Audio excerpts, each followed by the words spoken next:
Hey guys, so I know that people tend to stream in slowly. I'm a little slow starting today actually, because of, in fact, I couldn't find my shirt. Still haven't, actually. I'm wearing the Alaska shirt instead. I had a shirt laid out on my chair, I know I'm not sitting on it, for today, and it's freaking vanished. I have no idea where it went. Anyways, so you guys like unboxing videos, right? So I decided I'd do kind of the equivalent of an unboxing video. I just sort of decided it a little bit late because I had already unboxed the box when I was like, oh yeah, I should totally show this on stream. So it's this little thing called Japan Crate, and it comes with like little candies and stuff, specifically from Japan. This is a little one. It was actually given to me by a friend of mine. So we have these little things, which are Meiji Franz, which are enjoyable stuff. I have no idea what these are, actually. We're about to find out, so let's see. These are apparently Pocky. I'm looking. Yeah, these look like, the little chocolate breadstick thing. Oh. No green tea Kit Kats. I've had those before. And this little thing. There's no label with this one. I'm not sure what the heck these are. They're little candies in a, inside a little bottle thing, I think.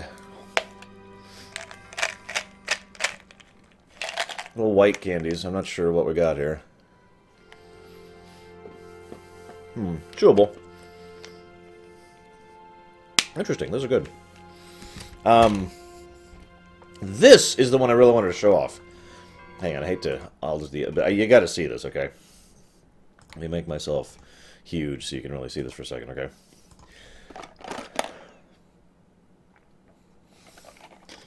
I don't know, God, the light source. So, I don't know if you can really tell, but it's a toilet. It's candy, but it's a toilet. There's like a toilet, and there's like a blue toilet, and a French toilet for some reason.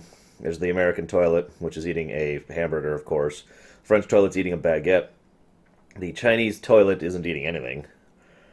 And, yeah, so, you probably can't tell here, but if you look at the back, yeah, that's way too bright. You're not going to be able to see that, even if I do the tilting trick. You can kind of see. So there's like a toilet in here. It's a plastic toilet. And you put it together, you know what, here, I'll just show you. See it like, hang on.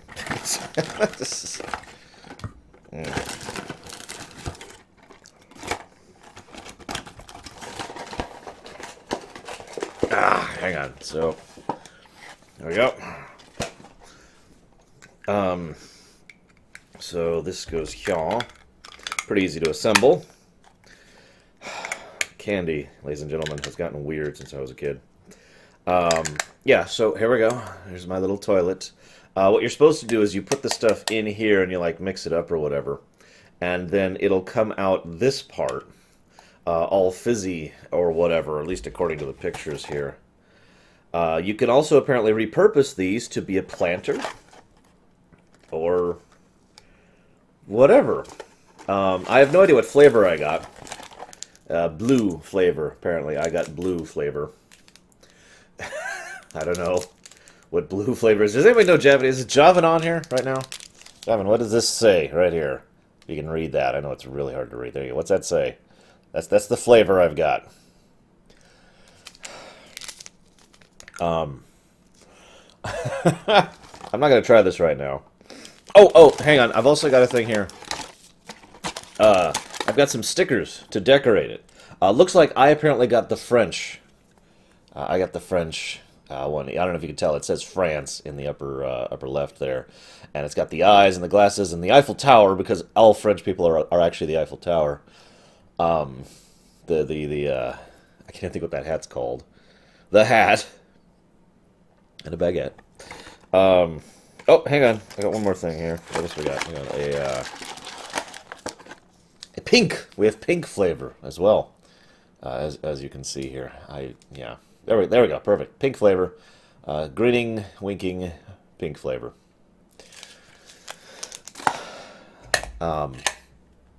Honestly, I wasn't even going to do this, but this just... Yeah. Ages 4 and up, apparently. Anyways, so we're just going to put this away. Just wanted to share that with you guys. I also figured that would give people time to stream in, because Lord knows everyone. It always takes forever to get in here. So let's go back to the game here. Okay, where were we? Oh yes, playing the best Kingdom Hearts game ever.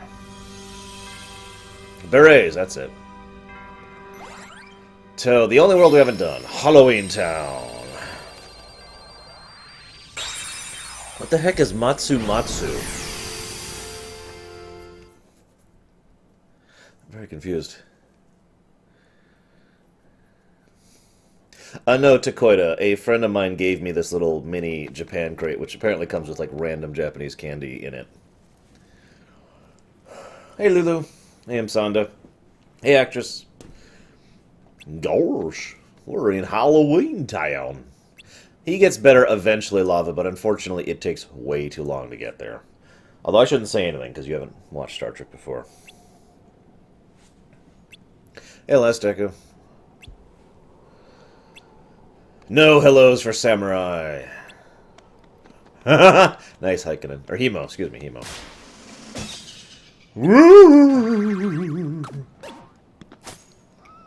Fluffy.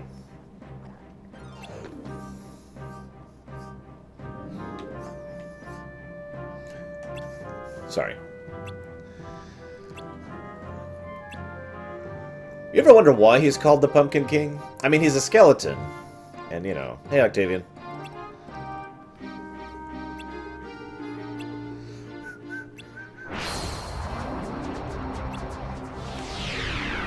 I like how this time around the Heartless are actually a problem.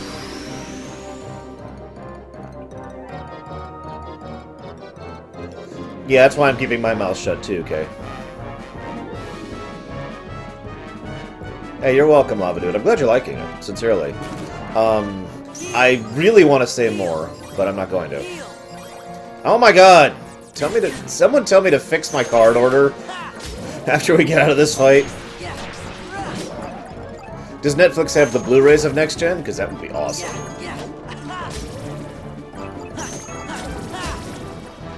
I mean, honestly, I'm actually genuinely impressed with pretty much all the Blu-rays of Next Gen. And actually plan to buy all of them myself. Not just because I want them, but to support them and hope that they will make those DS9 Blu-rays. Same reason I'm buying the Enterprise Blu-rays. Correct, Dakoida. There are no actual Heartless in here. In fact, in terms of actual enemies, you know, enemies that aren't illusions, there's the organization members, Larxene, Axel, Marluxia, etc. There's one nobody, and Repliku, and I think that's actually it.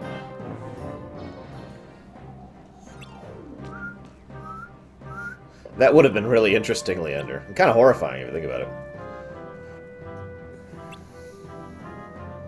Yes, I have, basically, Darkrai.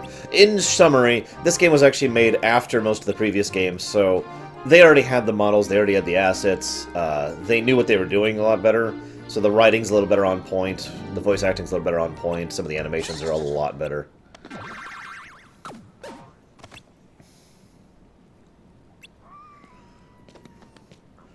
Castle Oblivion isn't I mean, it's technically artificial. It's more like terraformed would be a better description for what Castle Oblivion is, I think. Yeah, his battle shouts are from Kingdom Hearts 2. A lot of the voice acting clips are from 2. Some of the music samples are from Kingdom Hearts 2 as well. Some from Kingdom Hearts 1. Like, just copy-paste. Because we're in Halloween Town, Fuke. Duh. That's the reason. There's no other reason. Okay, edit. Nope, nope. How do I...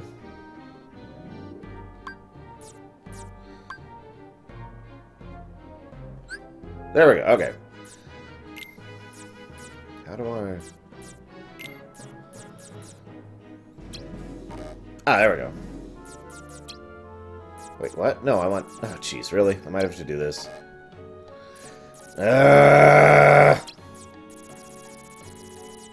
Isn't there like an auto sort button?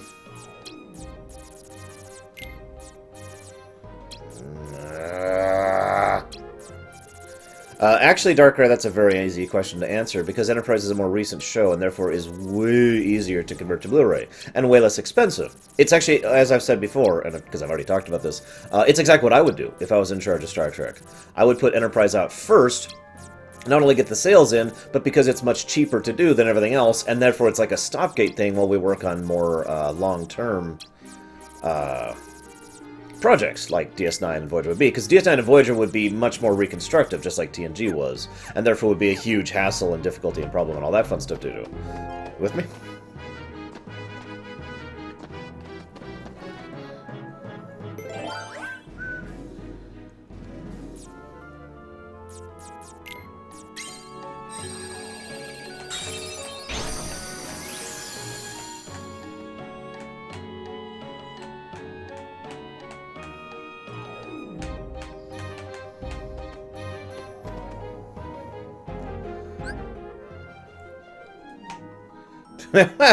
No, Fuke. You go ahead and live in the past! Oh, shoot. I have a Blu-ray player, so it's not really an issue for me. But I can see that as being a problem.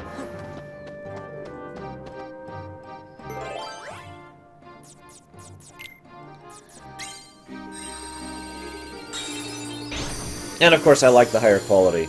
But really, there is one big reason why I prefer the Blu-rays over the DVDs. And it's hard to describe properly. Like, you don't understand until you've heard it or seen it. I'll go ahead and try and describe it to you. The audio's wrong on the DVD version. It's just wrong. The pitch is wrong, the tone is wrong, some of their voices sound wrong. It's all over the place, too. The whole of all of them have that problem. So, it has to do with the audio compression they use for DVDs, basically. Whereas in the Blu-rays, it sounds perfect. I'd compare it for you, but I'd be worried about getting copyright hit, because it's CBS, and they're garbage!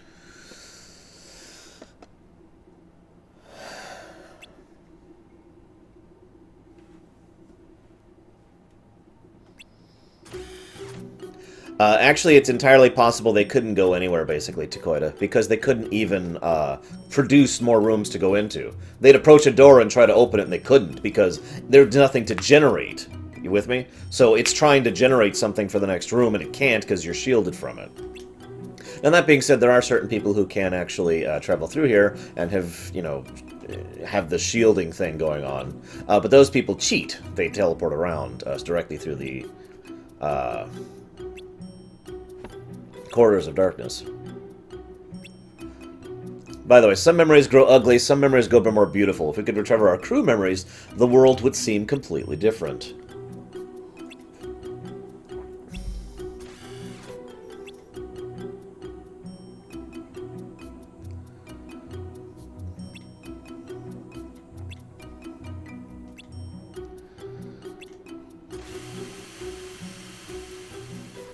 This actually reminds me of a quote from a webcomic of all thing. In my opinion, this is the quote, in my opinion, nothing is as real as nothing is as real as when you remember it, basically.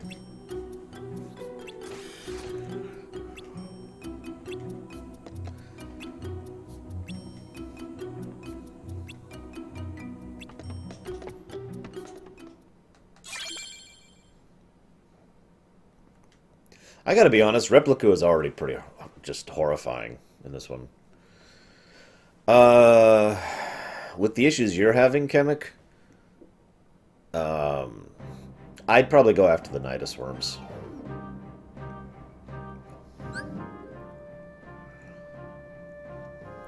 There's nothing of interest on CBS in general. They just happen to be squatting on the rights of certain things I care about. Hell, I'm not sure they have anything I care about other than Star Trek. Warner Brothers is the one who owns the rights to Babylon 5. And I forget who owns the rights to Farscape and Space Marine Beyond at this point in time.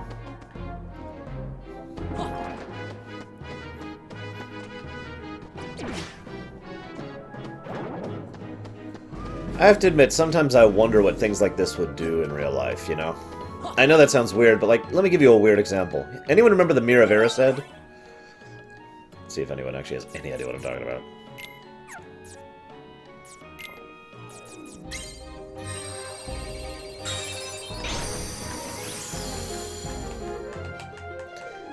No, Takoida, it's very likely that Marluxia actually deliberately lured them to this castle, considering the fact that it already sits right next to where they were anyways. So, it would have been relatively easy to do. But yeah, the Mirror of Erised, I actually had a whole story written in my head, it wasn't that long, about what I would see, me, the real person, would see in that mirror, and along with several of my friends and family. And I find it interesting to think, you know, what would happen if you actually saw a real reflection of yourself or your memories or whatever, and you actually got to walk through it. Pretty much similar to what's going on here with Castle Oblivion and the cards and all that fun stuff. It's desire backwards, Shadow.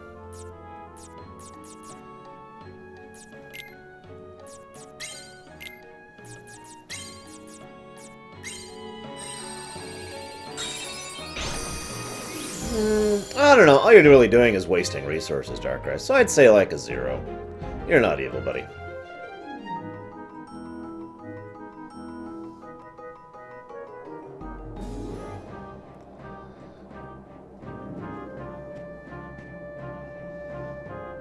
Well, that is actually pretty accurate, Kay. I find myself personally wondering how far... No, not yet, Leander. Well, I guess we fought Axel, so that counts. I found myself wondering how far... from the world that never was we are here, because the world that never was is around and has been around for some time actually, but the world that never was is right in between the realm of the in-between and the realm of darkness, whereas this place is realm of in-between and realm of light, so possibly on literally opposite sides of the realm, relatively speaking.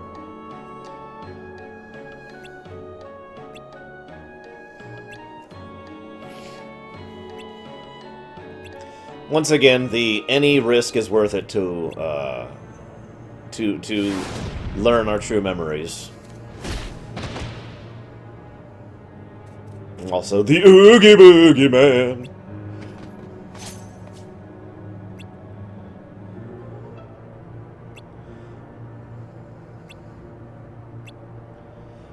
Basically, yes, Takoida. Also, there's not really anywhere they could have actually gone, per se.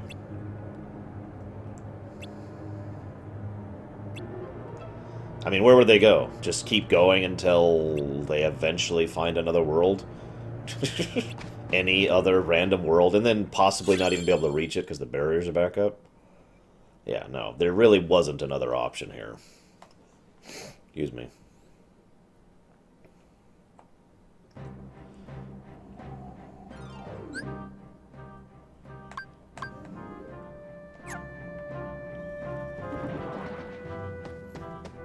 Actually, we have a very good idea of how long they travel, thanks to 358 and the calendar it offers.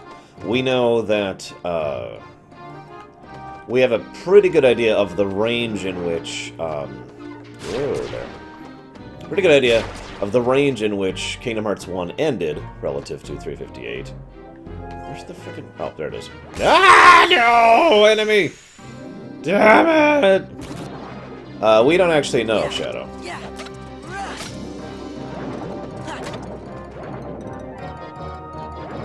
Anyways, so we have a pretty good idea of when Kingdom Hearts 1 ended, and when Chain of Memories began. In fact, we know pretty much exactly when Chain of Memories began.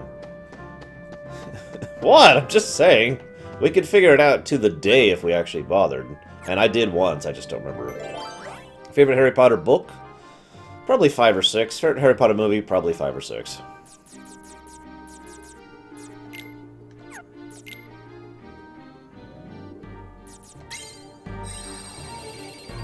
Larxene should be next, yes. Also, ha ha ha. Theoretically, they could have done that to Koida. However, this is Sora, Donald, and Goofy we're talking about. 3 people who don't actually have very strong hearts or very strong wills. So, you know. They probably couldn't even figure that out. Oh, hey, that's not the one I want. Where am I going? This way.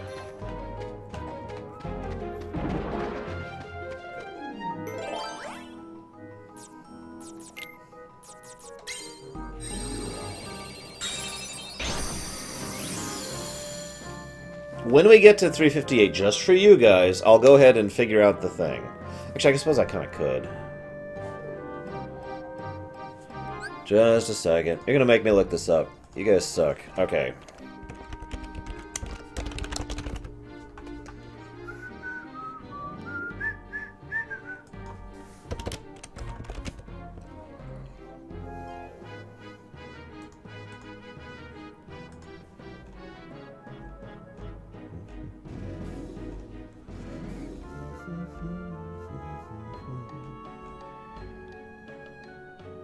Let's see here.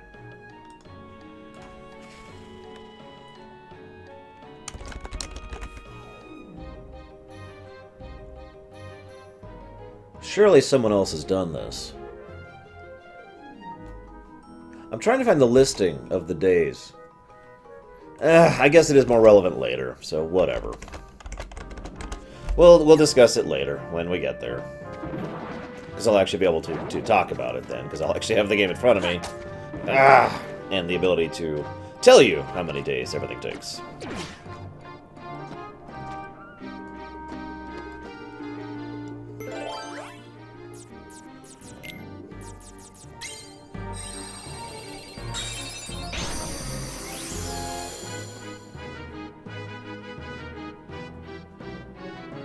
Apparently, Titans.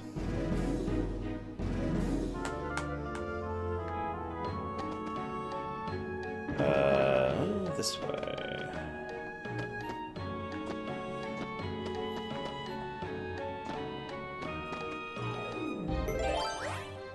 Three red and 30 green. This isn't even that bad.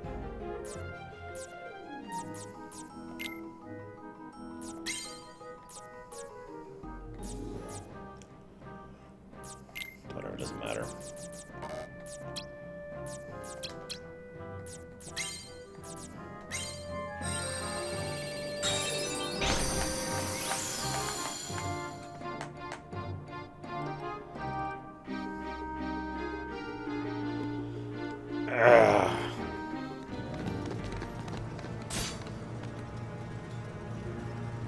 Yes, it is, Takoida, since not only does perception matter, but also there's a degree of order to the worlds that's hard to describe. Basically, each world, orderly-wise, makes sense within itself. It's the way the worlds react to each other, and their cosmology between each other, that doesn't quite conform to standard law.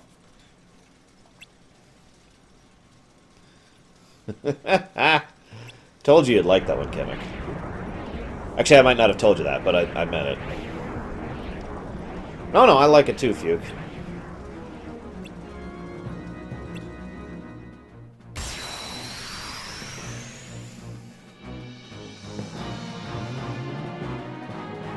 Well, it is kind of the middle book, Shadow, so I suppose that's logically true.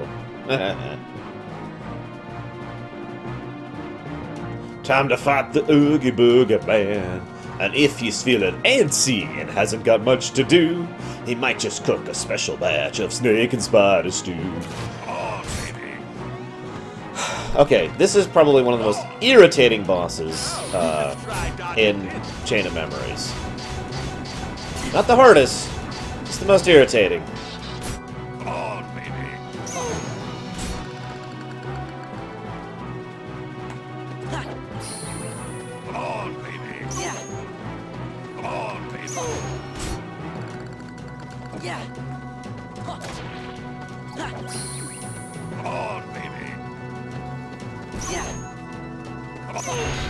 There we go.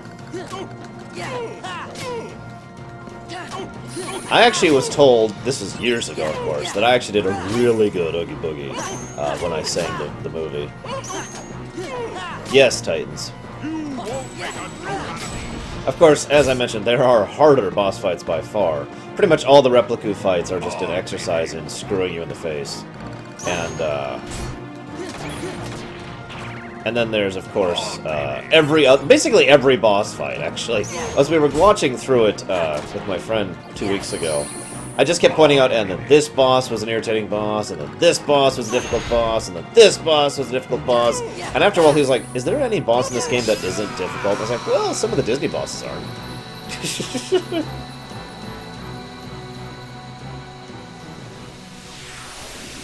No, Fuke, it is absolutely not. Yeah, Repliku 4. Bleh. Also, Larkscene 2 always gave me issues. But yeah, the Repliku fights are just punishing.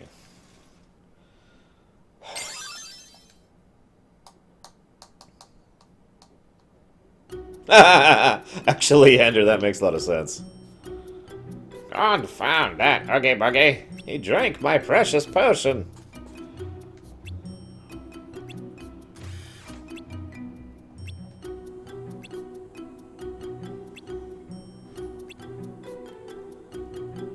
There's this guy, Axel. I promised him I'd find the truth on my own.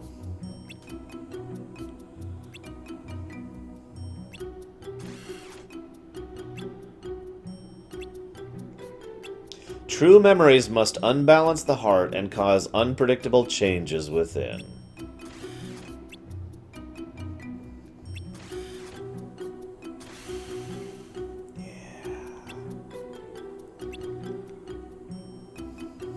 Yeah, the very last Marluxia fight. The second one, Shadow. The second time you fight Larkscene.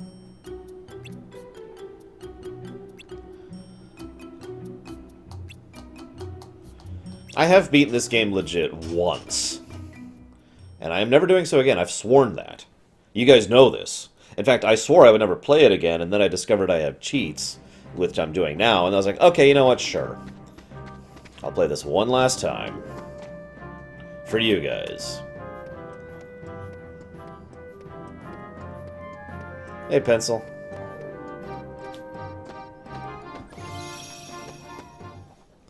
So I believe we're about to fight Larkscene, which is awesome. GBA, Samurai. God, she's so awesome. Sorry. I bet you want was actually. Too clever. I'm Larkscene. So, are you enjoying your stay at the castle? I gotta admit, of all the weird I hairdos bet we see in this it's series, nice hers is to one of my peel away favorites. all the worthless memories and awaken the true memories that lie deep in your heart. True memories? Although, it seems that you're still forgetting the most important thing here. When that poor girl hears that you've forgotten her name, why, it'll break her heart. Poor girl. Do you know her? Also, irony there, since Naminé doesn't have a heart, except she does have a heart, so it's a double irony there. Yes, she is. You see, the bad guys are holding her captive, somewhere deep inside the castle. And you obviously are the hero, so you have to go save her. Although... I also, admittedly, part of the reason I like Larkscene so much is she's basically a monk. And I love the unarmed combat style, I always have. I'm a bad guy, so you have to go through me. Sora! She's effectively a martial artist What's in terms that? of combat style. Is that thing mine? What a shame! You've been wearing it all this time and forgot? Yes, No, Daniel-san. that's not possible. The memory has to be engraved somewhere deep inside your heart. Sora, you think carefully now. What, oh what could it be? And who gave it to you? Nah. Meh. Sora, Sora, you're getting it now. Release the memory from within your heart. Does he never think about why she wants him to remember this? God, you're an idiot. Sora's dumb. Sora's dumb. Nominate. Well, it's about time. That's right. Nominate. Yes, she's the one that gave you that tacky little good luck charm. Not that you even bothered to remember. No surprise, seeing as you also couldn't remember her name. Talk about heartless. I can't believe you. If you pay attention... It'd serve you right if I decided to smash this piece of junk. Let it go! I love the fact that she's constantly making puns that you don't notice unless you know what she's talking Nominate about. gave me this.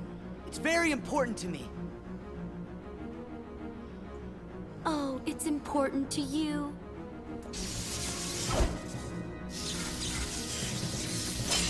Also, those would 10 hurt. seconds ago, you didn't even know what it was.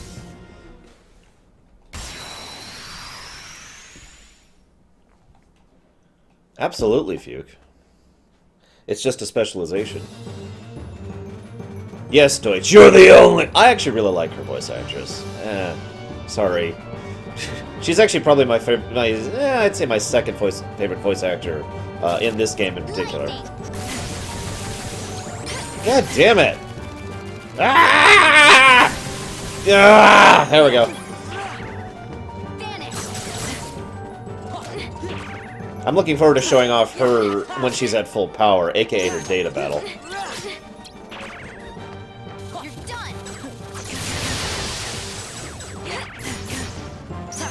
You're done. Lightning. Lightning.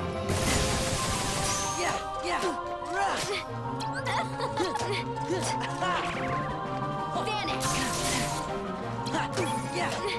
You're just a toy. Oh, I will admit, Shadow, this rendition of it is a lot better than the original, which was just plain. Lightning bolt! Lightning bolt! Sleep!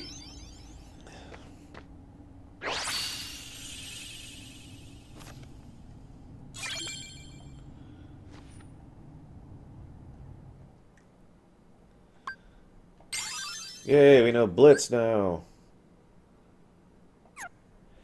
Oh, that I could believe you, Deutsch. She is a profoundly evil character. She might actually be the most evil of the nobodies. And I say that including Xemnas, who, in my opinion, is less evil and more completely, absolutely insane. You know what I would love? I would love it if when we meet Larxine's original self, she's this normal, meek, nice, caring kind of girl. That would just really amuse me. Of course, and I mention that because not every nobody is different from their original person. Axel is actually pretty similar to how Lee was, and Xigbar is pretty similar to how Braig was. But in some cases, they change quite a bit, and I think probably actually the best example of this is Dilan to Zaldan. Dilan, who was this honorable soldier, caring about people, wanting to help others, your typical military kind of guy, turns into this sadistic, cruel bastard that Zaldan is, the second most evil character. So yeah, I would like it if in Larxine's case, she's completely different in the original. I wouldn't mind that with Demix as well, by the way, if the original Demix is actually someone who's got, a great deal of either passion or power or whatever. I'll talk more about Demix later. I don't want to get into that here.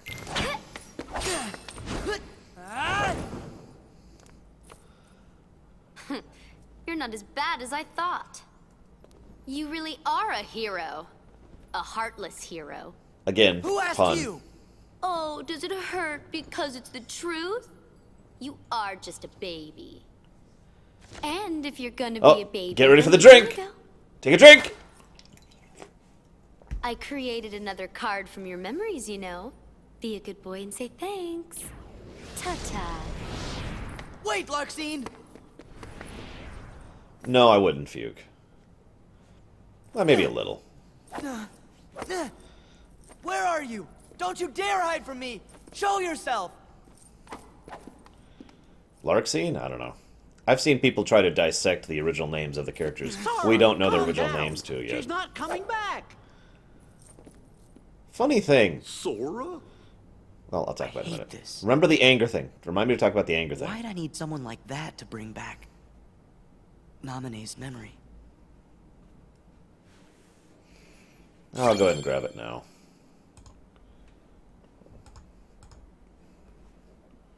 Come on. Pull the file. There we go. Yeah, Arlene wouldn't surprise me that much. Ugh. I guess that's only a half a drink. Elaine, that would also work, yeah. There's... Like I said, there's actually plenty of possibilities for several of their names. One of the ones I find amusing is people who try to figure out Axel's name. Back before we knew his name was Lee, a lot of people were like, what the hell is Axel's name? Well, and we couldn't come up with anything that really sounded like it makes sense. And that was only the second to worst one, because the worst one was actually Syx. What the hell is Syx's name? Now, we know it is. It's Issa. But nobody I know guessed Issa when we were trying to determine Syx's original name. Anyways, what was I saying? Anger thing. So, one of the things I find interesting is there's two games that where Sora shows the most anger and is basically the least himself. One of those is here, and it makes sense. He's the least himself because he is literally being manipulated. His memories are being rewritten, and therefore the person that is Sora is being altered. The other is Dream Drop Distance. And in Dream Drop Distance, well, he doesn't actually become that angry until Roxas's memories are merged with his, and then all the mess and horribleness that Roxas went through swarms through him, and he can't take it. His heart actually breaks under the pressure. So, I just find it interesting, given his presentation here. Whew. Throwing that battle wore me out. Really? It looked to me like you just plain lost. This is my favorite voice actor in the game, by the way. How dare you! You don't appreciate the nuances of... An ungainly effort. Yes! Vexen! Vexen? Sorry, I like Vexen. How could you be humbled by someone of such limited significance? You shame the organization. How can we help you, Vexen? It's not very often we see you topside. I came to lend you a hand. You obviously believe this Sora has much potential, but I remain unconvinced he is truly worth such coddling. I think an experiment would show if he really is of any value to us. Well, here we go again. Probably not, It's Fuke. just an excuse, so you can carry out your little experiments, that's all. I'm a scientist. Experiments are what I do. Yes. Whatever. You can do what you want. But you know, I think testing Sora is just a cover for testing your valet. Valet? He's the product of pure research. What he actually is a toy. You should just learn to be quiet. Anyway, since you came all this way, you're gonna need this. A humble gift to my elder. I hope you use it to put on a very good show for us. Axel is surprisingly manipulative when you really analyze the way he talks with others. Obvious Riku is obvious, which is funny because it's not obvious, because it's not Riku. Hang on, I just want to pause to talk about this for a moment. I love the fact that Axel is constantly manipulating other people, presenting himself in a way so they assume things about him, and he uses that to his advantage. He's already done that one major time where he got in on the plot with Larxian and Marluxia, but he'll be doing that basically throughout the entire series. In some cases, he'll even do that to Roxas. He'll hate himself for it, but he'll do it to Roxas. Axel is, in my opinion, probably one of the better characters as far as pure manipulation goes. Honestly, I would say the only one who actually is better at him than that, other than Xehanort himself, which is, I mean, Xehanort manipulates himself. That's a little ridiculous. But anyways, other than Xehanort, I would say the only one better is actually Xigbar, personally. But, of course, that's just me. Axel's the red-haired one, Fuke. I also want to talk about Vexen really quick. He's he's a character I love to hate. You know, he is... And I also like his variants. From what we see of Even, his original name, It's like this, basically. This is Even and this is Vexen. Very similar to each other, very little difference. The only major difference is Even is over here with the science and research for the purpose, right? He's mainly interested in doing it in order to accomplish things, in order to make things happen, in order to accomplish a greater good, basically. It's actually emphasized, or at least hinted at, I should say, excuse me, wrong word. It is hinted at that Even is one of the main reasons for so many of the changes, or technological advances in Radiant Garden. And Vexen, on the other hand, this right side here, he's just interested in the research. The questions of ethics and morality have just kind of dropped out of the question, and he's happy to just be able to go and do his research. There's a reason Vexen has the lowest chair in where nothing gathers, because he doesn't do anything. He just sits around and goes, and yeah, exactly. He's just science for science sake, and you can kind of tell how that sort of warped his personality a bit. But it is interesting to me because I think part of that is why Vexen ended up having a relatively stronger heart than most of the other members of the organization. Not so fast! We don't have time! They've got Naminé! We gotta rescue her! Sora. Whew. Sora sure does seem like he's upset. You be too. He just remembered a friend, but found out she's in trouble. Good point. I guess if we heard that the king was in danger, we would be pretty upset about that, too. I hate to point this out, but notice how Donald said something reasonable, intelligent, and empathetic. Donald said that. Donald.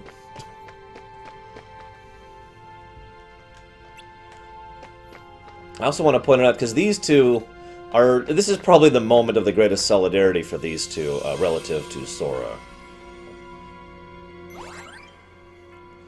Atlantica, Neverland, Hollow Bastion, 100 Acre Wood. Let's do Atlantica. Alright, this is it, guys. We're going to see how the underwater physics work in Chain of Memories. This is going to be great. We're going to be swimming all over the place.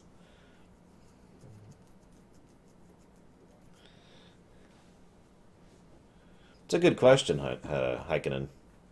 I'm not sure, honestly.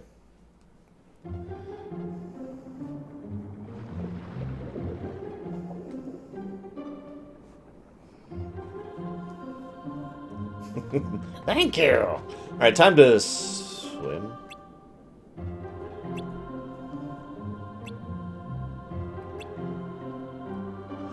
Oh my god, we can walk and breathe in a castle that... Did these guys just forget that they're in Castle Oblivion? Is that what happens? Well, okay, honestly, I can't think of anything else it would have been used for. It could have been... I mean, I guess I'm lying. I just thought of another thing it could have been used for. It could have been just a converter for people. You could have just shoved people in there to destroy their hearts. But considering there was 5 of them, and the significance of the device, I would imagine it's more likely that. Which is funny, considering the fact that we actually kind of see an event happen like that with the key from Xehanort's perspective, you know, that scene, so I'm not sure what's up with that.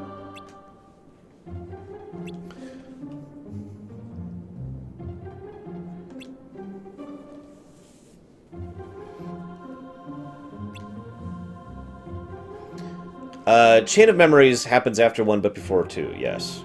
Chain of Memories also occurs during 358, which also occurs during 1, which also occurs during... No, I'm kidding. It's just, that's it. 2 occurs pretty much completely on its own, with one very technically exception.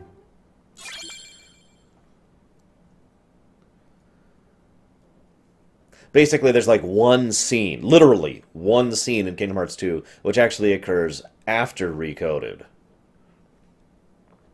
So, yeah. No! It will be stuck in your head forever! I like how there's bubbles coming out of... Oh, never mind, that was just a camera angle. My bad. I'll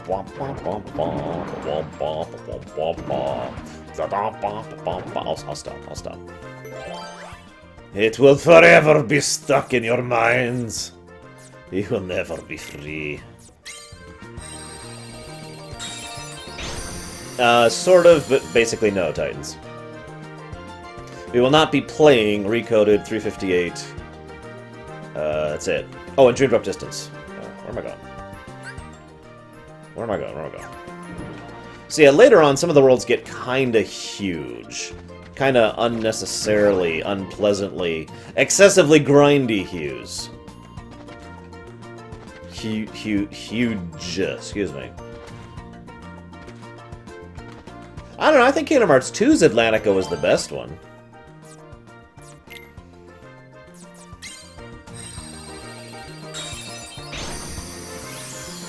Honestly, I think Hojo would be best described as Vexen taken to an extreme. You know what I mean? Like, if Vexen just went way over the moral line and just turned into a hideously evil bastard and a sick and sadistic freak, that would be Hojo.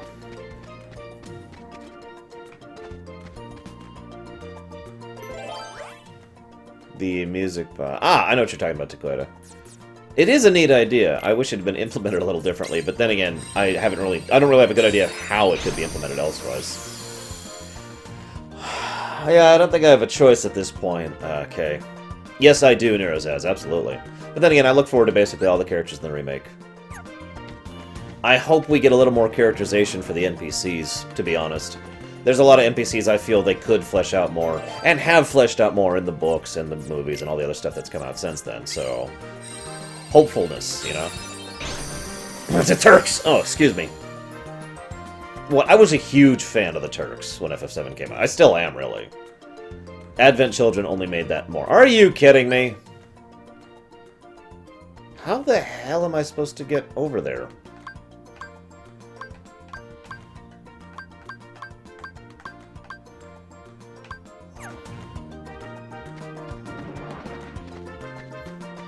Seriously.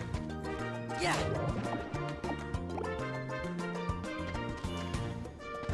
6, Fuke. FF6. I don't even have to think about that question. Favorite Sid? Probably 4s. I don't have infinite. I just started with all of them, Lava. Like 9 of each of each. How do I get over there? Good luck, Shiryu.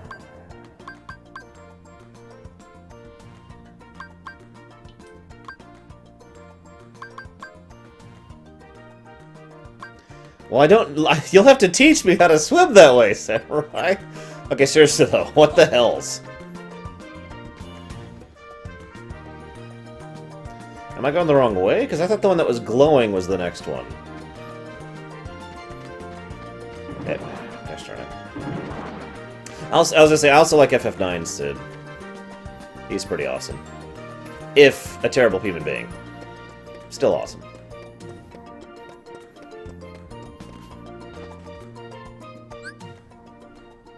Right, whatever.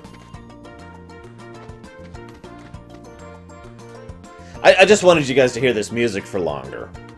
I wanted it to be drilled into your brains forever.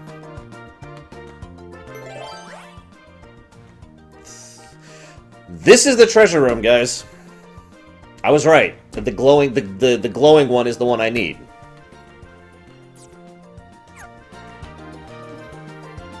I hate being right sometimes. Okay, how the hells am I supposed to get over there?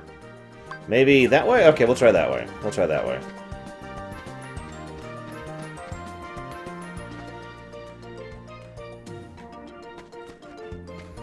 Just occurred to me, I haven't actually been over here.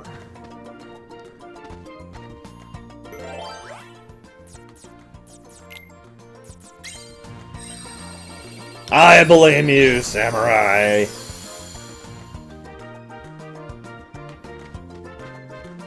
I also blame, Titans, because it's really his fault, if you think about it. Any red card. Almighty darkness. Ugh. Shellfish are not automatically... Damn it, Takoida, really?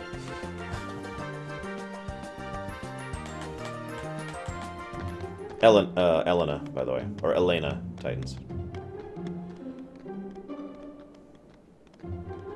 I don't curse screen, but screw Konami.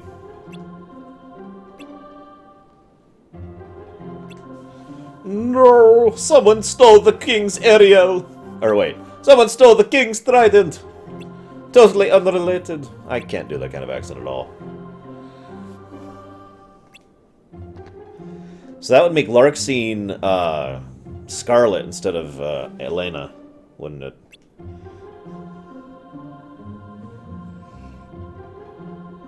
I saw that, Lava Dude. I've already given my thoughts on it. I don't have anything else to add.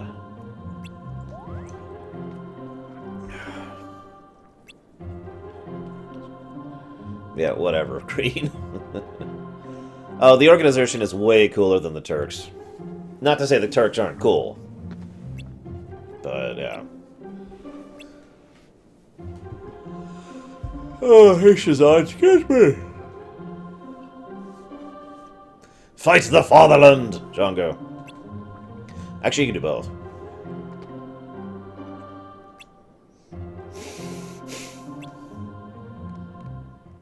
We could tell him the truth, but let's just lie and go figure out what's going on ourselves.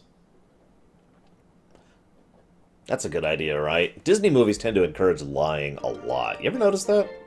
Like, seriously, a lot. Oh, absolutely, Fuke. I mean, I'm already doing Paper Mario 2 and voice acting all the lines. Natch. Hey, Pandemonium.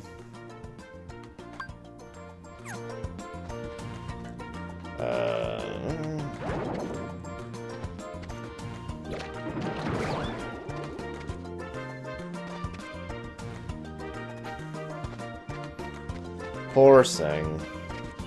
Except he didn't die!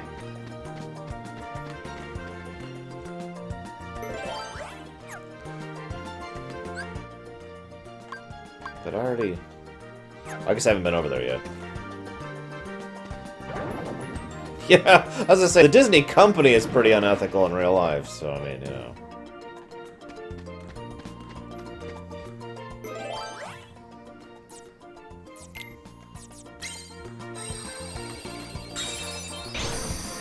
Disney movies also encourage experimenting with mind-altering drugs. I'm sort of kidding, but I gotta be honest. One thing I noticed when I was very young was that every Disney movie had a trippy sequence. You know what I'm talking about?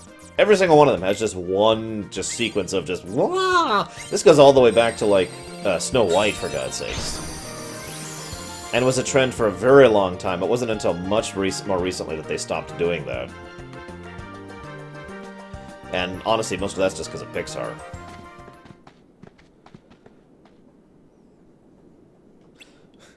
The elephants on parade, parade. Ah. I'm gonna stop. I like this song, by the way.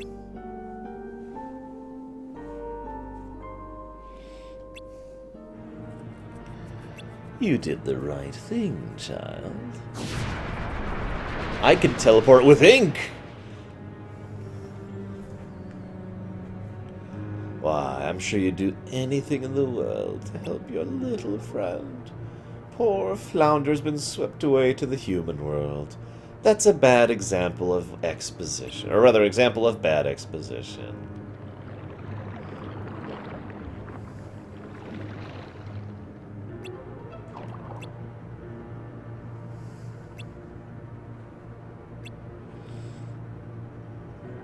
It does, but only for the non-Disney cutscenes, Django, ironically.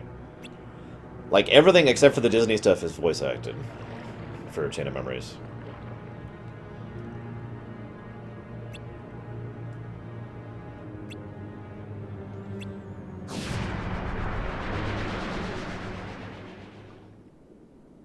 Guys, we should totally go to Atlantica again. In every Kingdom Hearts game ever. Yes, actually, Lava, I do think he would have had a normal life. Even if he had been, like half Genova, I still think he would have been able to live a much more normal life. But he was screwed over by a lot of people.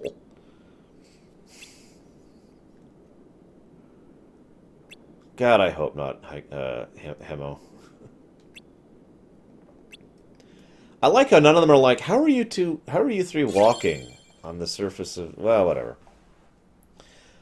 101 Dalmatians, the car scene.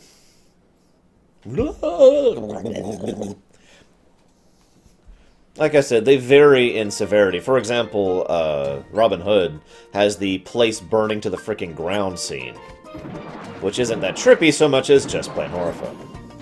Yes, I know, Samurai, I was making a joke. The entire idea being that, you know, we totally just need to keep seeing Atlantica over and over and over and over and over in every Kingdom Hearts game ever. Except it wasn't a Birth by Sleep, thank God. Could you imagine?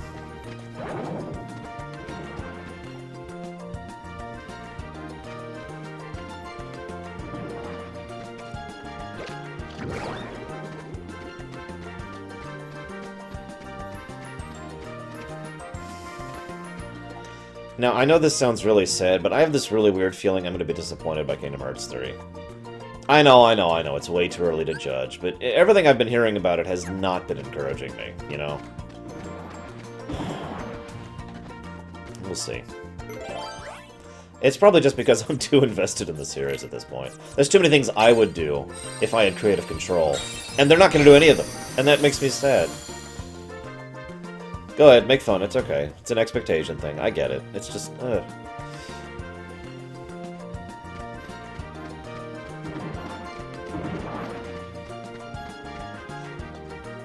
I'm still gonna buy the crap out of it, Samurai, as long as it's on the PC.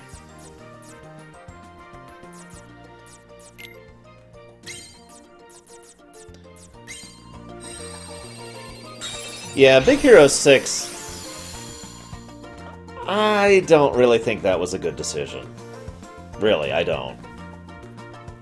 Tangled makes a degree of sense. I've thought about that ever since it was mentioned the other day, and I'm like, you know what? Okay, I can see Tangled being in there. I really can. But Big Hero 6, I don't know. I would do a lot of things, but ultimately, let's just say the big thing, if I was to describe it generally, is I would focus a lot more on the Kingdom Hearts thing rather than the Disney thing. And, yeah. Oh, don't say that, Kay. Don't say that. Flounder!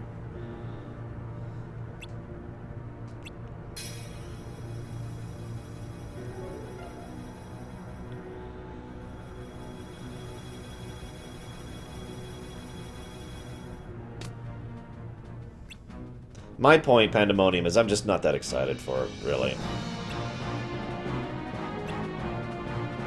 Not as much as I really feel like I should be, you know? Like, Legacy of the Void, I was like, yes, I can't wait for it to come out! Kingdom Hearts 3, I'm like, yeah, I'll play it when it comes out. And that's the difference there.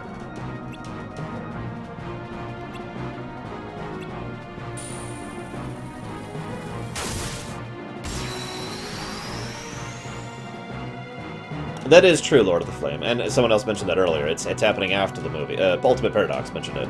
After the movie rather than during. That is good. That is definitely a good thing. I'm really, really getting tired of the, you know, we have to rehash the movie thing. Yeah, go ahead, Fuke. As ever, ask your questions. That could be Pandemonium. If I was given towards optimism, I might think that. I am not. This is a really dumb fight, if I'm being honest. I mean, the last fight against Ursula was awesome. You remember the big, massive one in Kingdom Hearts 1? That was fun. This one's just like... Ugh. Damn it, to hells. This one just, yeah.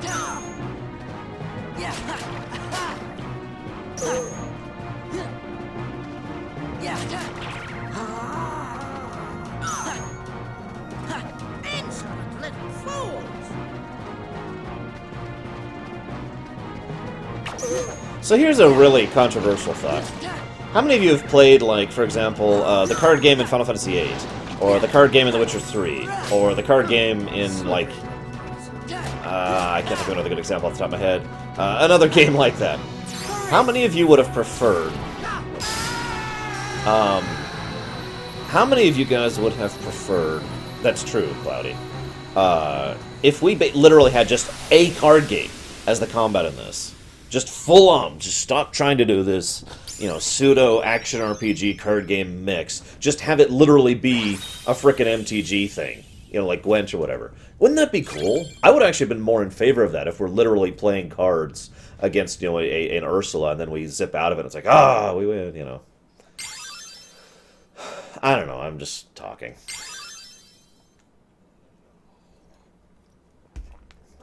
I mean, I'd rather have, you know, Kingdom Hearts, but if you're going to do cards, why not go all in?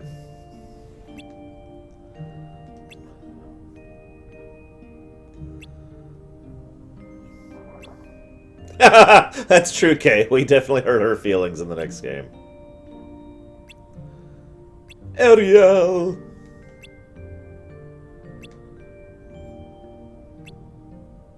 Yeah, why don't you just lie? Sora is actually encouraging Ariel to lie. And Ariel's like, I just had the same idea.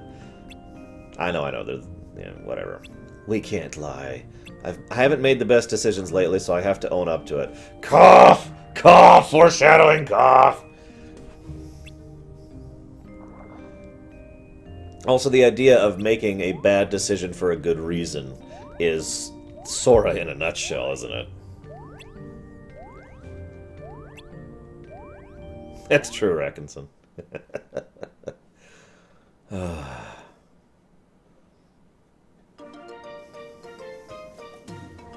Yeah, I've always felt that Dawn Pandemonium, even going back to the GBA version, which was even weirder.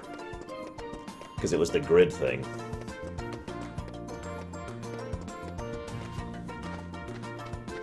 What morals, Leander? Yeah. Plot twist, Sora is Xehanort. Or vice versa. No, you're... Repliku! Riku! No, it's Repliku. What are you doing here? Well, Vexen made Not him happy as... to see me? Let me know if I'm getting in the way. You know, of something that's more important. Huh? I didn't mean that. Spare the excuses. I bet that you had all but forgotten about me. Are you crazy? Come on, I came all this way looking for you. But you're not anymore, right? Now it's only Naminé that you're looking for. You don't care about me, just like you never cared. Fair enough, Samurai. At all. About her feelings. Now, Green, he has forgotten about Kairi. I knew it. Never even gave it a thought, did you? Just 'cause you want to see Naminé. Sorry. Doesn't go both ways. Tell you the truth, Naminé doesn't even want to look at your face. I want to pause for a second. Well, it's pretty obvious, even when I was playing this for the first time, that Riku, I thought it was Riku initially, was being manipulated here. And let's be honest, Repliku is being manipulated. It was very believable for me going straight off of Kingdom Hearts 1, not knowing 2, not knowing anything else, obviously. When Chain of Memories was recent, when it was new, given what we'd seen about Riku back in Kingdom Hearts 1, I totally bought the fact that he had basically, he hadn't actually redeemed himself, to put it bluntly. And then, of course, I played the second story, and it was like, oh, that makes way more sense, but yeah. Why not? You should ask your memories. Why Naminé disappeared from the islands. Because I killed her! That, and you'd know. Did I do something? Is it my fault? Riku. Go home, Sora. I'll care for Naminé. Anyone who goes near her goes through me! Oh my god! What's wrong with you? We're supposed to be friends! Please, Sora. Since when have you ever cared about me? Naminé's not the only one who's sick of looking at you. So am I! This one makes it a little more obvious this isn't Riku. Stop it! There's several hints. He speaks differently, he's actively wielding darkness, and has the darkness armor thing again, you know, blah blah blah. But it's funny because he still comes across as if he's being manipulated. Which is funny because he is, he's just not Riku. Fake. God damn it. Ah!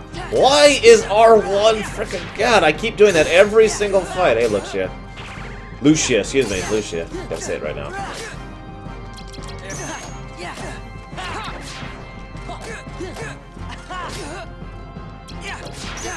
You gotta be kidding.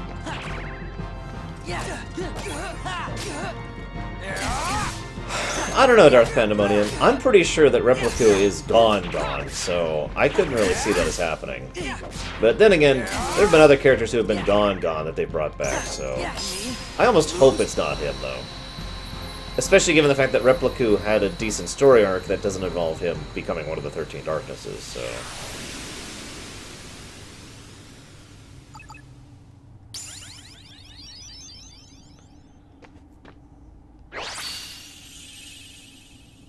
Arrow. Arrow 6.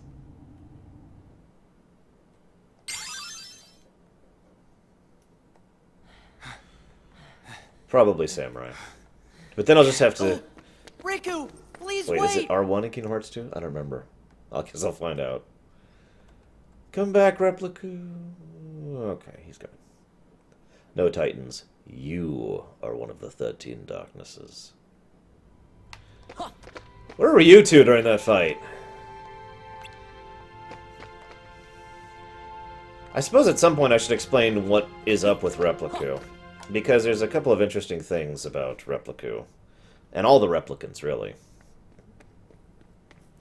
Shion shares the same where are you? oddities. He's gone. Sora, are you okay? Don't worry about me. Riku, what happened? Sure was strange. Almost like Ansem was back, controlling Riku again. But we got rid of Ansem for good. Then I wonder what is wrong with Riku. Hold on! The king!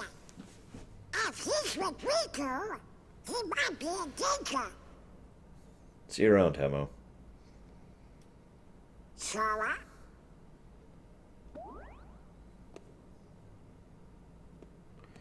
I know.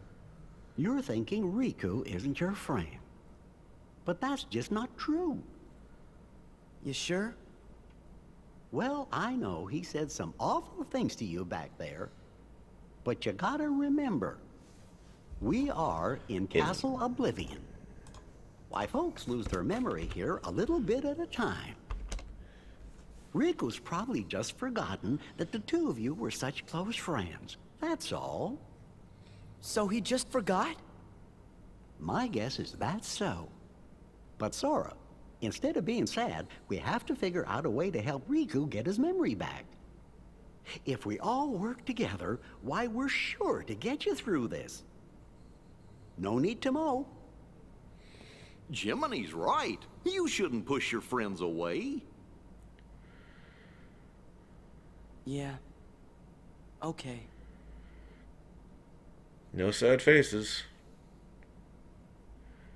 Sora? Except when you're Do you dying. remember our very first promise? Always smile. That was the promise we made to each other the first time we met. We promised to never forget to keep smiling. You're right. And that's why Sora's been dumb for 7 games. I'd just like to say, Replica doesn't get a lot of attention, probably because he's only in one game and then he's destroyed. But I feel really bad for Replica. There's a scene that we'll be seeing in Riku's storyline that is genuinely disturbing, involving Replica, which we'll get to that later. It kind of is green. Shoot, I actually had something I wanted to talk about there.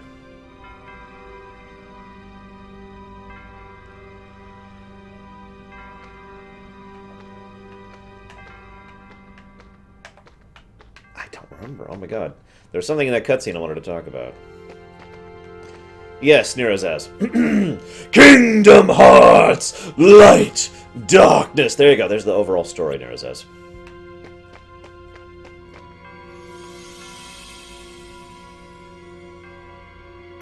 Well, in fairness, Kay, he was first being manipulated by Vexen. Oh, that's what I wanted to talk about. First being manipulated by Vexen. Second, he was being manipulated by Naminé, kinda, technically. And third, being manipulated by Axel. So, you know, that's, what's the word? Messed up! That's the word. It's messed up.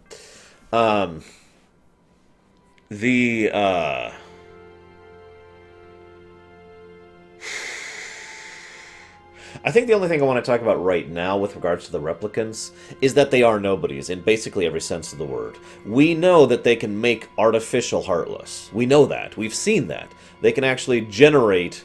Sounds simple. No, Nerazaz. Neither good, neither light nor darkness are good or evil. Anyway, so... we know they can make artificial Heartless. The vast, vast majority of the Heartless we encounter are actually the artificial Heartless, the emblem Heartless, right? You can generate those. We will actually literally see a scene in Kingdom Hearts 2 where the MCP is mass-producing Heartless. The interesting thing to me is it is very likely if Axel had not thrown a monkey wrench into things that they would be mass-producing nobodies in basically the same way by the time that Kingdom Hearts 2 came around. But Axel kills Vexen. Oh, spoiler alert, by the way. And so Vexen only actually got to make the prototype, which is Repliku, and the first big product, which is Xion, and that's it. He makes those two, and then it's gone. It's over. He never gets a chance to continue to advance the project. But as Leander mentioned, the artificial nobodies are basically the nobody equivalent of the emblem Heartless. There's just only two of them instead of thousands and thousands and thousands and thousands of them. I would have really liked to see more of the replicant thing explored a bit. It is also worth noting, of course, that even a replicant, which is technically one thing off from a regular nobody, can generate a heart. We're pretty sure that both Repliku and Xion actually had hearts that they generated. But, admittedly, that is up to interpretation. I think absolutely that they did generate hearts. But then again, that goes back to the whole droid argument all over again, which we'll talk about a little bit more later. Yeah, let's go fight Hook. Hook. Hook! Call me weird, I actually like that movie. The lines blur a bit, Nerazaz. They change based on where people are at. But in general, the good guys, that is to say, the player characters tend to think they are the good guys, even though they actually aren't in a few cases. And Xehanort is pretty much the bad guy, even though he doesn't think he is.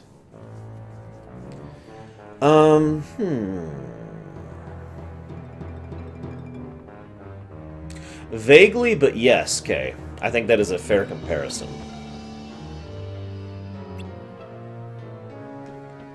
By the way, if you remember, early on, they immediately were like, this is Traverse Town, and this is this world, and I know this world, and they remembered the places they were going like that. In this case, by the time we're this far in, they have no idea where they are. This was actually true in Atlantica as well. They had no memory of Atlantica when they went into it. They have no memory of Captain Hook's ship. So their memories of these events are completely gone. This is indicative of something that's going on with what Naminé's doing. Because you have to understand, it's not like she can just perfectly rearrange someone's memories, you know? It's a skill. Hey, I got it, Lava Dude. I said it.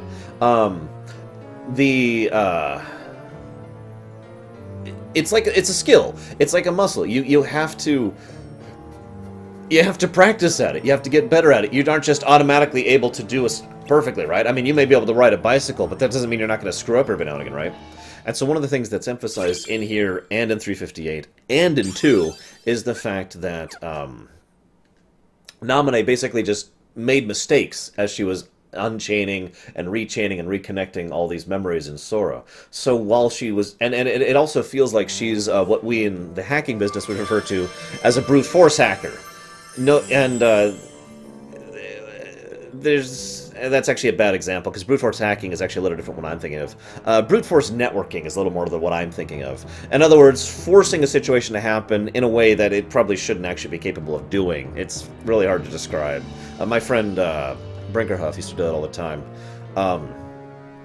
But, you know, you'd go in there, so it's like, you gotta do this and just make it work! God, just make... That's probably a good description of how I've always felt Naminé is manipulating our memories in this case, because she's just really trying to get herself in Sora's memories. One, because of her own desperation, but two, because, as we see later, and as is implied, Marluxia is literally pressuring her, stressing her, like, okay, we need results. We need results. Naminé, we need results. Except, of course, he's much more subtle and horrible and disgusting than that, but you get the point. Or you can watch my Lorerun, Nira says. Both are options.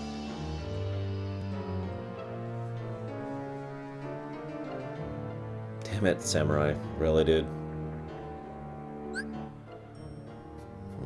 We'll try straight ahead. I gotta say, this is actually probably one of my favorite, zones in Chain of Memories, aesthetically speaking, other than the final one, the actual Castle Oblivion itself. And part of why that is because you remember how I had that, like, claustrophobic feeling in the original Captain Hook's ship?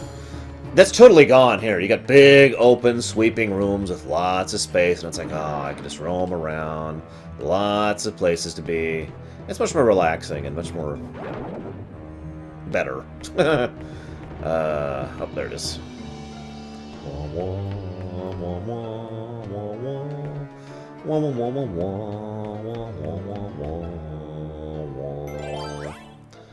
Sorry. We don't need to be here yet.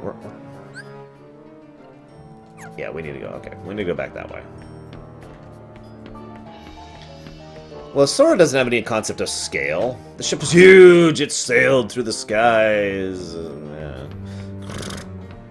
I gotta be... You want to hear something really, really embarrassing, guys? I mean, this is so embarrassing, I'm actually a little ashamed to admit this. You want to hear it, guys? Awesome, Final Cloud. I hope you enjoy both of them. Yoshi's Island and Super Mario RPG are two of my favorite games of all time, so hell yeah.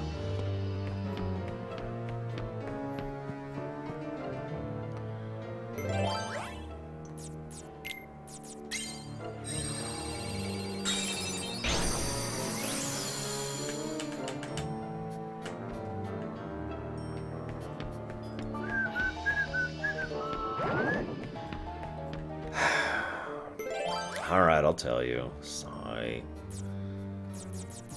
Okay. When I was younger, like a lot younger, I didn't really have a good sense of scale. I used to live in Colorado, for example. And I want you to do this. Go look up a map right now of Colorado. Look where Boulder, Colorado is, okay? I used to live there. Now figure out where the Rocky Mountains are in relation to Boulder, okay? That distance, I used to think that was a mile. 1 mile. So I had a really bad sense for scale when I was very, very young. We're talking single-digit years here. I mention this because I used to think the Enterprise A was the size of the entire United States in terms of overall. Yeah. So I mention this because I just feel like that's what Sora's going on. Oh, it was this ship. It was huge. It's gigantic. The size of a world, even. Because he did have a whole world of... Yeah.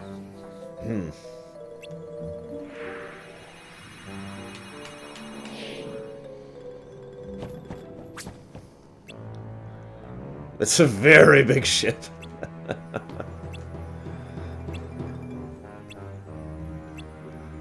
Why are we here? Huh? How am I supposed to know? Goofy, what do you think?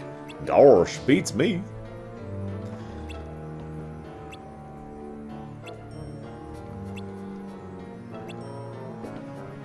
Just the one time, Green. Totally not 50,000 other times.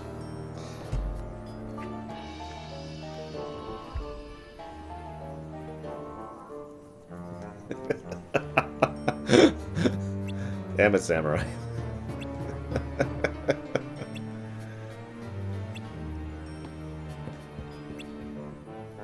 I still have a weird sense of time. To me, an hour is a long period of time, even to this day. Because these aren't actually them, Nero says.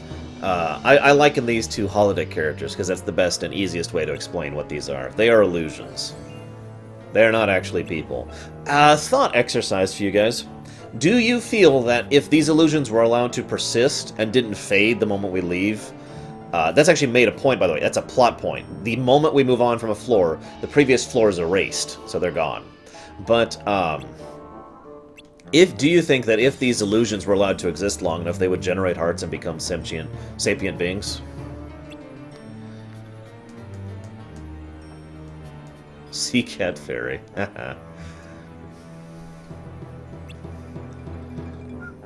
Yeah, it's not actually Castle Oblivion doing it. Castle Oblivion is confusing and has the illusions thing, but the memories thing, that's totally separate. Nominee is the only reason for that. It's a nice bit of misdirection, really.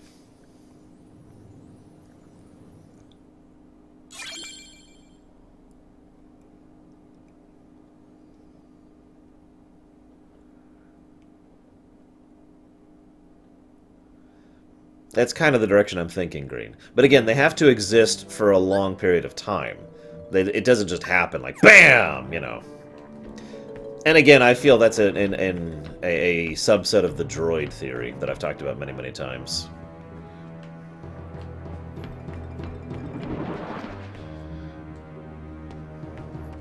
Oh yeah, I can do this here.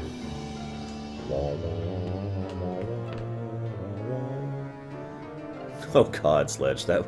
Yeah, I could see that. When I was much younger, I didn't understand the purpose in lying. True story. Every now and again, I would get the people around me, you know, adults, in trouble because I would not understand the concept of subterfuge. And so I would be 100% honest, and they would just look at me like... I'm not going to share any specific examples of that one, but I remember several.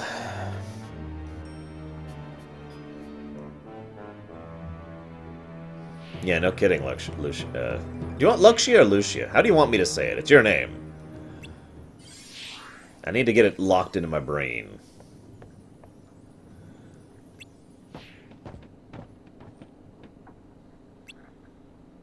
Yeah, that's right, we're the new Lost Boys. Wendy wants to go home. I like how this music plays because Wendy is like, I want to go home. Why would you want to do that? You'll have to turn into a grown-up. Besides, going on adventures is a lot more fun. If you go back to London, you'll have to leave the nursery. We'll never see each other again. Okay, Luxia it is. I know, Peter, but I still want to go home. I came to rescue you, and you don't care if you ever see me again? No, you don't understand. Suit yourself, and while you're at it, rescue yourself. I'm leaving, because I'm a child. Because there are bad aspects to being a child, too, that people tend to forget about.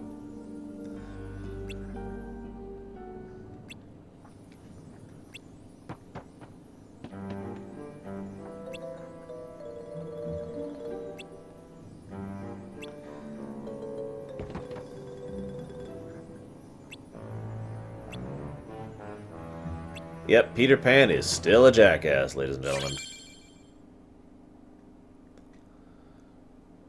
Yeah, seriously, Leander, this is really, really obvious. The foreshadowing here is pretty, yeah, blatant. You know, for a series that is otherwise fairly grounded, Kingdom Hearts is surprisingly metaphysical.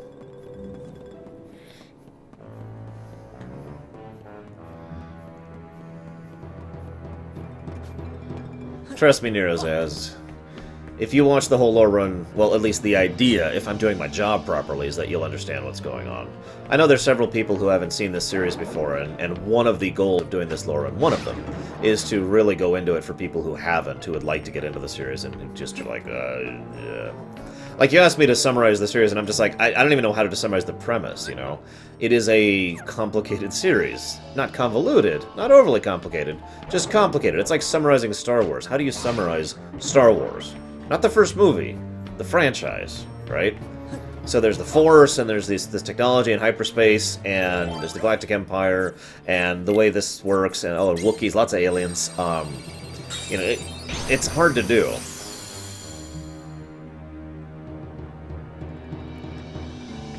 Actually, Green, not only is it possible that subconscious Sora is smarter than Sora, it is within the realm of possibility that this is Ventus warning him.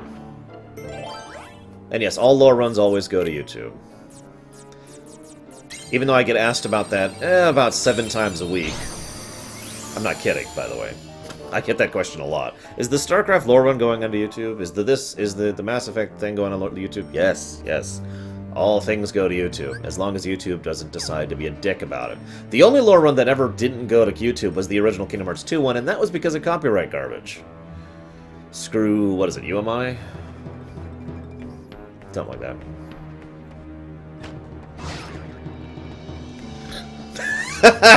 Okay, that is the best description of Star Wars I've ever heard. That will be going live late January, Nero says. In order. Everything goes in order. We're still going through the stuff that happened months ago onto YouTube. It was EMI. Screw EMI! Fuke, an exploration is... Here's a game I've never heard of. Let's try it out. Or, here's a game I know nothing about. Let's try it out. An expedition is... Here's a game I'm pretty sure I'll enjoy. Let's try it out. For an example, Just Cause 3 will be an expedition. Kingdom was an exploration. You with me? Different tonality is really the only difference there. Bottomless darkness.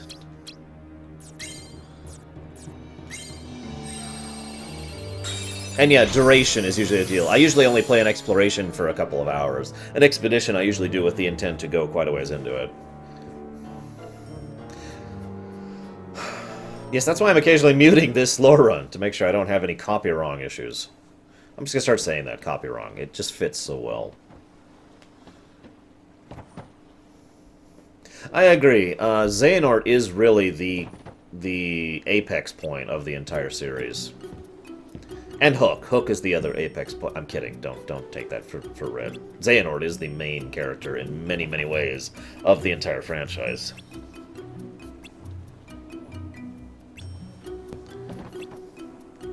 How dare you ignore me and plot behind my back, you uncivilized brats! You're in cahoots with Peter Pan. No mistake. Evil Land 2 was pretty good, right until the ending, which depressed me so hard that I had to put it down for a while.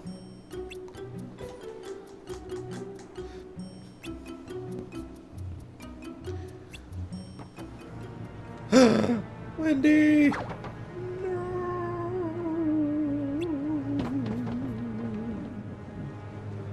Yeah, this boss, a friend of mine, Pax, was stuck on Hook for, I don't even remember how long.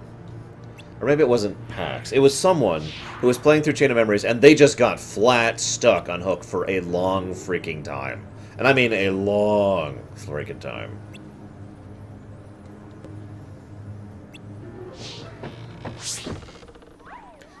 Might have been Jenna. I don't remember. We'll just sit here for a minute. Yep.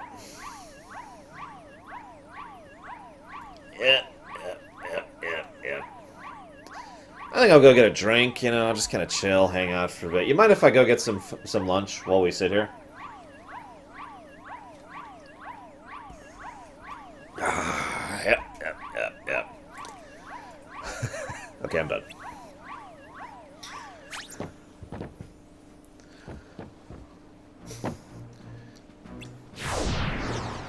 Alright, boss fight time! Hey, Regal.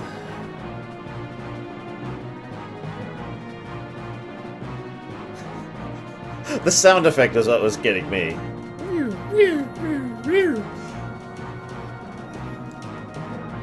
Yeah, the sky actually does look kind of plain. A little low resolution there.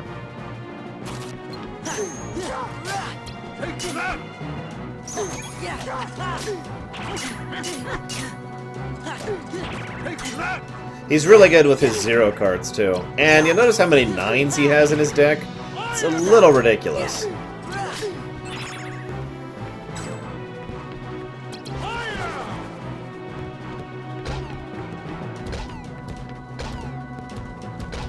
That would have been really funny, Samurai.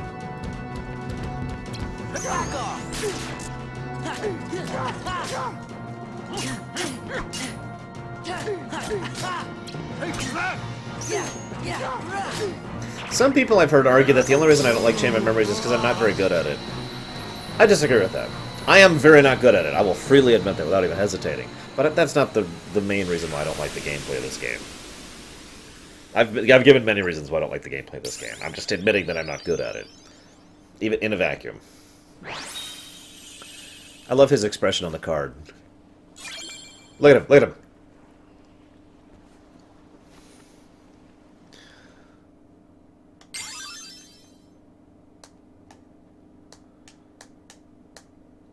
That was very cathartic, by the way. I can't wait to fight the last Repliku fight.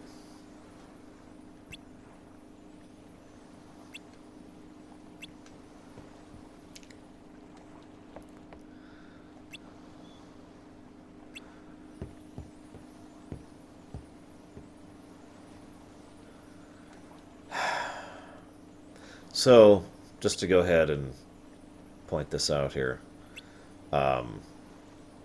Wendy's desire to go home and be herself is comparable to Naminé. Basically, in this situation, Sora is Wendy and Naminé is Peter. Wendy just wants to go home, and Peter is worried that she'll forget about him. And Wendy's like, no, I'll never forget about you. And Peter's like, no, when you go, you'll forget. Little by little, one memory at a time. And when you're a grown-up, there won't be a single memory left. Keep in mind, Sora doesn't remember Naminé. So, yeah.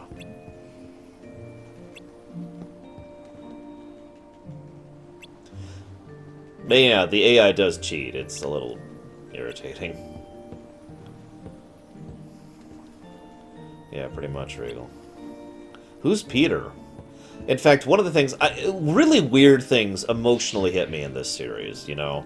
And one of the things that always gets me is a scene that has no... It's not sad music, it's not being portrayed as if it's a sad scene, but there's this scene where Jiminy, in 2, looks at his journal and he says, thank Naminé. Who's Naminé? And every time I see that, I just kind of go, ugh, and it just hurts seeing that. God.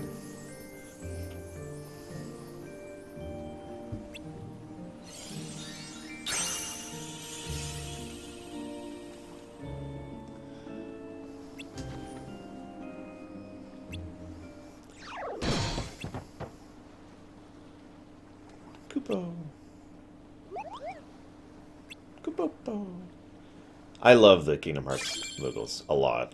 Sorry, but I do. They're right up there at the Final Fantasy XII and Final Fantasy IX Moogles, in my opinion.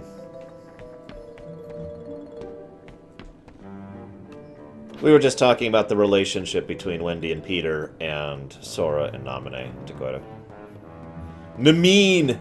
Namine is actually how I used to do that one, by the way. Namine. Or Namine. Because that's what it looks like. Repliku! Come back!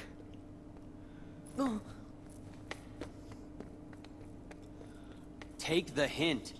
I told you to go home. Not until I rescue you and Naminé. I don't remember ever asking you to rescue me. Did you forget?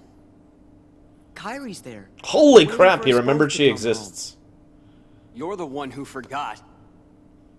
I told you at Kingdom Hearts when we closed the door. Take care of Kairi. Give it up. I'm not going back to the islands. For anything. It's not just for Kairi. What about the rest? You can have those losers. Already forgot him. Like his parents. That's enough. Although I think he's referencing Selphie, Waka, Tidus there. I'm not sure. What about you, Sora? Do you actually remember what they all look like? Of course I remember.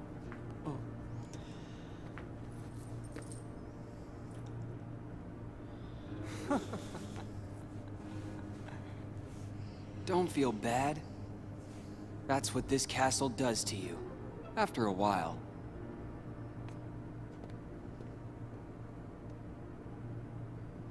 It's good.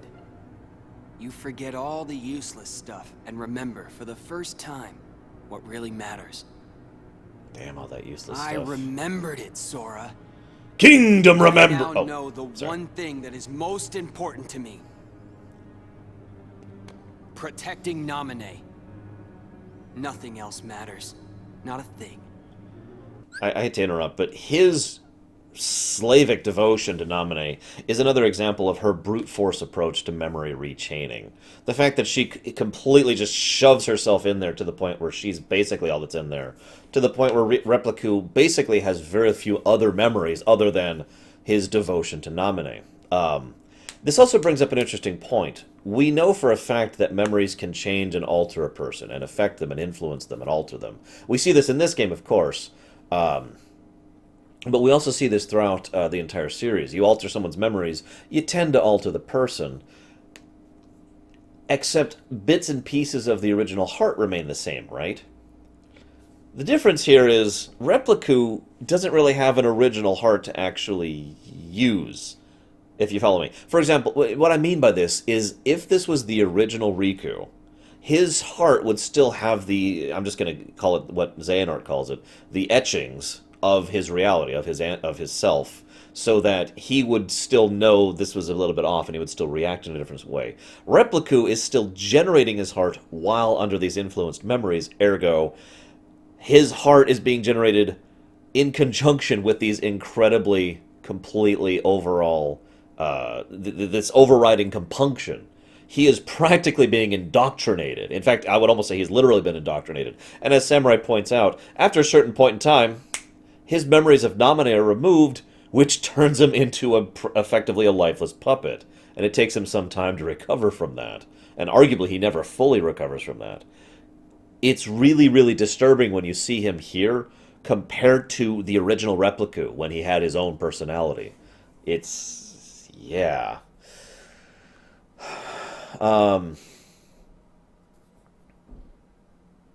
Actually, Kingdom Hearts, Fuke, that's a complicated answer, Fuke, but basically, the Kingdom Hearts is absolutely within the Imperium. It's... let's just say that I have my own explanation, because I had to write one, for what happened to Kingdom Hearts, the nature of the realms, and why nobody from outside Kingdom Hearts verse has ever gone in, and vice versa. And I don't want to spoil too much of that.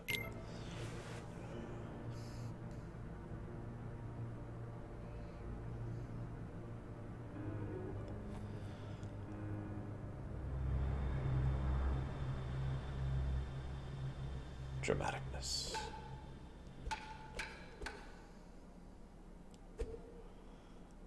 Hey, Riku. No, Fuke. Absolutely not. Quite a few things are not. I think I'll jog your memory. So this is how this one turns into a fight, Takoida. Go ahead and try. Probably one of the least aggressive fights between these two. Between Repliku and Sora.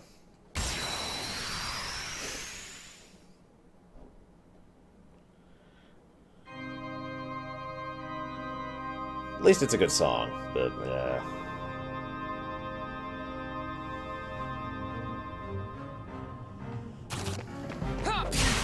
Almost hit R1 again. I had to physically pause for a second to not hit R1 there.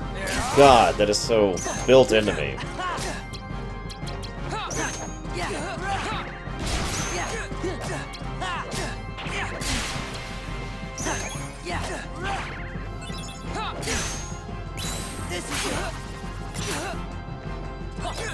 You gotta be kidding.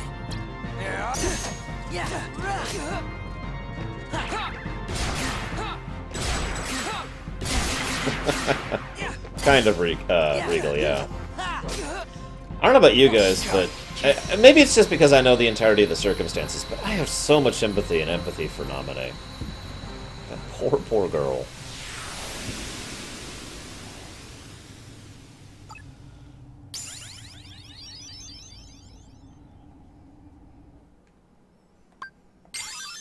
Zansetsuken, which is 999.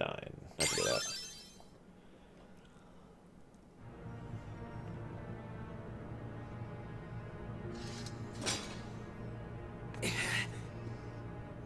Oh god, Takoida. Too bad, Sora. You can fight me all you want, but I still won't remember a thing. Try to keep in mind, he doesn't have other memories.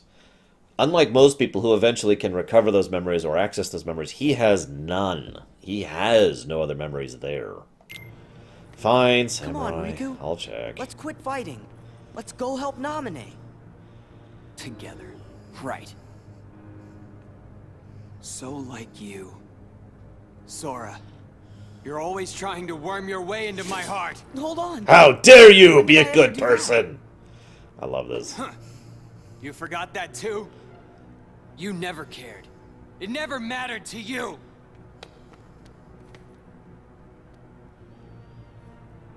You won't push me away.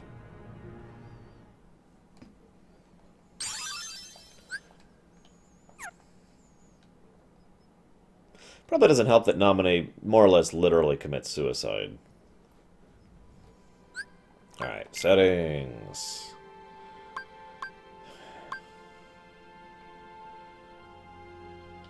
Aha! We have switched it! Yay! Wait, what? What the hell is courage? I don't remember what that is. What's courage?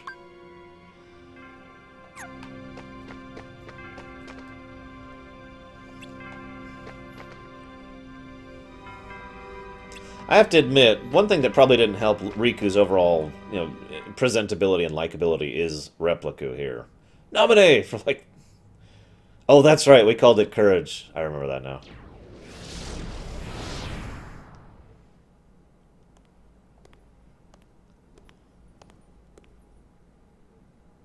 Does it hurt, Naminé? Watching your two childhood friends fight, all because of you. You have my sympathies from the heart. Axel says that kind of stuff a lot, by the way. I just want to say one thing. I like Axel a lot, but there's no denying he was a very cold fish until Roxas and Xion kind of brought out the Lee in him. Axel probably had the potential to be one of the coldest, most calculating, and most brutally evil of all the Nobody characters. I mean that sincerely. He is very much a cold fish and extremely ruthless. In my opinion, with very few exceptions, he doesn't actually care about basically anyone in this initial thing, except maybe the remnants of his plan with Saïx, and maybe just a little bit caring about Roxas. Because remember, he's basically only spent like a week with Roxas at this point. So yeah, he is in many ways a full-on villain. Definitely the person who is manipulating everyone else here into every other situation. Definitely a good antagonist, absolutely. I just mention it because it's interesting because, again, he turns from this terrible, disgusting, horrible person into Axel, or rather, to put it more bluntly, into Lee. And it just really showcases the difference, because that is, of course, the big theme of Kingdom Hearts. The connections between people and how that affects us. We already saw this in Kingdom Hearts 1, how Riku descended because of his connections to Maleficent and Sora, and how Sora ascended because of his connections to basically everyone. Axel is just another example of this, another iteration of this. But don't waste your time. Also, note that We Sheaf picks up on can that. never hope to be somebody's. I have no doubt whatsoever Axel could have defeated Marluxia. He is also one of the best combatants in the entire organization. By a wide margin. Honestly, I think only Xemnas and Xigbar could contest him. I don't get it. Riku and I, we both want the same thing. Both of us want to help Naminé out. How come we're fighting each other? I mean, Riku and I have argued about stuff in the past, but... Could be because you care what happens to each other. I really thought so too. But maybe Riku doesn't. You can't give up your friends. Come together. Sora, Riku, and... Oh! Finally starting to affect her memories. Finally. Starting to shove her memories out of there. It seems our memories are fading mighty fast. Sora, we gotta hurry. I bet Riku will come around if you just talk to him. Again, You're right. for the third time. We three were never apart. I already added in no music for this scene. Me and Riku and Namine. Yep, those three were always never apart. Riku, Sora, and Namine. Yeah, I gotta be honest, that scene's a little creepy for me, because that's pretty much the moment at which Kairi has been shoved out of the picture.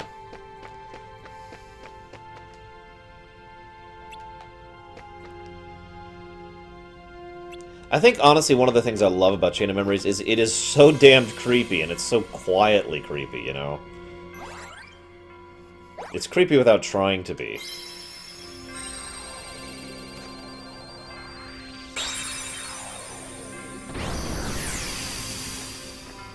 Why would I save, Kay? And why would I block? God, you're so weird.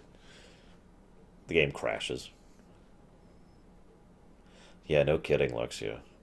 A whole year to fix him. Of course, in fairness, the whole Shion thing was messing up with the fixing, too. But, yeah. Could you imagine going through life and not even realizing you're being so utterly altered like that? God, that's just a terrifying thought.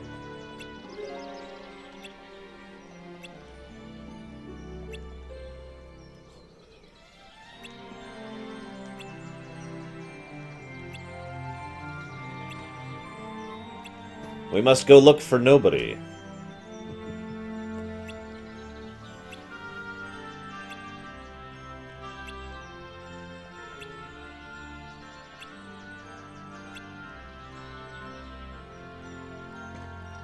Shh, Fuke.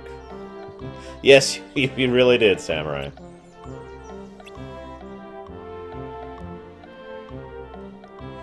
Actually, that's an interesting question, Pandemonium. I've heard that one debated. I suppose this is a good time as any to actually talk about that.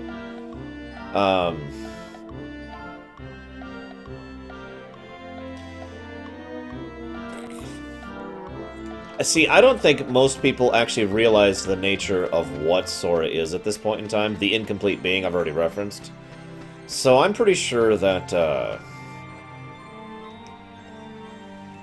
well, okay, this gets really complicated, because we've got, okay, here's Sora, who's already complicated because he's got Ventus. So Sora has two hearts, his own heart and Ventus's heart, okay? And then here's Kairi. Now, Kairi's heart is stolen and goes in here, so now Sora has 3 hearts inside him. Sora then unleashes his hearts, willingly gives up his hearts, and becomes a Heartless. This releases all 3 of these hearts. One of these hearts goes off and becomes his Heartless. One of these hearts goes off and becomes Roxas. One of these hearts goes off and becomes Namine, okay? However, that heart that is released immediately after becoming Namine goes back into Kairi, because it was released back into her body, that was already right there. So, Namine is nothing more than a mirror image of sorts. This is a bad example of Kairi.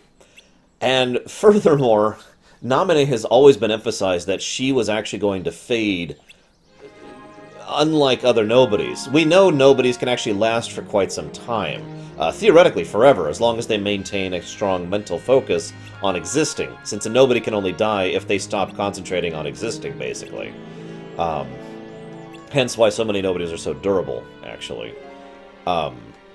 So, Namine doesn't really have that same cohesion the others do, because her heart's already gone, and her body's already gone, and her soul's already gone. She is truly an echo, a shell, a unique case. So it's emphasized that Namine would actually fade regardless of everything, unless something was to keep her together, to keep her coherent. I mention this because you talk about, would Sora have vanished, would Kairi have vanished, what would happen to Namine if Kairi's memories were totally erased from it? Actually, I personally think that Namine would have been allowed to continue to exist, and would have continued to, had a lengthier durability, basically. Because she would have had something chaining her, anchoring her to reality. The memories of Sora keeping her real. Make sense? By contrast, what would have happened to Kairi as a result of that? That's a much more interesting question. It's entirely possible she would have swapped fates with Kairi, and Kairi would have slowly faded away instead. This also makes sense to me because we know for a fact that that's the kind of general thing that will happen to someone if if there isn't an equilibrium, because that's exactly the same kind of situation that was happening between Shion and Roxas. Only one of them could exist long-term. One way or another, one of them would end up surviving, and the other one would end up sacrificing themselves, willingly or otherwise, for the sake of the survivor. So, that's what I think would have happened there, personally. Sure, I'll help you, Rabbit. Oh my god, why, God? Why, God? Why? I can't get away from the minigames.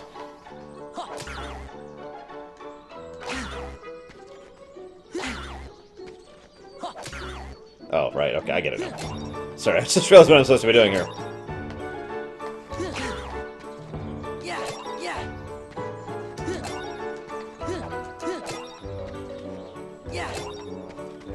Oh, yes. Pooh! Look out! Pooh! Why, Pooh? Why would you do this, Pooh?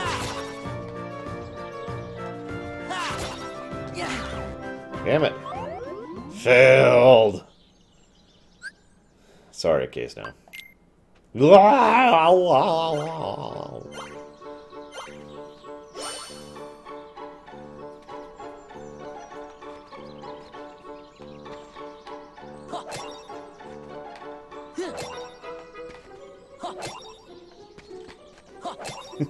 I am the Pumpkin King! Wait, where are... No, my pumpkins! Come back! Now that I know what I'm doing a little bit. Better. Oh, yes. Pooh, why would you do that?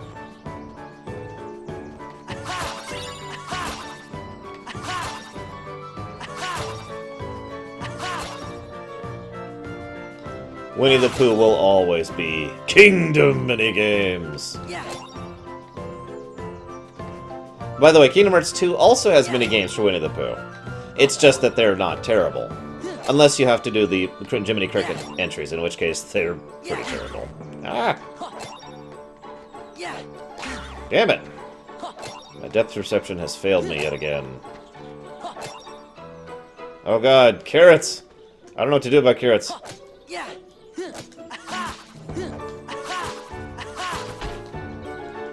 No! What fun. Okay, we did it. We did it, we're done. Oh,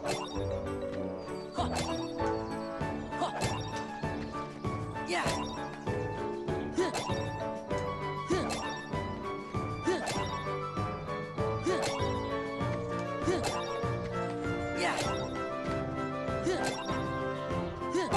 Why isn't it ending?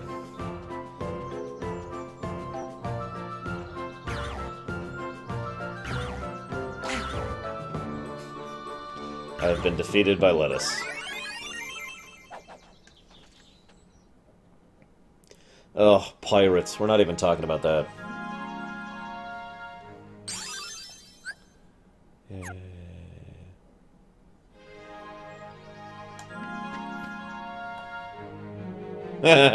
Kind of Nicholas, yeah.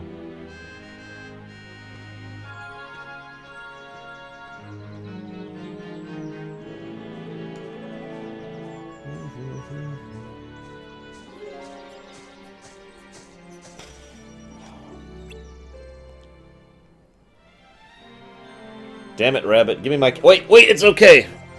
I have one carrot left.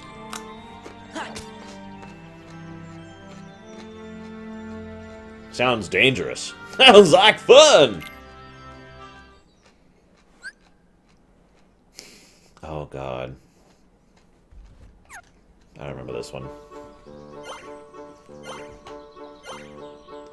Let's do it!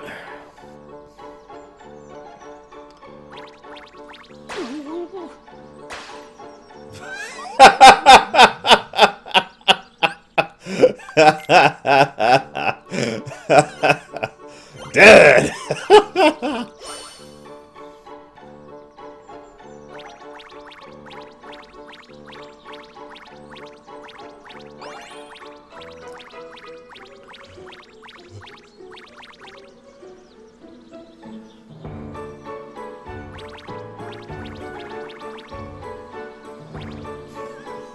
Oh, shoot! No, oh, God!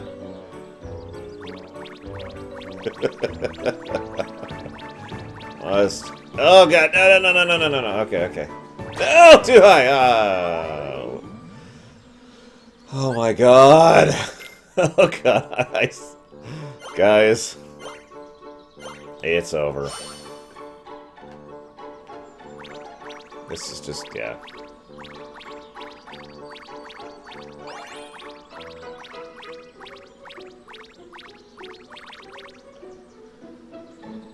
This is a Lorerun. Phew. All ruminations are pre-recorded. Loreruns are live.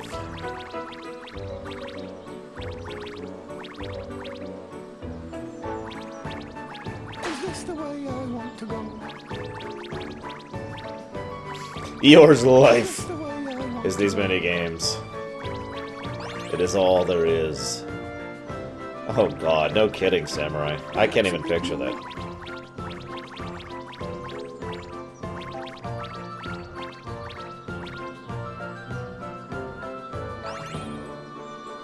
Is this the way I want to go? Oh God, oh God, oh God. Yeah, I know, right? Ultimate Paradox. Oh God!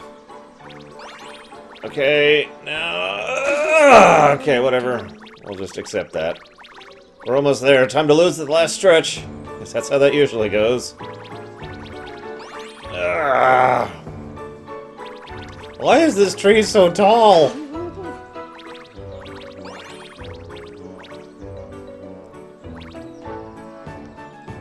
Almost there. There we go. Oh. We did it! Yay!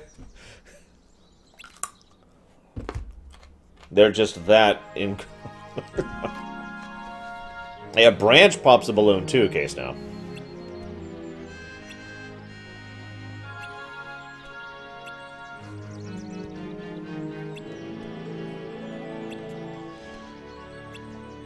It's funny you say that, Luxia, considering where we go in Kingdom Hearts 2's Winnie the Pooh section. I mean, we don't go into space, but we do leave the book. We go so high up, we leave the book of Winnie the Pooh.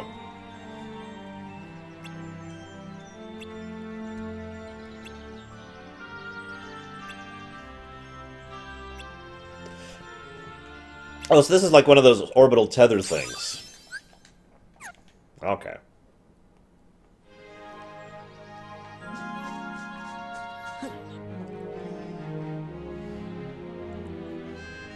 Damn it, Final Cut. My God, the bees, they're eating the balloons. And then they're going to eat me! Oh my God! Why would he do that, Foo Dogs? He's busy, man. He's got stuff to do. He's gonna sit around and act weird for a couple more years.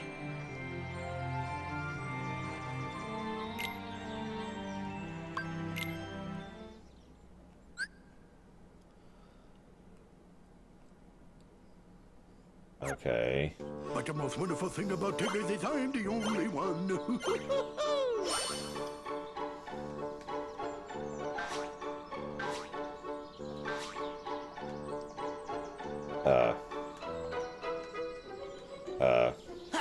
Oh, there we go.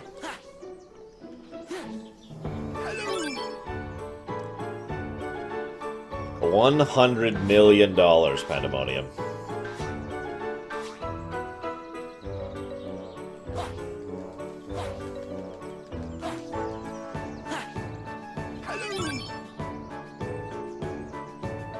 I actually thought there was going to be platforming for a second.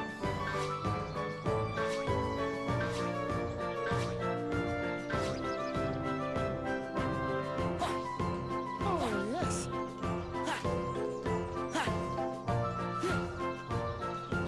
I have terrible memory, so I'm not good at Simon Says. So, yeah, I'm probably about to fail this.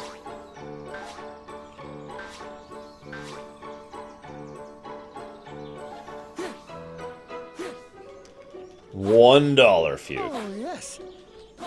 And a lot of time. Because that would take a lot of time. I don't know, about $1,000 would do it, Deutsch. I shouldn't say that. Okay.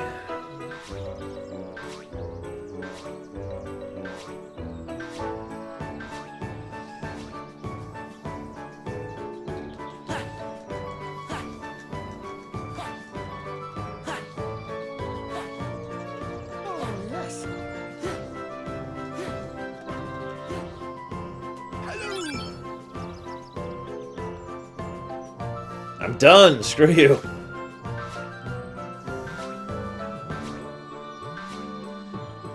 I'm not doing any more.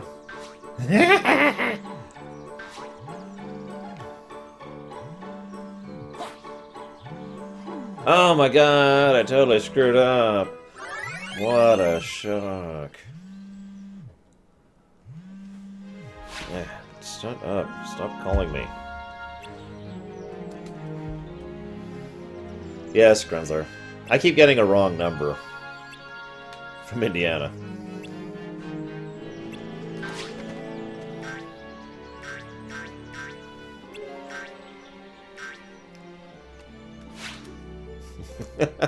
No kidding, Luxia.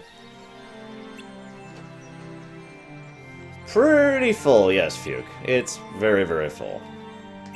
Exceptionally full. Holy crap, full. You guys have no idea how full my schedule is for the next several months. Like up until, I think, March.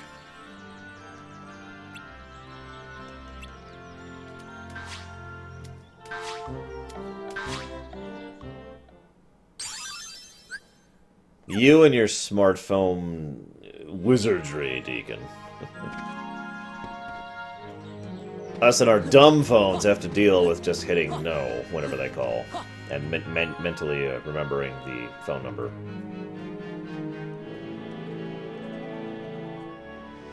Hey, Deacon.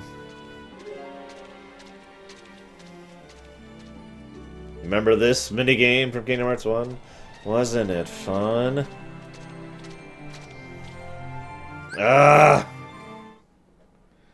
Let's get to the stupid, terrible minigame.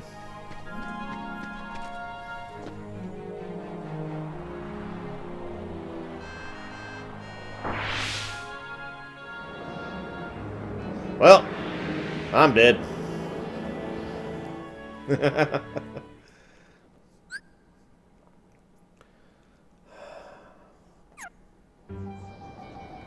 let's do it, guys. Whee! Whee! Why are there pieces of a tree up here? This is pretty close to what one of the minigames will be like in Kingdom Hearts 2, actually. Almost one-to-one, just less forgiving, basically.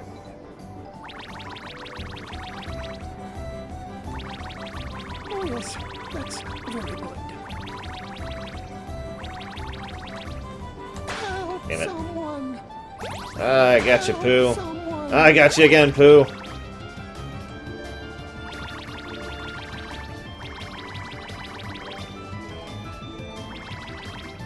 Help, someone. I got you again, Pooh. Help, For the 50th someone. time. There we go. Got him! Right at the last second. Okay. Orbital poo dispenser. I actually have thought about that pandemonium, but basically no one's actually requested it. So it hasn't really been on the list, so to speak. Please, Master, get up on the Hydra's back!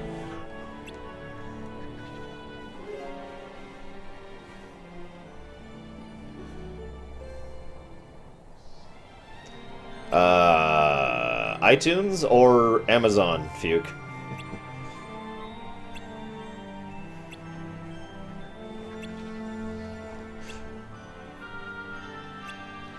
And that was his problem, Top Top. He should have been asking for nobody to help him.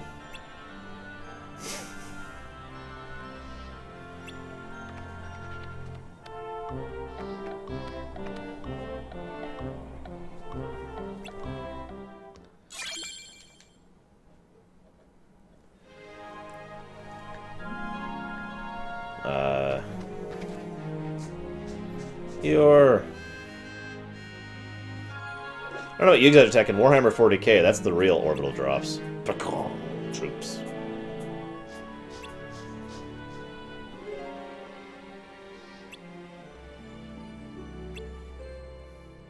Wow, Pooh. Dick move, buddy. Dick move. I would like some honey. Yes. That's right, it's the worst minigame of them all. It kinda is, seriously. Like if you don't have the insano stuff, this minigame really sucks. A lot. What? What?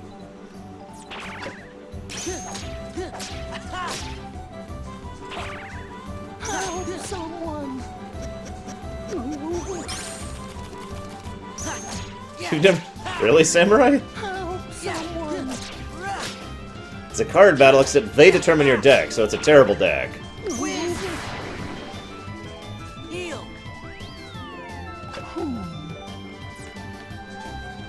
Like, seriously, it's a terrible deck.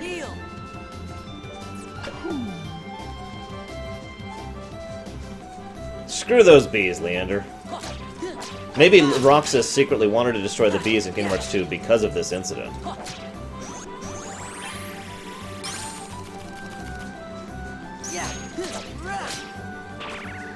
Help someone!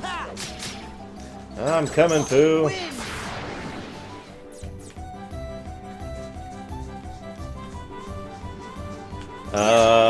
I don't know if any of it is skippable, no, Fuke. I mean, obviously this is skippable. I think. I don't remember how to skip this, the Winnie the Pooh section. Minigame Maniac. Yay! We got the thing that Pooh didn't even care about because he's a dick! But still, we got Eeyore's tail back, and that's the important part. Yay! I'm glad that Ninetale didn't also get eaten by bees. Thanks for not trying to help me. An accident. Figures. Nobody would help me on purpose.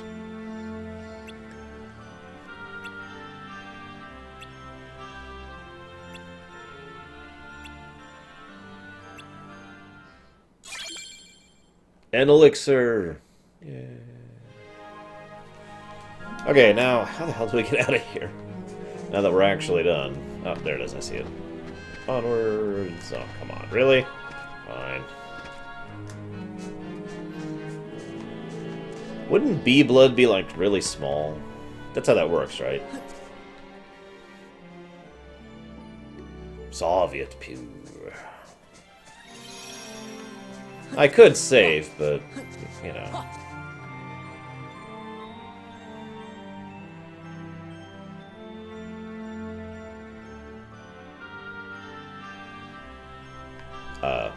What? No.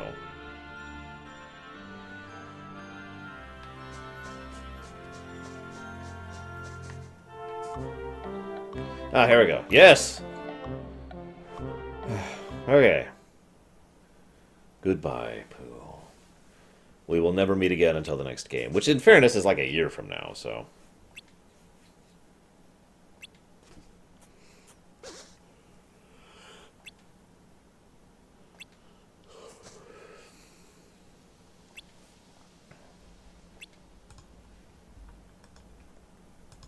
You are a terrible person, Samurai.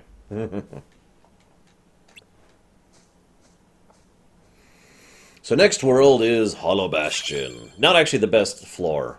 The best floor, at least in my opinion, is clearly and definitively Castle Oblivion. The actual Oblivion floor, in other words.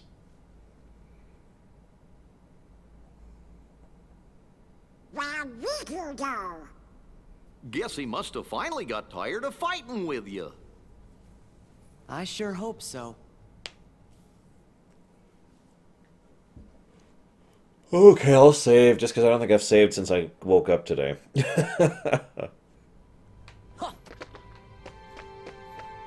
I would pick Fuke. Depends on how you define an NPC, but if we're defining it as anyone who's not the player characters, I'd pick Xemnas. Or Xehanort. Or Xigbar, one of those three. So what's going on, Vexen? Your Riku was supposed to counter Sora. What's he waiting for? Where is he? He's hiding somewhere to lure Sora deeper into the castle, right? I suppose we should just leave it at that, you know. Aha! Oh, I see now. I would have never guessed that. So sorry, Vexen. Silence! Predictable response. Forget it. Men without hearts are so boring. You're one to talk. As if you have such a heart to speak of yourself. That's enough. It's Captain von Bosch Rossenberger.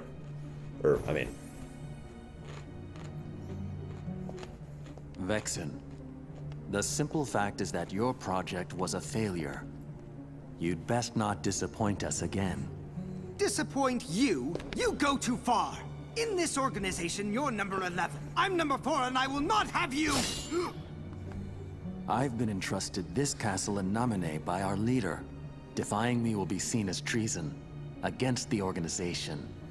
Traitors are eliminated. I believe that's what the rules say.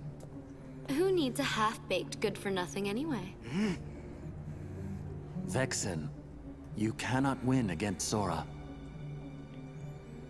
Pity to be so ignorant.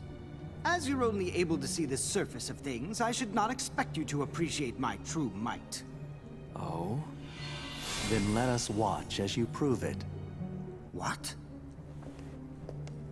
None of us wish to be suspicious of a comrade. Your insincerity is comforting. You give a challenge like that to Vexen and he'll seriously want to eliminate Sora. That would be an unfortunate denouement.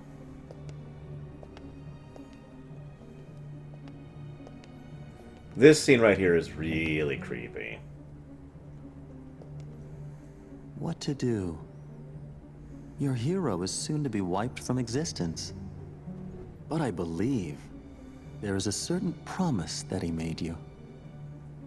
Isn't that right, Namine? Yes.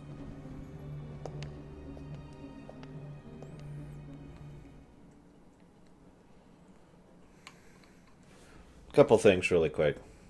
First of all, Vexen is tall. You ever notice that? He is, I think, the second tallest of the organization members after Lexius, who's a frickin' giant. I just mentioned it because even Marluxia, who's actually pretty damn big, on par with Xemnas, is like a head shorter than Vexen. Anyways. I still think that would have worked better if Marluxia was a female, but moving along. Marluxia just kind of sounds like a feminine name, in my honest opinion. Couple other things to point out. Like I mentioned, the remake, this one, the one we're seeing right now, makes it way clearer. In the original version, they were a lot more coy about the whole no hearts, what nobodies are thing. In this version, they're pretty much flat out stating it, as if you have word to talk, having no heart yourself. Pretty much just flat out, calling it out and stating the nature of what they are. Mugu Mugu, Mazidian Rabbit. Mugu Mugu. I also do like the fact, all creepy factor aside, I don't mean creepy in like an inappropriate way. I mean just creepy in the fact that you really get across the idea in that scene that Namine is absolutely terrified of Marluxia. And well, she should be, especially given her circumstances and everything I mentioned earlier about how she came to be and her first days and all that. Having someone that terrifying and that just that much of a horrible bastard, basically bullying you into doing whatever it is he wants you to do. Yeah, I think that would be a pretty terrifying person. And Marluxia himself, well, funny fact, we don't actually have much of a personality for Marluxia, if you think about it. Most of the organization members have at least some personality to them, but Marluxia is probably one of the most blank slates of them, and that's including Saïx, who, his being a blank slate is actually part of his character development, which we'll talk about when we get to 2, of course. Excuse me. But Marluxia, what can we say about him? He's manipulative. His element is the element of freaking death. Of the 13 elements, his element is death, for God's sakes. Hence the flower petals. It's a Japanese thing. And he even wields the massive scythe as a resultant of that.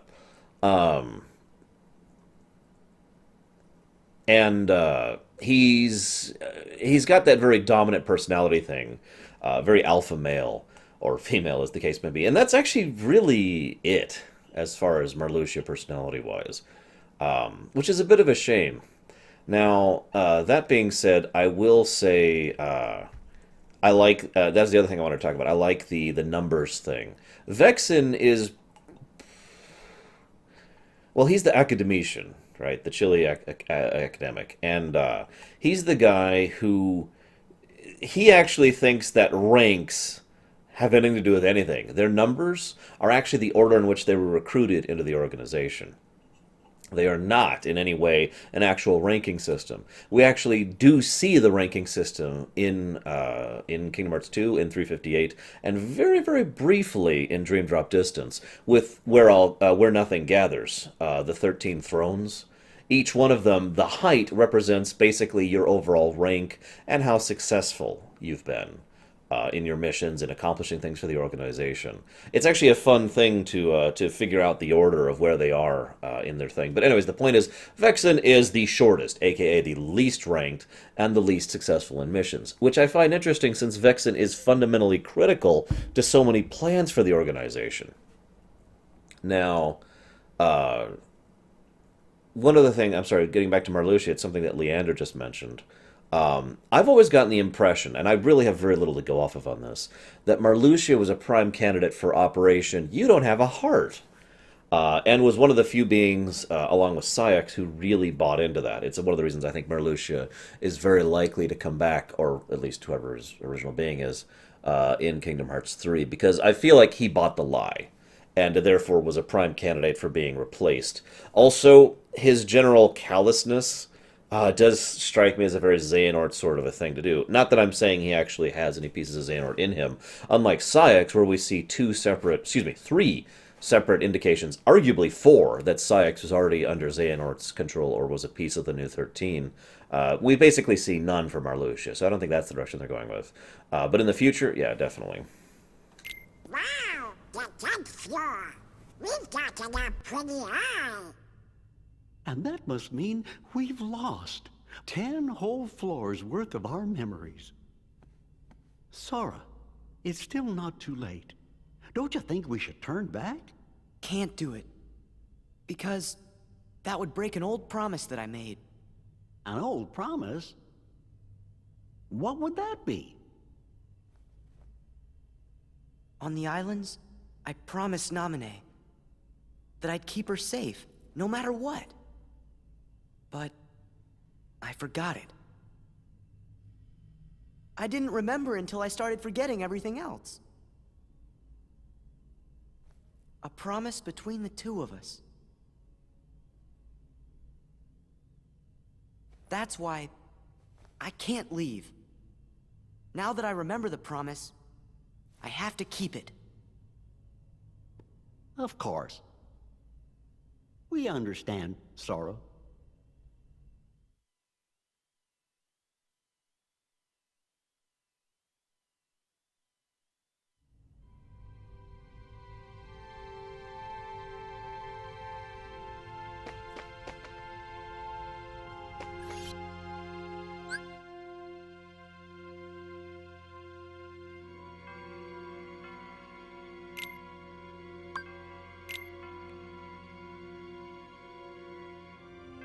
Okay, sorry. Was chewing on a carrot. You don't want to hear crunch, crunch, crunch. In order of questions, Fuke, what would be the most horrible character to be a passenger into the mind of? Probably Shion or Terra. Both of those would be pretty terrible. I do think Marluxia did know about Xemnas' ability, absolutely.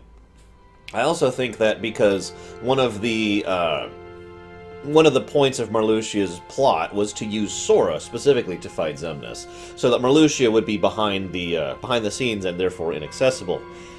Thinking, of course, that Sora could defeat Xemnas. I mean, there's no way Sora could ever defeat Xemnas.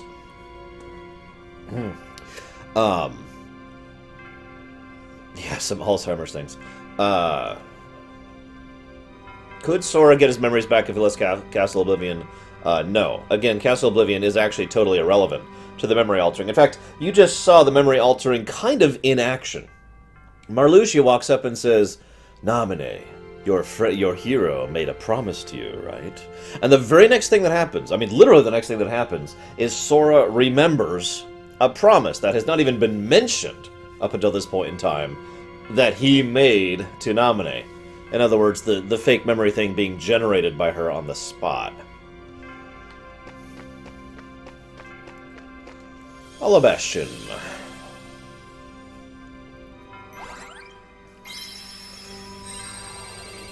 Honestly, I'm a little surprised Xigbar isn't a little closer to the middle of the pack. Literally just for duplicative reasons. I mean, because I'm pretty sure, in terms of actual accomplishment and rank, Xigbar is basically number 2, right behind Xemnas.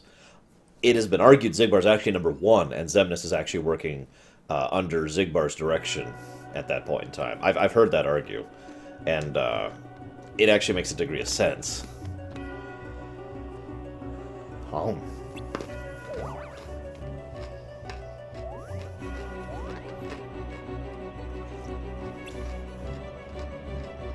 Beast! Bell?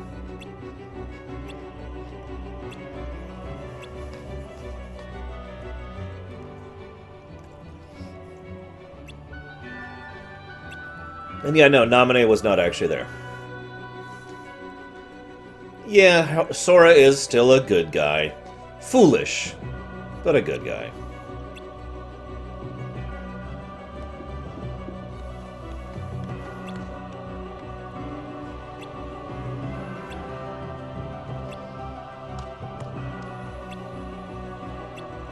No one could ever care for a beast like me. Oh, I'm just gonna go back to writing my poetry and going to Hot Topic, and I don't know, I'm not good at making fun. Yeah, we were just here yesterday, weren't we? Ugh. Hollow Bastion, my second favorite floor of this when going through a Sora. Mainly because of the music and the fact that it looks flippin' awesome. Even in the room aesthetic, Hollow Bastion still looks cool.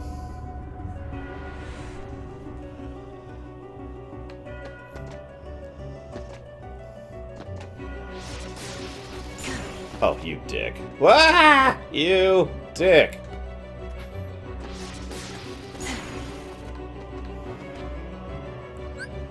Not everything, Fuke. Not to such an extreme. But most everything is not. Now, I will say one negative thing about this floor. It's freaking huge! When you're going through here, you know, normally, without all the cards already ready to go, this place is where the grind really starts to rear its ugly head.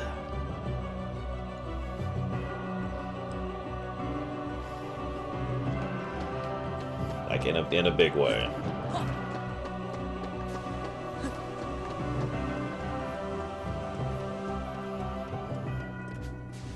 There is no way in hell we'll get to 358 today or tomorrow. We've got all of Kingdom Hearts 2 to go through. And that's probably the longest of the games.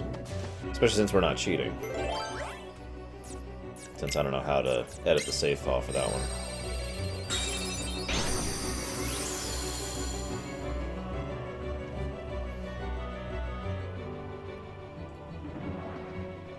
Oh, God, my neck. That reminds me, we might be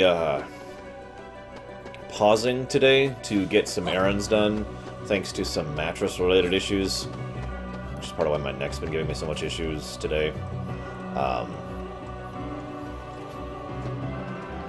But after I'm done with that, I will most likely be coming back and continuing to stream. If you guys want me to, of course. No, Leander. I gotta be honest, I get why they put 358 on 1.5, but 358 really, really, really should be seen after 2. It just fits way better with the thematic flow of the series. We will absolutely be getting to Kingdom Hearts 2 today, unless I really start screwing up on Riku's section, which I'm admittedly a little worried about.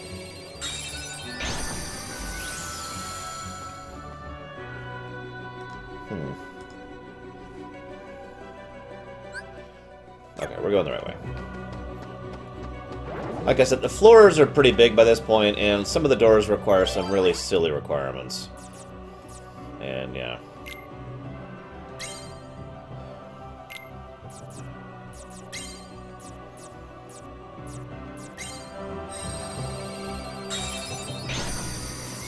Also, just think, if we had female Marluxia, she could have been voiced by Jennifer Hale! No? How about Laura Bailey? Oh, I love the Roxas section. I really do. We'll see, Bragwin. Yes, I was kidnapped.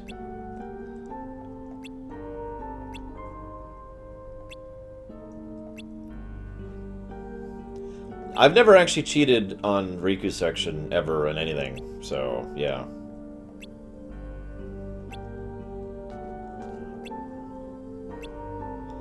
You can't understand. I can't let him see how I really feel.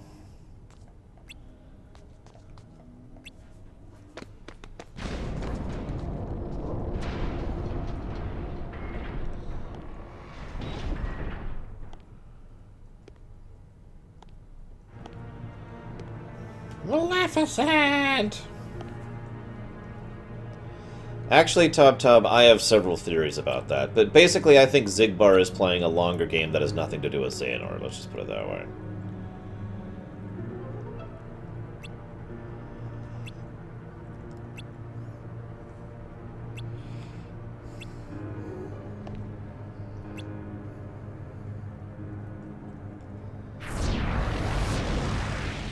I will say one thing. It makes perfect sense to me in Kingdom Hearts 2 and a little bit in 358 that they would want so badly to gain beasts Heartless and Nobody. Because, see you around, Final Cloud. I haven't actually played through that yet, Dakota. I'm looking forward to it, though. Because of the fact that, let's see. Because of the fact that Beast has been mentioned to have such a strong heart and to be such a powerful individual, the automatic assumption is he would be an incredibly powerful Nobody. I don't know if that's true or not, but it is obviously the speculation.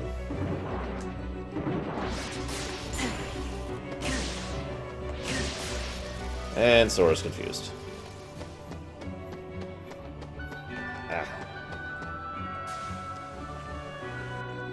I've actually thought about that myself, Luxia, since Gaston makes literally no appearance in any of the Kingdom Heartses. Despite the fact that they've actually gone through the entirety of Beauty and the Beast, and then some, throughout the course of the games. Sora, as of right now, would be best described as an incomplete person.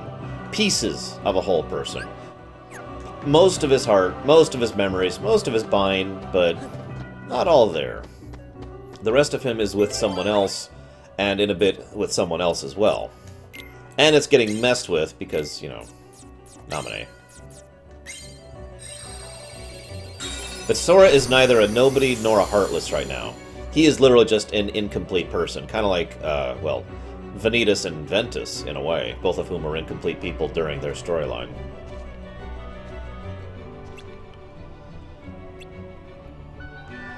Naminé would be argued to be the other incomplete being other than Ventus and Vanitas, but I think those four are really the only ones that qualify.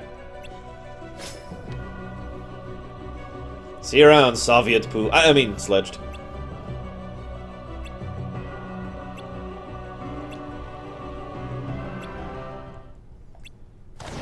Roar, as they say.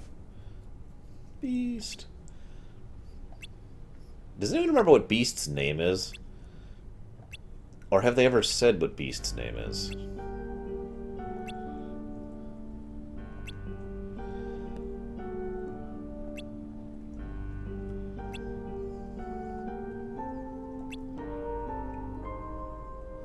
The memories of our days together are my most precious. I will not cast them aside, so I cannot leave you here, even if you hate me for it.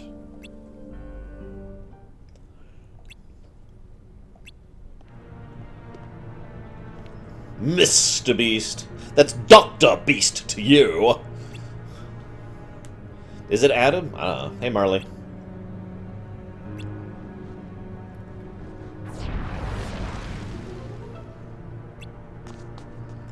No. And Belle is dead. Sort of.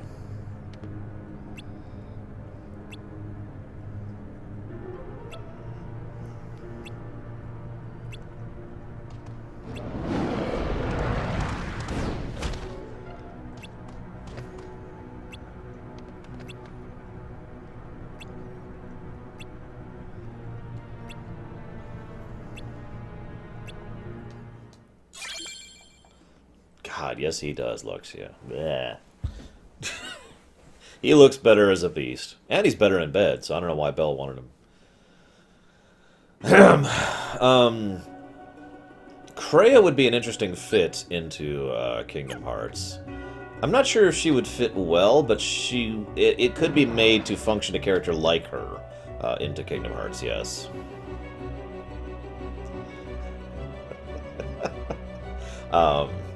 She is certainly manipulative enough. Ah, damn it! These freaking confused things. And she's got that gray mentality and that anti-dark, anti-light thing. Honestly, I'm a little surprised we don't have a villain whose motivation is like Kreia's in Kingdom Hearts already. Unless we do. Total hints for the future! Adrian. Oh god, Schmeidolf. Really? That's right, I jumped straight into them. Nothing, Samurai, nothing. I was just theorizing about Zigbar. Looks like I need to go all the way around. Bleh. Okay. Sora and the Beast? What the hell, Luxia? What is wrong with you?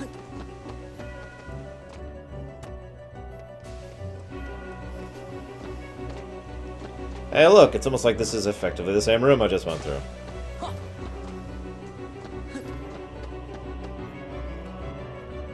Well, technically, no, Regal.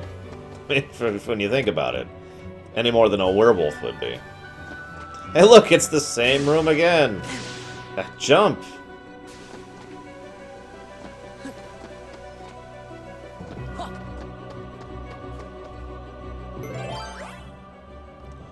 Yeah, Revan would fit pretty well, too, actually.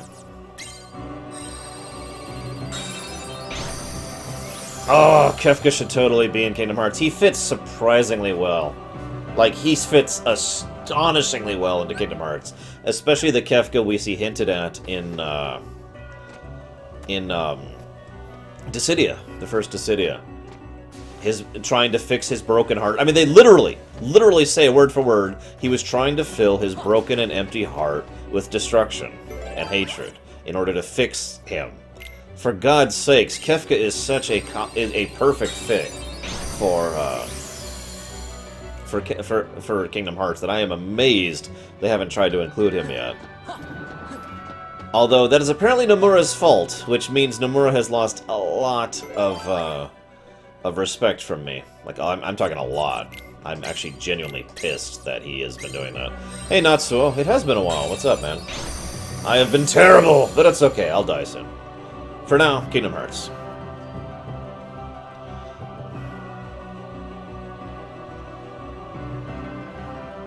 I don't know what you're talking about, Lulu. That was all Deutsch. Kept talking about Ventus and, you know. My dark magic requires hearts of utmost beauty. The Nomura's perspective is he doesn't want any characters in Kingdom Hearts that he didn't at least help design.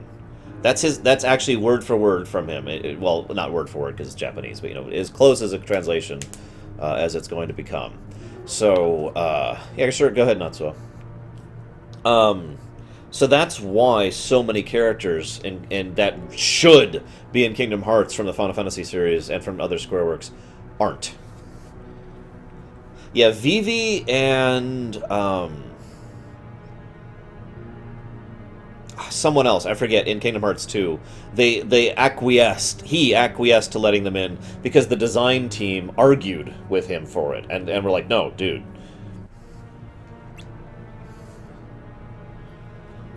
Yeah, exactly, Leander. Think about it. It fits astonishingly well.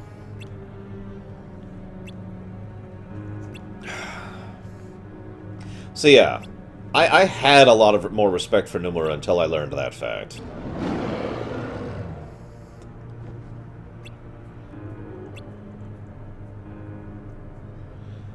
Possibly Pandemonium. That doesn't make me respect him anymore. It doesn't make me agree with him anymore. It just makes it stupid as opposed to actively arrogant. Take your pick.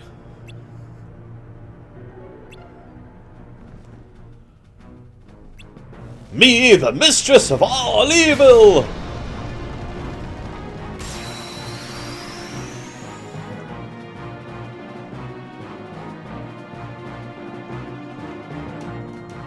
Yeah, seriously, Cecil would work great, Kefka would work great, Golbez would work great, Rydia could work extremely well.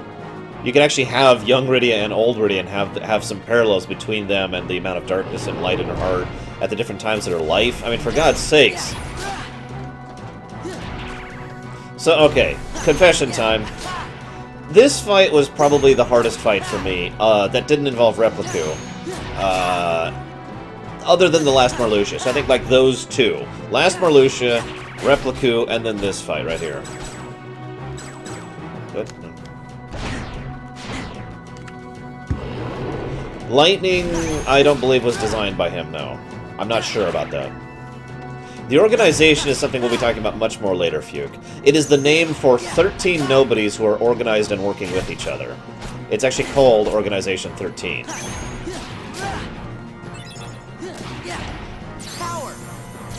Finisher, Cloud!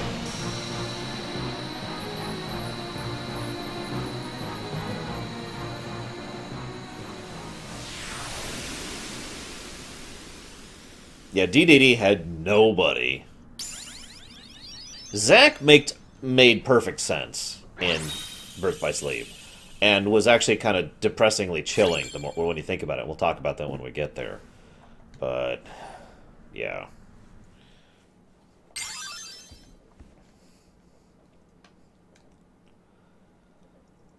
Yeah, Xemnas is the leader of the organization. Xemnas is Xehanort's nobody, and Terra's nobody, and Ericus's nobody. Yes, all at the same time.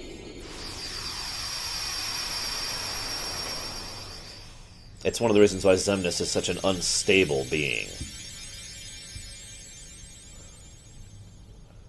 Seriously, pay attention to the way Xemnas talks sometime. He talks as if he is just mentally unbound. Beast. Or wait. He wouldn't be saying Beast. Oh, Beast, it's so good to see me again. Oh my god. Would I call Organization 13 evil? No. Not so. You're gonna ask advice yet? Or did you just... was it too big and it didn't fit into Twitch?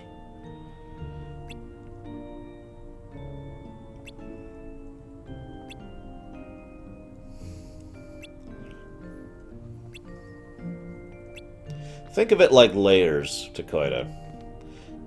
See, for example, Sora is a little different, because Sora has, like, multiple hearts in him. The situation with Terranord is actually... it's more like Xehanort's heart, within which is Terra's heart, within which is Ericus's heart. So it's a layered-in thing. It's the onion thing. Or the Russian doll thing, if you prefer. Because layers! Nobodies have layers! But seriously, though, that is pretty much what's going on there. As opposed to Sora, who's just like, they're all swimming around in him. Like fishes, going... And now I've put the mental image of hearts swimming around like fishes inside of Sora in your head.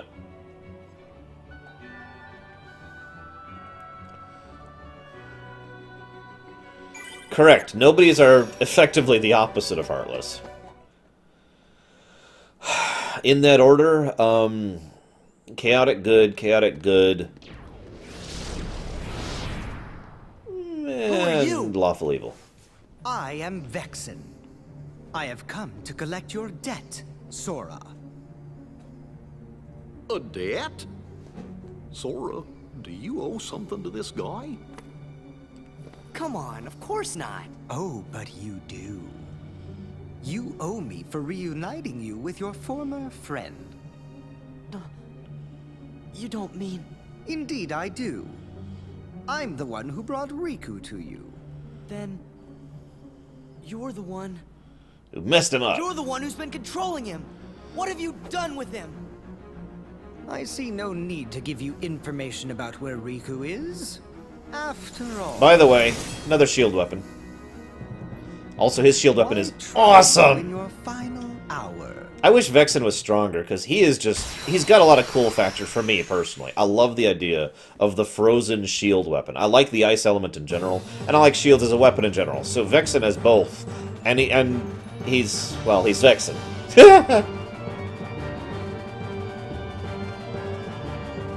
He's also a frickin' giant, but we already talked about that.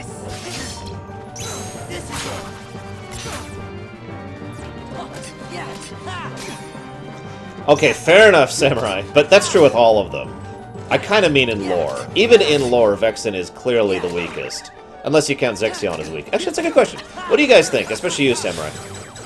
Who's weaker? Zexion or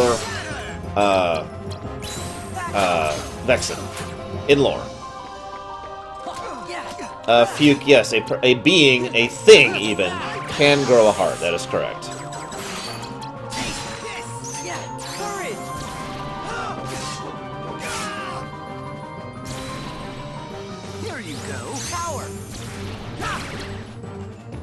Alright, Omni Slash! Wow, he broke me!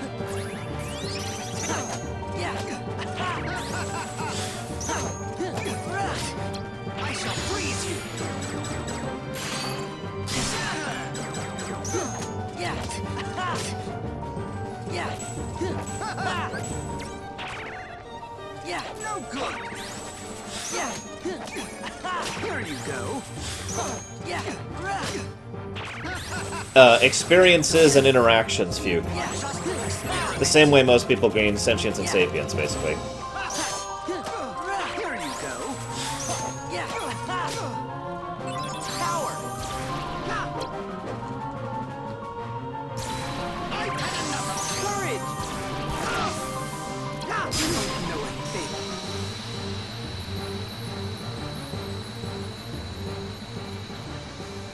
Yeah, see, it's kind of an interesting question, isn't it, Mizidian Rabbit? Because Zexion and Vexen are both pretty much the bottom of the barrel in terms of strength. Everyone else, you know, is actually pretty strong. I think Luxord being the next weakest, personally. As I expected, you weren't one to die very easily. Depends on the object, Fuke, but theoretically, yes. As if I'd ever lose to you! I wouldn't be so sure. Did you even notice? I was delving deep into your memory as we fought. Also, Lightning's in Kingdom Hearts 3. And here, look what I found. Twilight A card Town. crafted from all the memories that are locked in the other side of your heart. Oh, take a drink! Wait!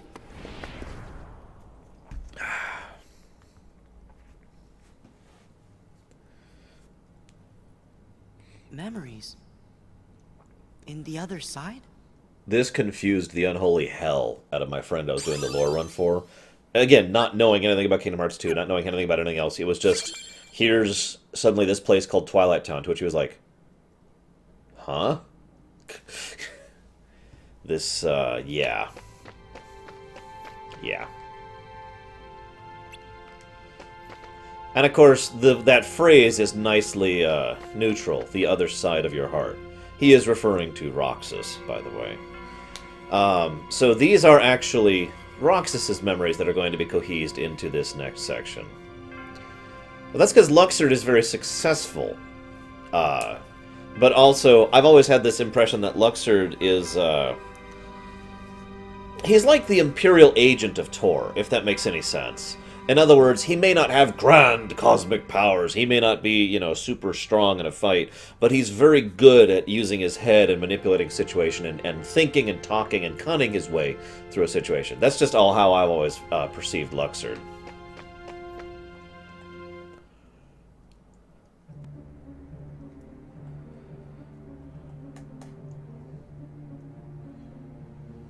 If Sora disappears, that would mess up the organization's plans. I trust that you know what you need to do. Oh, by the way, if it's not obvious, they're Haven't watching like a little display of what's going on in the rest of the castle. That's how they're staying up on events. Ooh, really? Maybe you could spell it out for me. Vexen has clearly committed a treasonous act against the organization. You must eliminate the traitor. No taking that back later.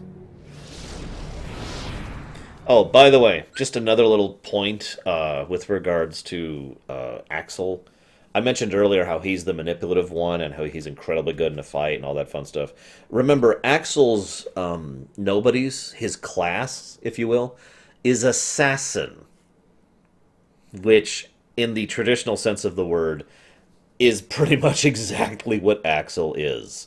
He's, not so advice. Persistence is the only advice I can really give. Try to find people who collaborate with you. I've been failing at that. And word of mouth. That's all I got.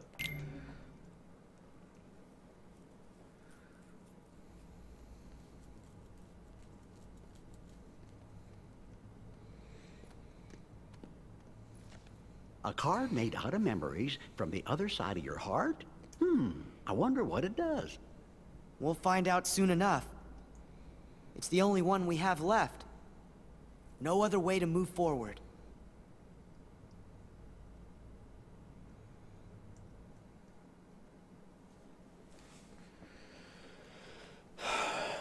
Fallout 4's fine, Kamek.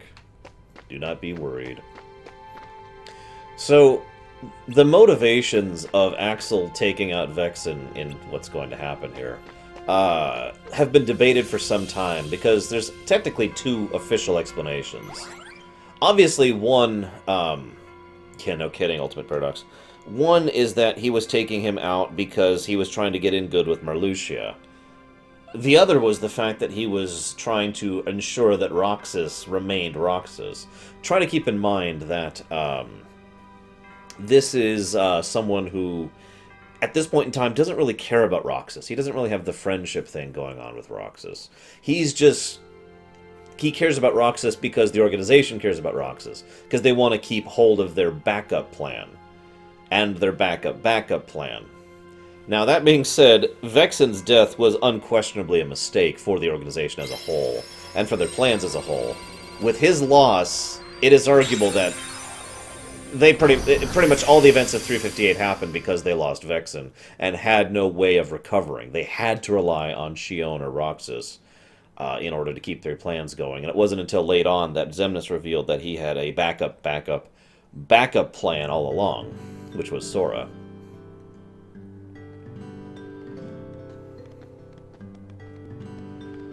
Oh, that is true, Luxia. Point is, it's an interesting circumstance what happens to Vexen here. And I gotta be honest, this is actually the very first nobody who dies, Vexen. And, I don't know about you guys, but I feel pretty bad for him when he goes down. I know, I'm a weirdo.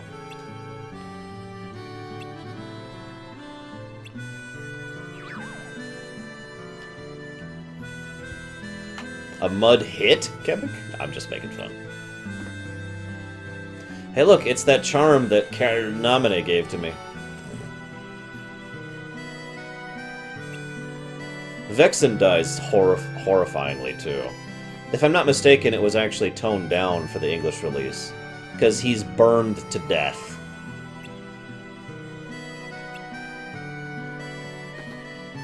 Also, notice how Sora is once again basically coming up with a memory that we've never seen and heard from again. Once again, Naminé just working her way in there bit by bit. Also, that's the first time Naminé shows a degree of willingness to admit and confess the reality of the situation. I'm sorry you're going through all of this just because of me.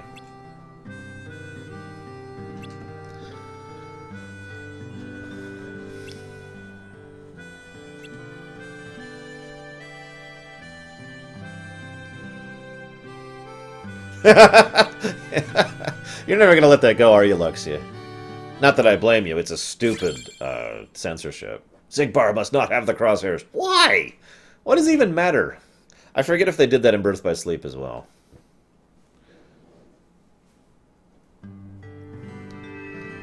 Oh, dude, I really hope Even is in Kingdom Hearts 3. Probably as a like a tertiary character, a really small role. But I would love it if Even has regained his sense of morality and whatnot, and is like working with the good guys. Maybe as part of, for example, the alternate advancement method. While he is one of the people who you bring, pieces of the worlds that you're going to or whatever, and studies them, and as he's analyzing them, unlocks new abilities in you. I just think that'd be cool, and it'd be a great way to weave Even.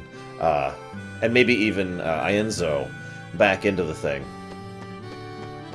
But I'm a weirdo. What do you want from me? Okay, this way. They did in Birth by Sleep too? Well, never mind.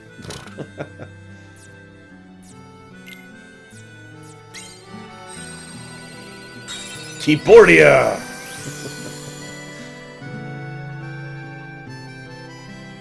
That's a good question, Pandemonium. But as far as brutality, honestly, I'd go with Zexion. Especially since he basically died screaming. Because Naminé doesn't really have anything cohesing her, Fuke. Kairi can totally exist long-term. But if Naminé were to replace Kairi's memories and existence, her anchor to reality, with her own, then Kairi would cease to exist and Naminé would be able to keep going. That is not the only way for Naminé to keep going. In fact, Naminé does eventually find another way to keep going. But if nothing had happened, Naminé would have inevitably faded. Not died, I want to stress that, faded. And the distinction there is the idea that rather than, simply dying, which has the possibility of coming back, when you fade, there's nothing left of you, so you're not coming back.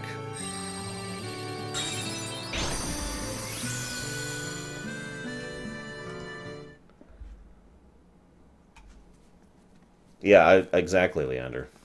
Given that we know Ansem the Wise might still be alive, I have a big theory about that one I'll share later. Yeah. So this is an area we'll be seeing a lot of in several games in the future. Something feels really strange. See you, Merly. I'm sure I don't know this place, but it's starting to feel like it's familiar to me. This is funny. You must have come here sometime before. No, and that's what's strange. It could be like with Naminé. You forgot lots of other stuff, and that's why you remember this place now. No, it's different.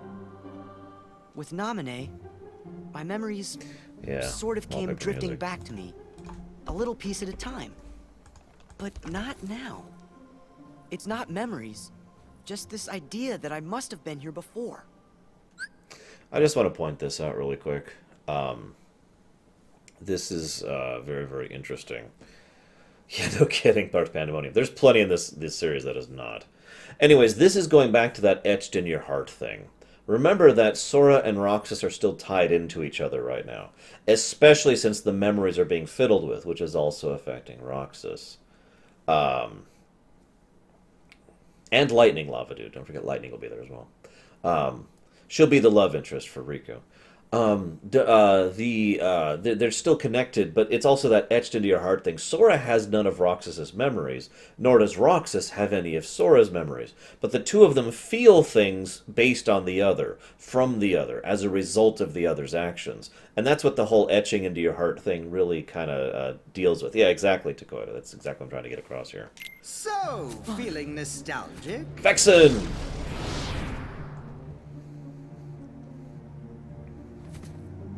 Oh, by the way, I'm sorry, really quick. When he samples Sora's memories here is when he gathers the information that is necessary to build the imaginary number project. Sora, a question then for you. Your memories of Naminé or your feelings here? Which of the two of these is more real, I wonder? Which is hilarious because the truth there is obvious. His memories of Naminé are completely falsified. His memories of here, his feelings of being here, are completely true. Naminé, of course. Whatever it is that I'm feeling, I bet it's just another one of your mean little tricks. Correct, Dakota.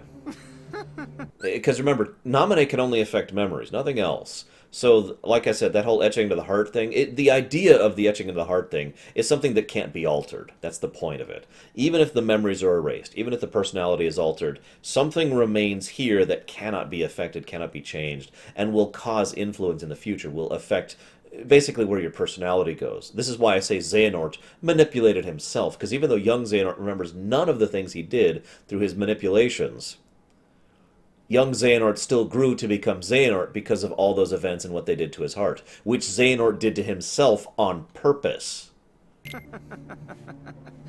The memory's wiles can be cruel. In its silence, we forget. In its obsession, it binds our hearts. Cut the riddles. I told you. This place was created solely from another side of your memory. It is on the other side of your heart that the memory of this place exists. It is your heart that remembers. You're wrong. I don't know this place. If you remain bound by the chain of memories and refuse to believe what Roll is credits. truly found inside your heart, then throw it away. You are not a Keyblade master, just a slave to twisted memories. Yes, exactly like my Riku. Your existence is worth nothing! Like your Riku? Worth nothing? That's enough! You're the one who changed Riku! Every word you've said is a lie! Actually, ironically, Never throw away my heart.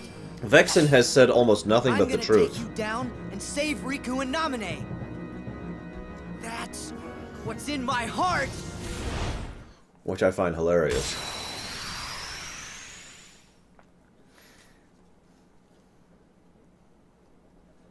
Yeah, he does, doesn't he, Leander?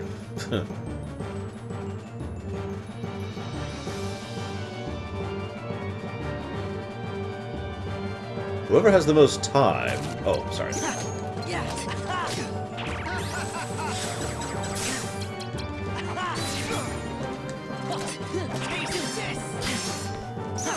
The idea here is that Vexen is probably not thinking in his right of mind, perhaps ironically.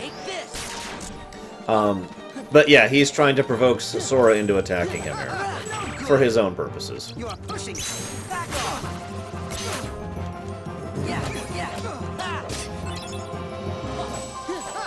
No good! I shall freeze you!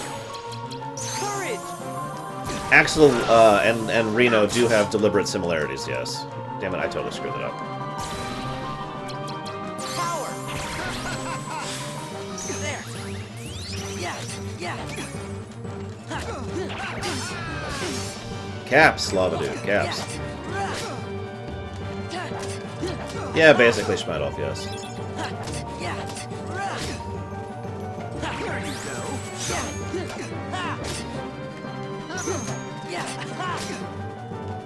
Here you go! No good! Yeah. No good! You imbecile! Yeah. This is it. Yeah. Ow. Yeah. I'm curious how this data battle is going to go when we get there. Yeah. For a little bit of information now, even though I'll talk about it later, the data battles, in my opinion, are basically how strong these characters actually are in lore. Yeah. For reasons I'll talk about when we get there. So, yeah. Goofy.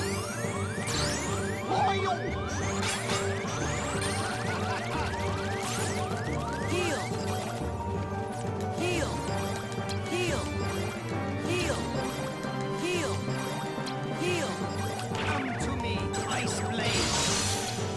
Back off. Yeah. Ha. There we go.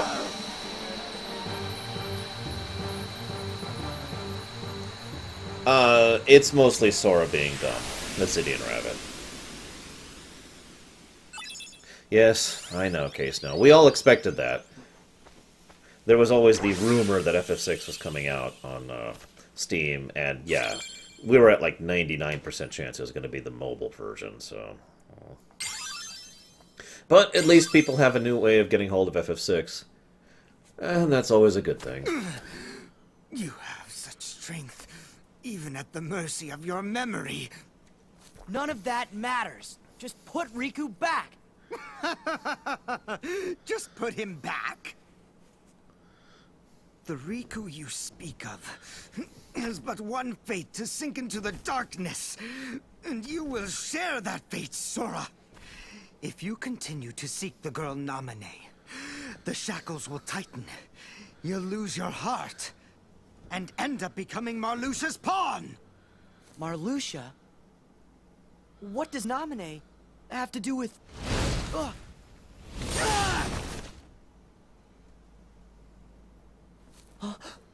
Axel! Yo, Sora. Aye. Did I catch you at a bad time?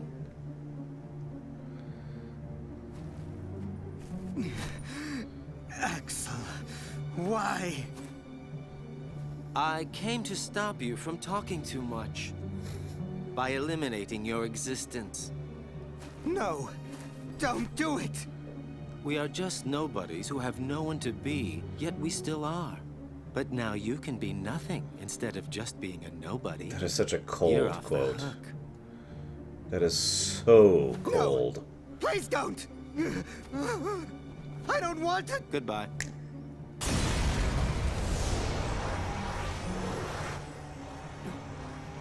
Sorry, Vexen. What are you? What are you people?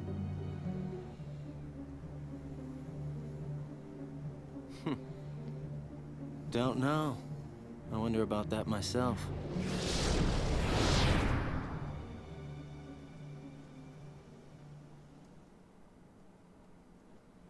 Yeah, try to picture that, except he was burning the entire time, and that's... Oh, god damn! And yeah, Vexen's fear there, just... No gore, no giblets, just... fading. Because of the nature of what they are. Am I going the right way? Yes, okay. Let's save really quick. The boss battles are starting to get a little bit more troublesome.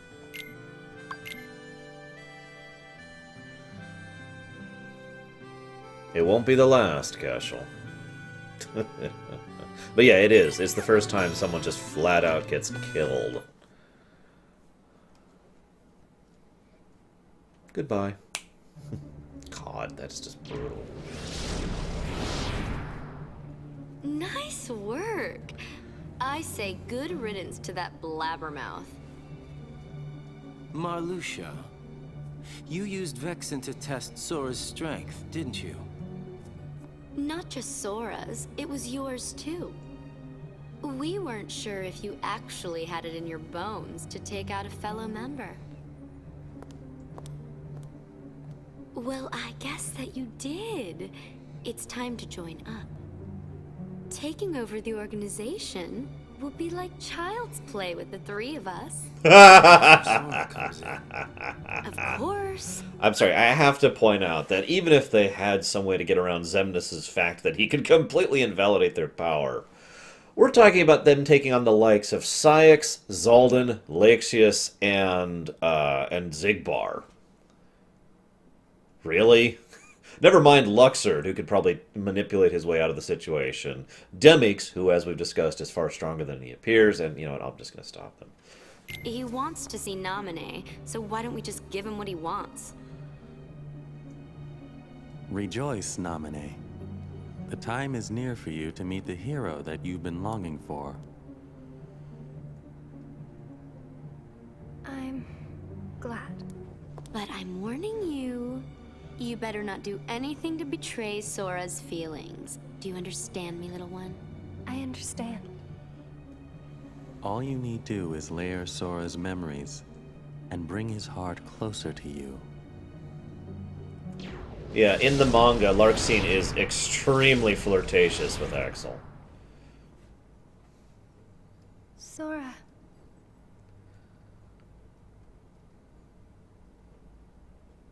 Even if you come for me, what then? Only now is Naminé starting to actually realize the full extent of consequence. One thing I've talked about before is how I sympathize with Naminé, and I've given my reasons for that. This is another reason. Naminé has no idea about the long term. She was just thinking about the now. Oh god, oh god, oh god, oh god, oh god, was basically her perspective. Now that she's had some time to sit and think, now that she sees the full extent of what these other people are willing to do, what Marluxia and Larxene are willing to do, she's starting to realize that even if Sora comes for her, she won't stop being alone. Things won't get better for her. They will probably still continue to be just as bad as they continue to use her to get to him. And she's starting to realize that. Remember, this is a child for all intents and purposes here, you know, a young teenager, but still. So, yeah. Naminé is in many ways in a Kobayashi Maru here, where the only possible outcome is her own fall. Riku! You'll hurt Naminé if you go further. You still want to fight? But Vexen's gone, so now you're free. It doesn't matter what happens to him. I'm protecting Naminé from you. That's what's in my heart. Sora, I made a promise to Naminé. I promised to keep her safe. You did? This is There funny. was a meteor shower. This one night when she and I were little. Naminé got scared and said, what if a shooting star hits the islands? So I told her, if a shooting star comes this way, I will protect you. Only technically You made a true. promise with a toy sword. What? How do you know about that? Yeah, let's no music Because this one. that was the promise I made to her that night. Notice I she would just protect kind of her. uses the exact same memory to manipulate both of them. It's not like she has much to work with here. I said it. Don't lie! Honestly, no, I don't, You Pandemonium. weren't the one there that night! You're the one who wasn't there. That was when she gave her good luck charm to me. Her what? See? Tell me. Where did you get that? That's the memories. That's literally what it looks like when his memories are being altered. Good try. Like, that's the visual thing. That must be a fake. I've got the real one right here. In case you're not picking up on it, that was actually generated in this moment. He was starting to question things, and the real Repliku, if you could call him that, was starting to reemerge. So, quick, okay, no, I made it, it's right here. Yeah. Well, 2 of them? Fake should be destroyed. How wonderfully appropriate that Repliku says fakes should be destroyed. Time for Repliku 3, I believe. We're up to.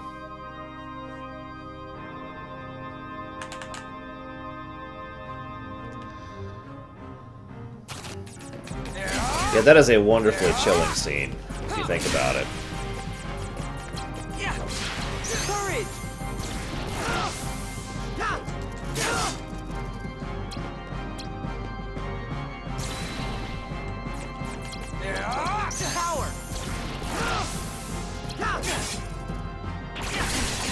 Wow.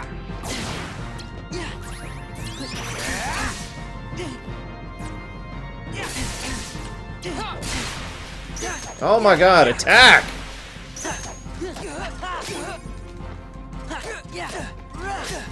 I guess that's true, Samurai. So, wow. Donald!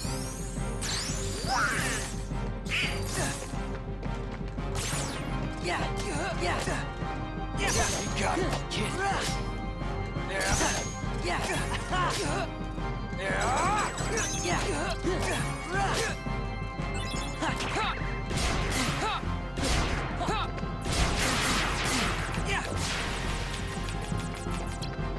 Heal! Heal! Drop! Heal! Heal!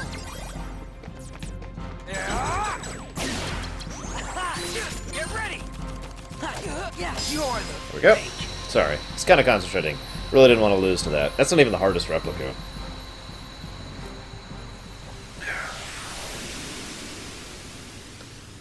Yeah, no kidding.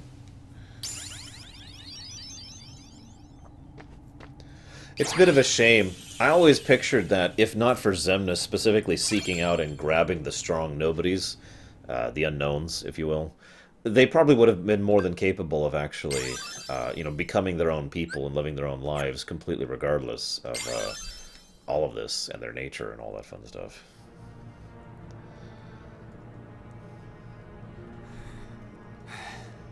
Riku!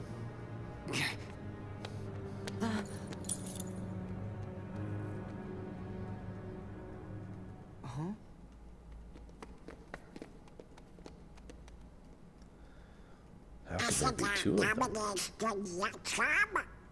It's just like mine. How'd he get this?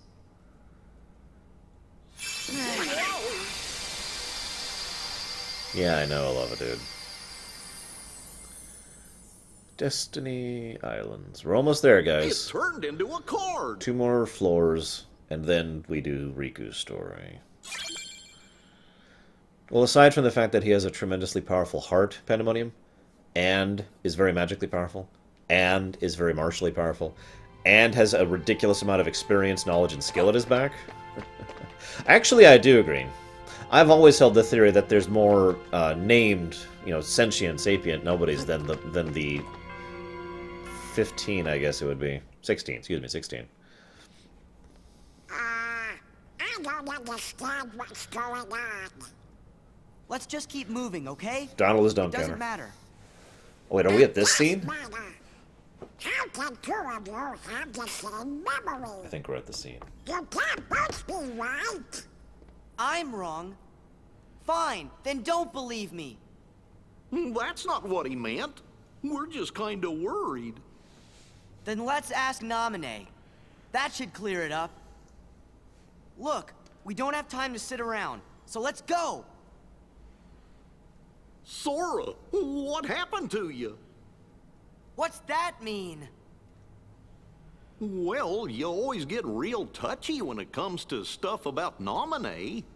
But before we came to this castle, you didn't even remember what her name was. Now Naminé's the only thing you talk about.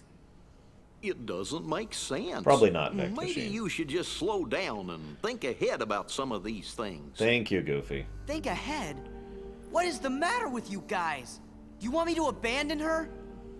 No, that's not it. Then do whatever you want. You can lay back and take a nap for all I care. I'm going to find Naminé. This is actually one of my favorite scenes in this, believe it or not. Because it really shows just how much this is messing with Sora. And Donald and Goofy, for that matter. Oh yeah, that definitely deserves a Sora's dumb counter. Yep, pause. Most especially because you see how he's starting to emulate the same fanatical devotion to her that we've already seen Repliku doing this entire time. And it's brilliant the way it shifts. If you really pay attention, it has been a gradual slide.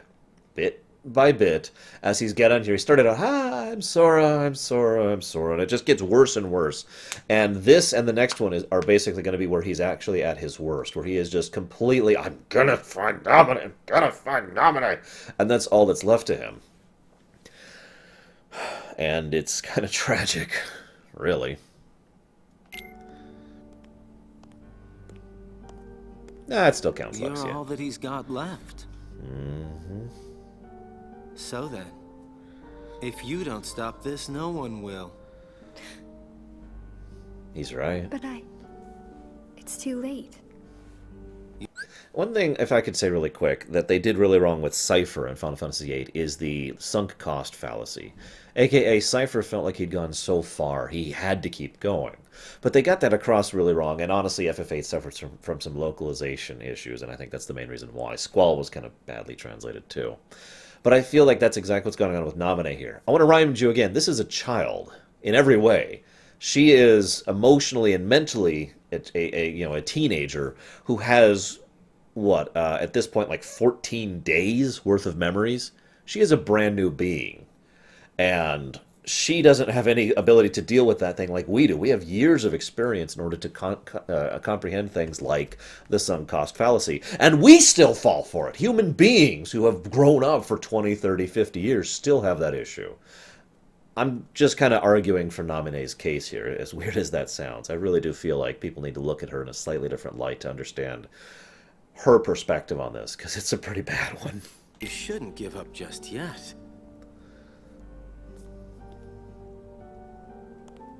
And of course, Axel is still pulling the strings on everybody.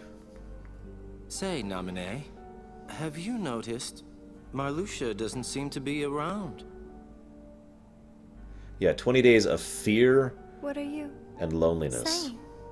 Just that there's no one here who would want to get in your way. I love the way Axel phrases his words. Marluxia's gone, and there's no one here who would want to get in your way. Just make it count.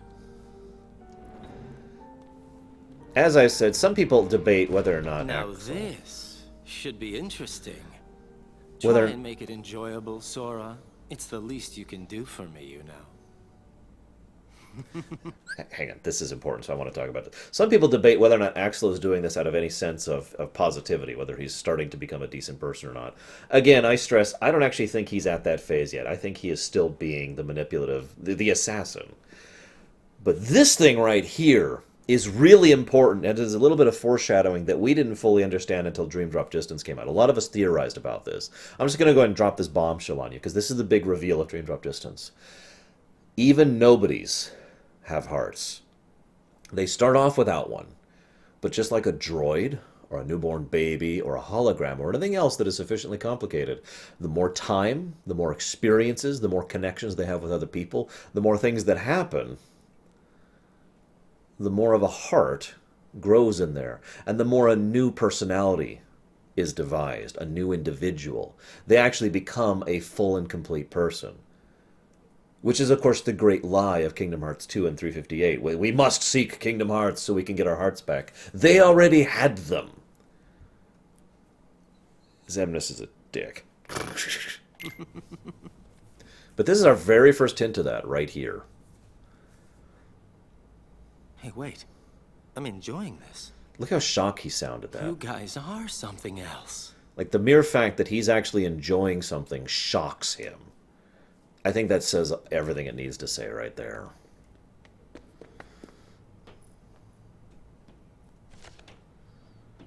Sora, that was no way to... Keep it to yourself! Yeah, Sora's pretty deranged at this point. Understandably so. But, yeah. Notice that for the first level, there's no Donald and no Goofy here, too, by the way. Nice little touch there to emphasize just how alone he is. Oh no, new hearts entirely, Regal. Completely new hearts. Yeah, isn't it, Leander? But yeah, the nobodies are effectively brand new people, for all intents and purposes. You might as well consider them a separate person from the original. There are some slight exceptions to that. For example, Lee is effectively Axel. However, Axel was not Lee. I'll try to explain this really quick. Lee lost his heart. His heartless goes off and does whatever. We have no idea. Oh, Axel's freaking amazing, Fuke. He's one of the most popular characters in the whole thing. Bye, Bregman. So Axel is effectively a completely whole separate person. Lee is gone for all intents and purposes. Axel then goes through all the events he does, and we're going to see quite a few of them. And he is arguably one of the major characters of the series. He will grow his new personality, from his new experiences, become his own person, but then Axel is destroyed, spoiler alert, and Axel goes back into being Lee. Now here's the thing.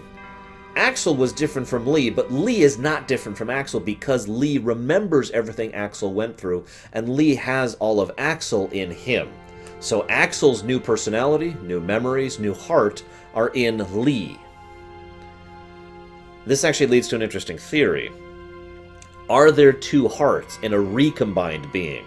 Is Lee wandering around with two hearts right now? Is Even wandering around with two hearts right now? Is Xehanort wandering around with however many hearts right now? We don't actually know. That is one of the mysteries that's still being determined. Actually, you'd be surprised how much Kingdom Hearts examines that kind of existential, self-examining reality thing, Regal. We haven't even touched on the really big stuff that'll happen in Recoded.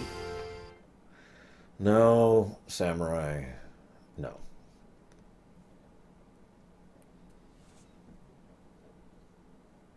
Like I said, Luxia, I do think Xemnas is insane. Not evil. Utterly insane. Completely unbalanced. Well, actually, Deutsch, that is actually possible. Maybe.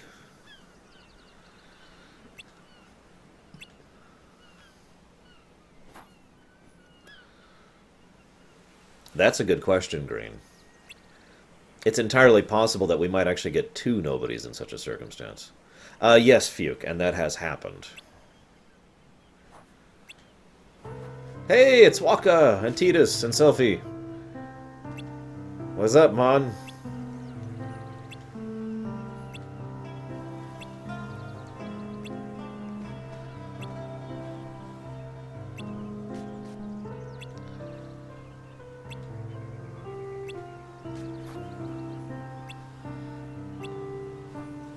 I find it interesting that they actually that Sora actually remembers them, even though he actually hadn't been remembering them this whole time.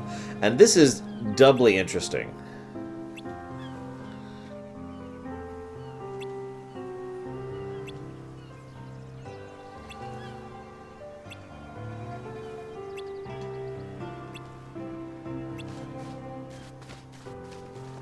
Because this is probably the closest thing to the most coherent memory Sora has had this time. Which makes sense, since, Sora's strongest memories would probably be of his own home, and not the places he visited and traveled through.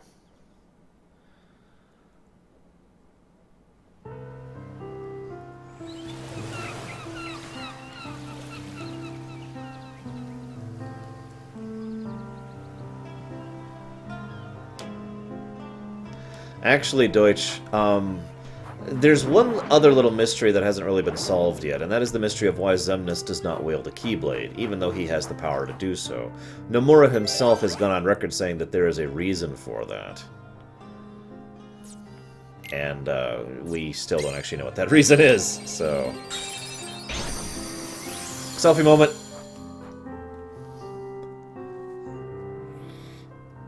Yeah, Fuke, isn't that hilarious?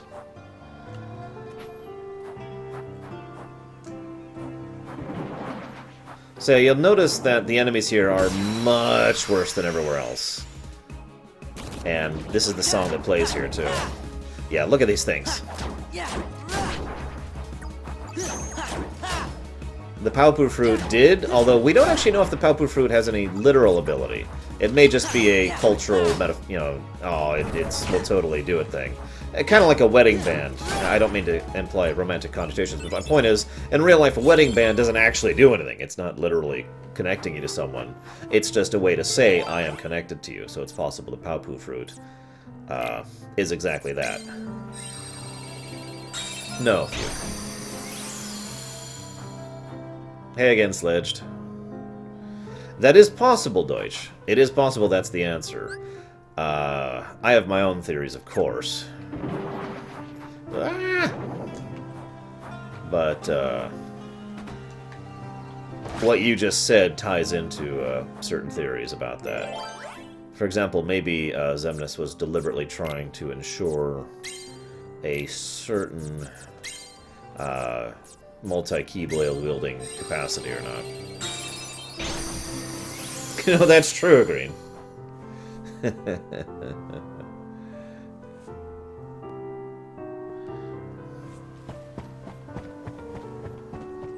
Hey, it's Riku, except totally not.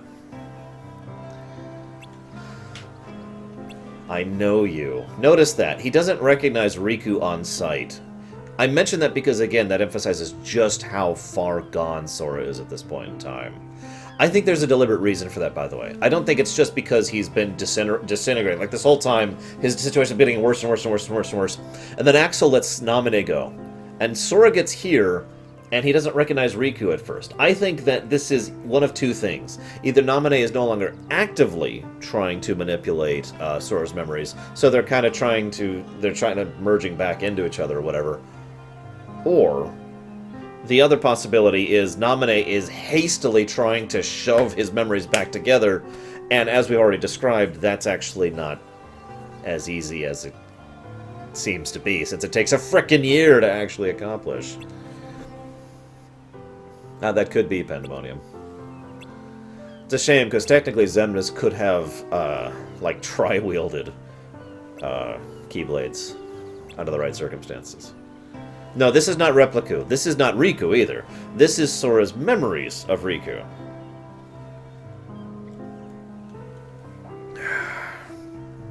What am I being linked?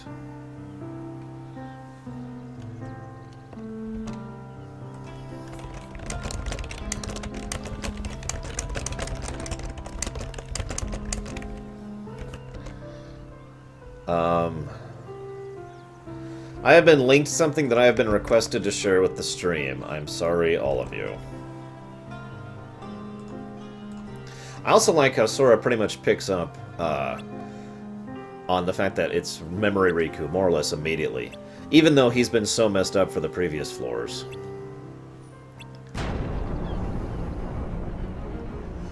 Yeah, Data Riku will be in the future.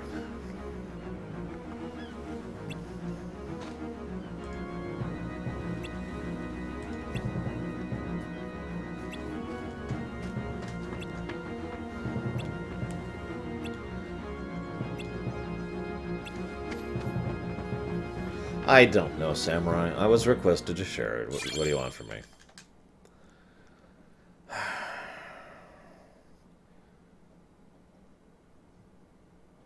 We need more versions of Riku. We have like 50 Soras. We need like more Rikus. Balance the scales, so to speak.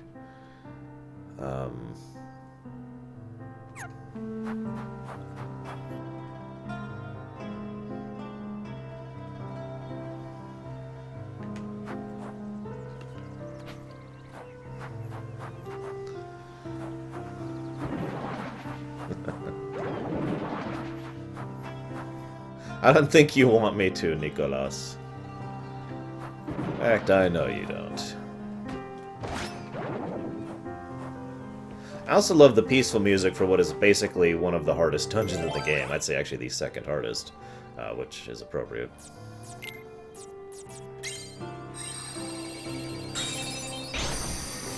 I like it too, Regal. In fact, if I'm not mistaken, this is one of only 3 versions of Destiny Island's theme that we've ever seen. And this is probably the most varied one, and it might actually be my favorite. I'll have to rehear the Kingdom Hearts 2 one we see during Kyrie's scene in Roxas' section.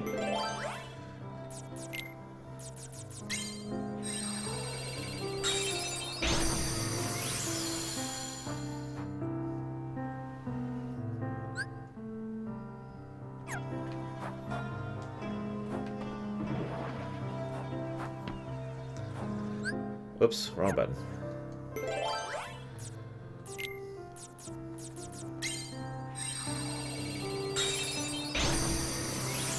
I don't remember if Kingdom Hearts 2's is different, that's why I want to hear it again.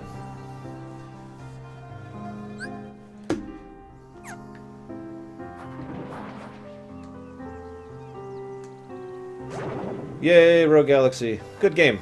Except for the ending and the last boss, both of which are terrible. But I do recommend the game overall despite that. Hey, Sparta. And I suppose I just answered your question, Casual. No! Come back, Titans! Come back! We need Thief back, and you too. My first act? Honestly, since I'm being given control of Square Enix now, my first act would be to basically pour resources and time and love and budget into the FF7 proper remake. And make it a proper remake. Click. Oh my god, I knew it! So those are the Mushroom 13, I'm assuming. I'm wondering what the doors are they're going through. So this is the first door that's really a pisser. This is not the last one. 50! You need 50 to get through here. This was also the first time through this game I really had to go back and actually grind my face off. So yeah, we're going to go ahead and just... 1, 2, 3, 4, 5. Just, yeah, nuke that out there. Honestly, yes, Samurai. And I could explain my business reasoning behind that, but I probably don't have to.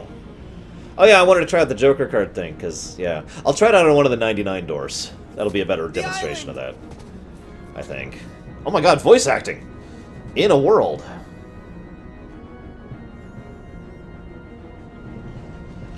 Hey, we're not even at the worst grind yet, Krenzler. It's going to be much worse on the next floor.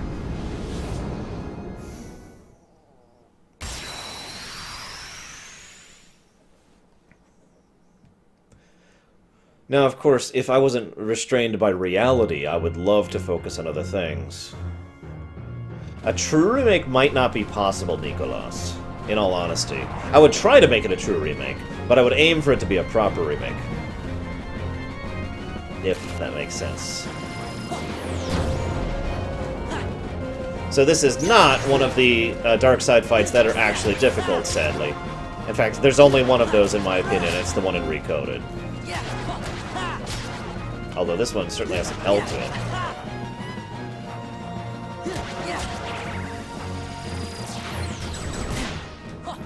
Come on. At least he has a couple different attacks in this one. Like, literally, I think 2. Maybe 1. Not many.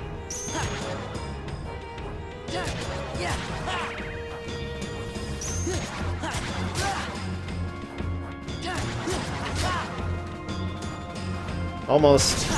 Almost there. There we go.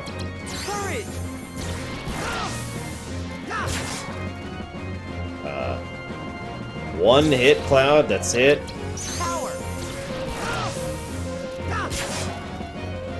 Dude! What the hell?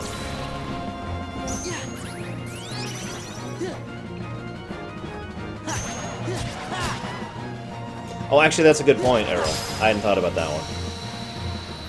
I wasn't really thinking of that as a dark side, but that does qualify.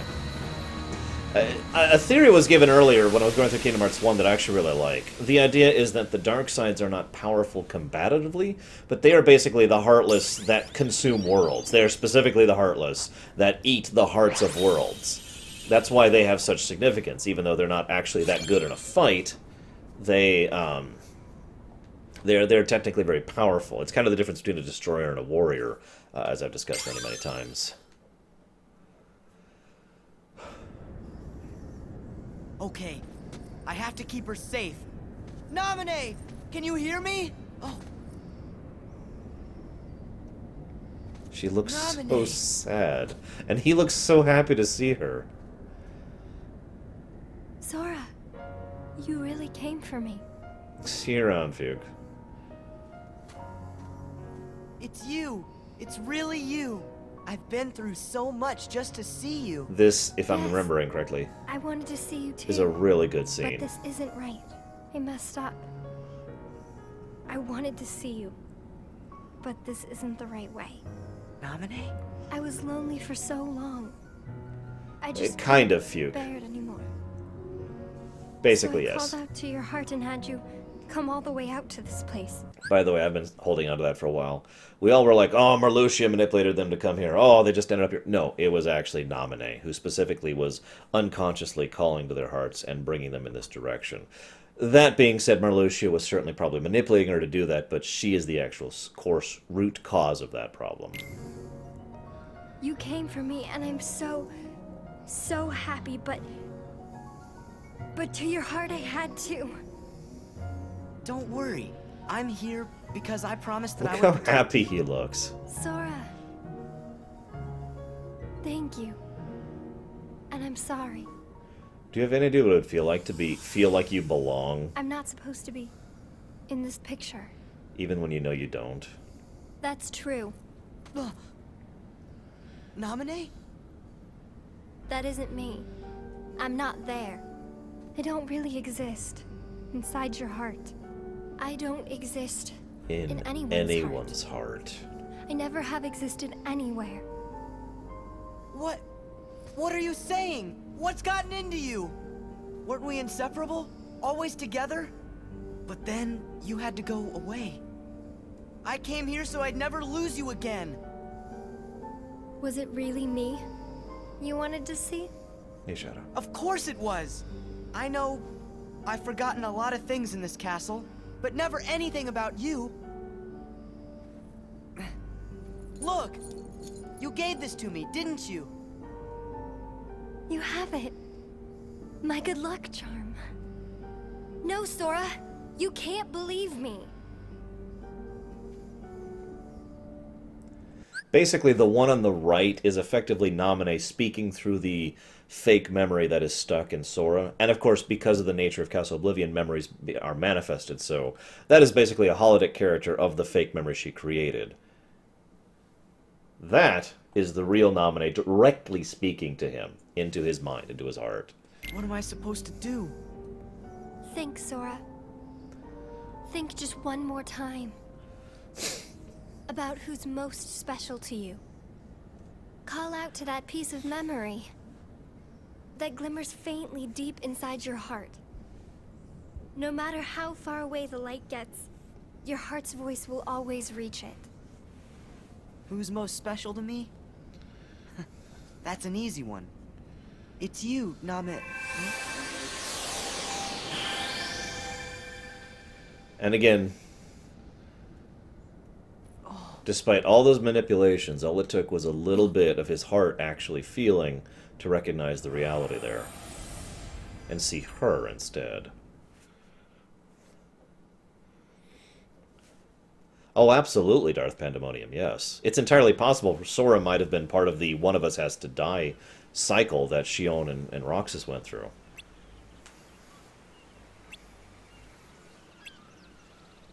In fact, I would say it's guaranteed that would have happened. Hey, I got an Oathkeeper key. That's useful. Hey, Rosulia. Join us.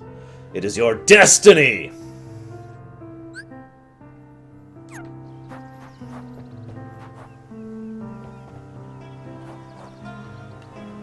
Yeah, the funny thing is, this is probably the first part in Chain of Memories that just completely makes sense.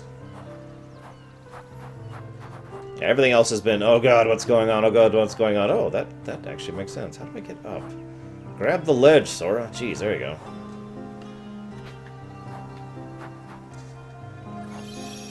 I don't know, Rosulia. I'm just in love with it. Destiny's good in bed. What can I say? It's okay, Leander. He won't remember that he forgot Kairi. It's not reformatted, Tokoida. It's just rearranged. All the information is still there. All the actual original memories are still there. Naminé! It isn't you. The person most special to me, it's not you, right? No. The girl you really care about. Hey, Jolteon. The one who was always with you. It's not me. It's her. I have to admit. But then who is she? Whoa, whoa, that's the wrong button. Because I can't... She probably has a lot of guilt, too, for the, because... not guilt, wrong word. A lot of jealousy, a lot of envy over the fact that Kyrie was so special to him, had so much, she had so much affection for her, so much friendship for her, and she probably desperately, I guarantee you, she absolutely desperately wanted that kind of friendship. Think of her name. If she's so special to me, then why can't I remember? Because I went into your memories and... Let me explain this. Replica. Plain and simple.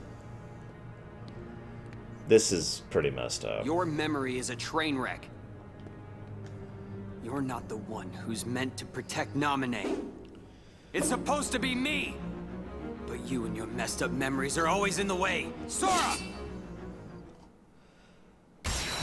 So this is Replica 4, aka probably the hardest fight in the game.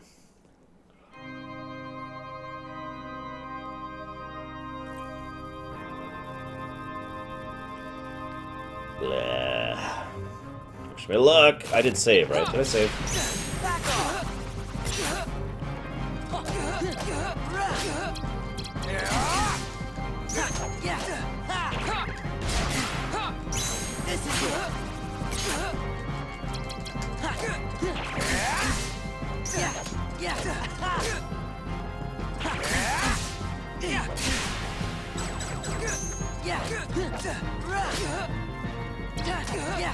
Excellent. I'm glad I didn't save. That's exactly what I wanted to happen.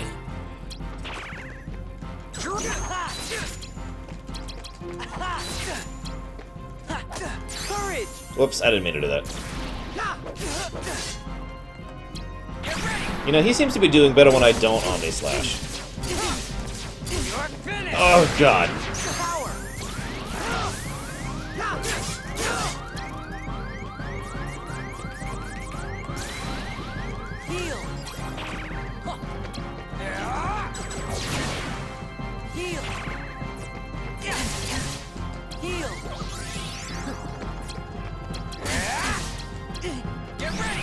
Oh god, oh god, oh god!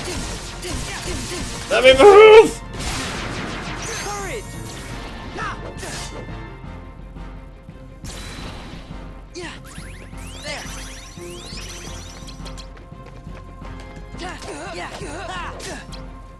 Yeah, apparently it's Samurai.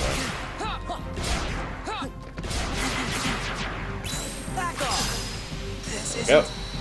Okay. I was actually paying attention that time.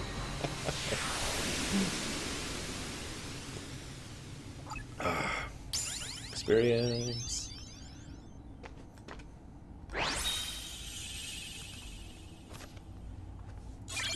Yay, Riku replica. Wait, what? Hey, I was pressing it 7th. I pressed it and only it worked the first time, so I don't know what's up with that. I know nothing. Or would I have to, like, hold it down, maybe? I don't know. Because I hit it, and then I kept hitting it, and it was like, 1 hit, and that's it.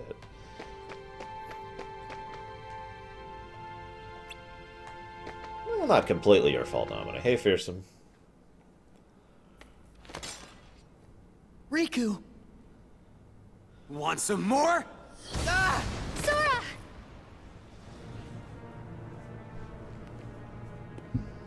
That's what I was doing, Samurai, and it didn't work, so, Riku!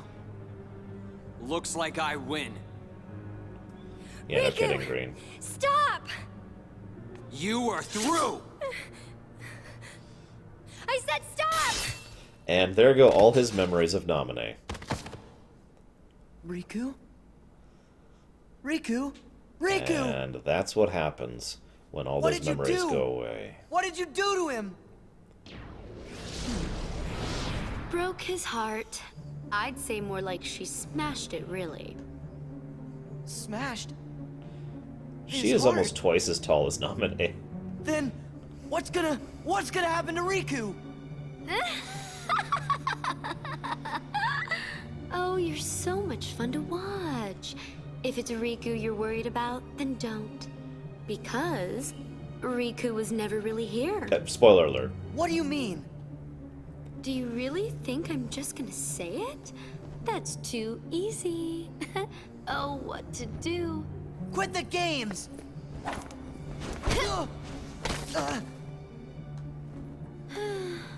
All right. Have it your way then. I know it'll kill you to hear this, but I think I can live with that.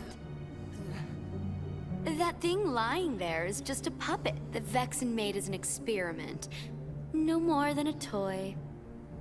It's laughable, really.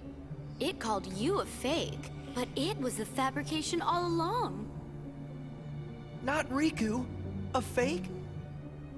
Fake in every possible way.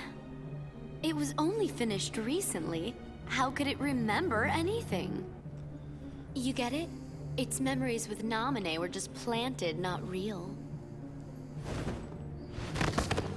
Yep, that means all this time it's been picking fights with you over memories that were counterfeit, trumped up, and completely bogus. Isn't that the truth, Namine? Oh, so cute. But behind this little face, you do awful things. Namine? You're so stupid. Don't you get it now? That's what Namine's powers are about. She can enter, rearrange, and even create new memories of anything, even things that never happened. The girl you've been trying to protect all this time is really a manipulative witch who shackles people's hearts. Then my memories are all... Not all of them. Oh, you do get it. Lies, lies, all lies. Just Namine's illusions, nothing more. Binding you in the chains of your own memory was central to our trap. It makes me tingle to think how easily you were duped. So close to it, we were almost there. This was our only chance to turn the Keyblade Master into our puppet, but that jerk Axel, he used Namine to betray us. So now, I'm left with no choice but to eliminate you. So that's why Larxene's doing this. Also, hi Rule 13. Don't! We're doing a lore run of Kingdom Hearts. It's a little late for the witch to grow a conscience. Last time I checked, you're the one who fooled around with his memories, creating this mess. I know, but... I should tell you that I'm in an extremely foul mood. Thanks to you, all our plans are ruined! Namine! What's this? Are you upset? And you don't even actually know her. Maybe not. But still, I made a promise. Well... What? A promise I made to Namine to keep her safe. Maybe my memories are fake, but the promise is real to me. That's why I'll keep it. You're such an idiot. There is no promise, and there never was. You're just delusional. Must you insist on playing the hero? Whatever. If that's the way you want it, you're going down alone! Hey, Goofy. Where have you been for the last floor and a half? Hey, Donald remembered Cure. Holy crap. Donald! Goofy! You found me!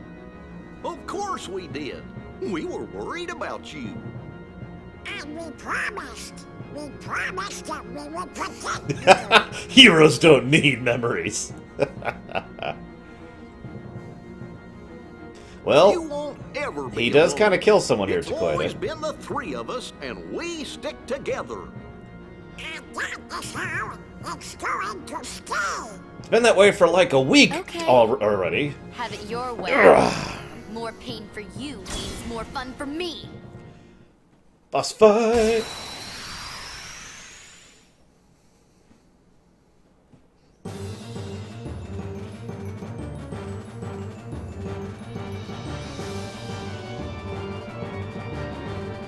So, large scene 2. Which I remember as having some issues with in the past. Damn it. Use my 9s. How do you like this?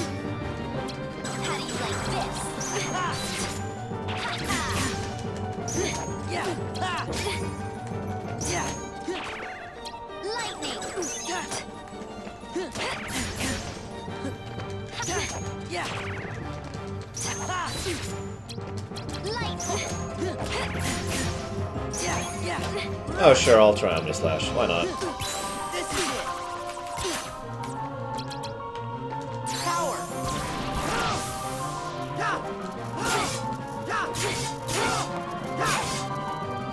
That's still not as impressive as I was hoping, but you know, whatever. Oh, wow! She broke me with a 0. Nice.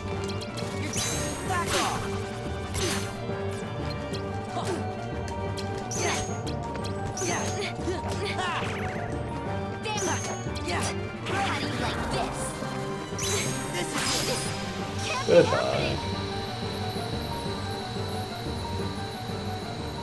Damn it, Fearsome. How dare you be different?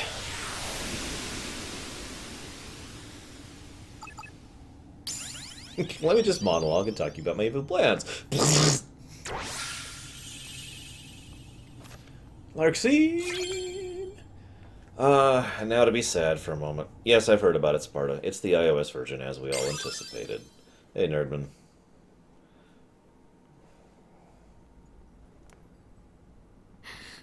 No. No! I refuse to lose. Just such a bunch of losers. I think I'm fainting? No, this isn't the way I won't allow. Sorry, Larkseen.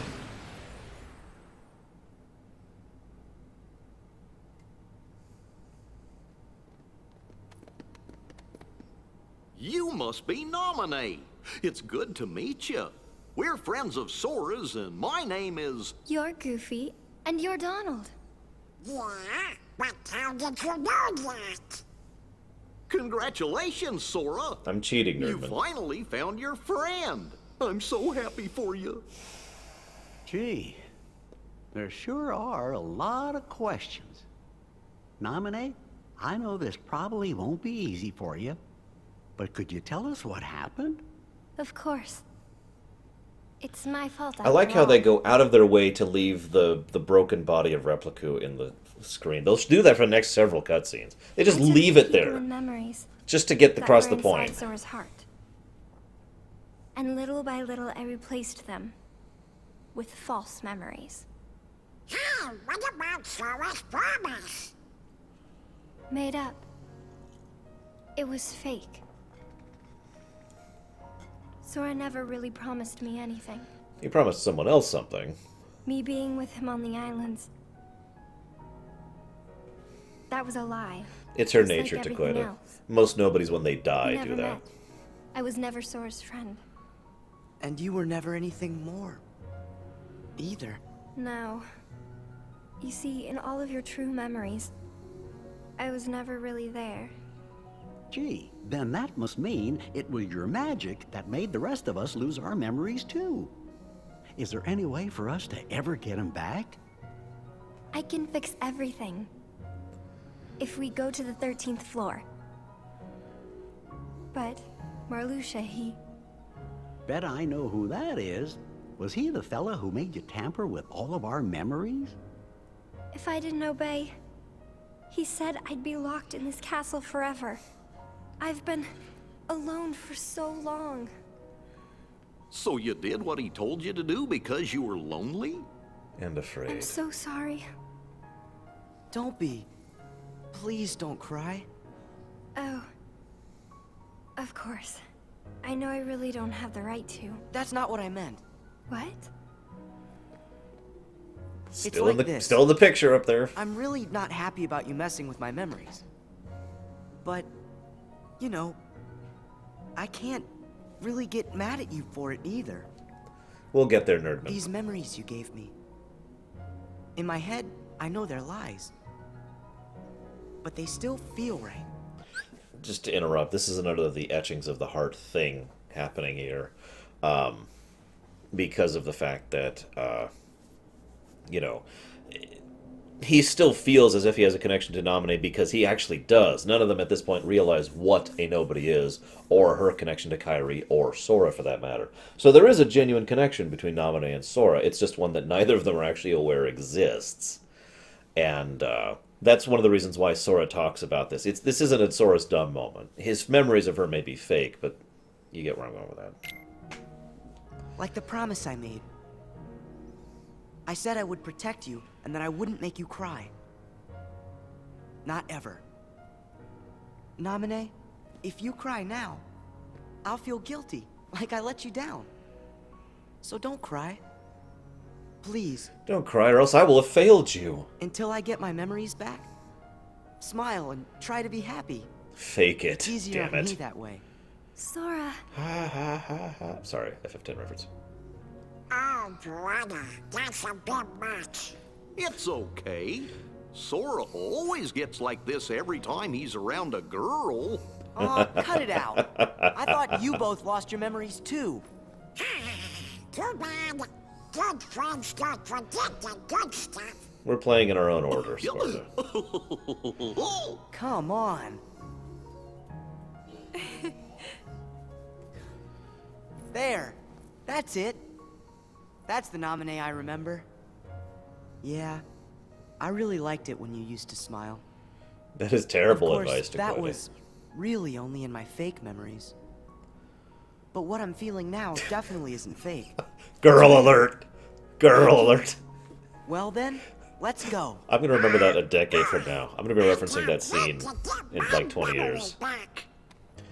Goofy and Donald are like in their Marluxia is 50s. gonna be up there, so maybe you'd better stay down here. Yeah. Maybe you could look after Riku? Okay. We'll come get you when it's over. Look at him! Okay. I'm sorry, he's just still lying there. That poor puppet. Nerdman, I have careful, save editing. Sora. I'll be okay. Limited. Save editing. Promise. You know what? I agree. That advice he gave is definitely Sora is dumb, because that's really dumb advice.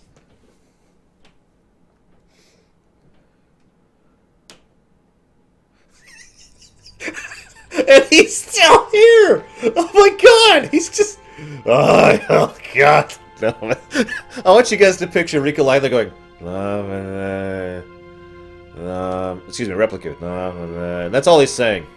Okay, all joking aside, this is actually really, really creepy. Every time I see this, it's actually pretty messed up. When I see Replica's destroyed form just laying there. Hey, they closed his eyes. Holy crap. They closed his eyes. Oh my god.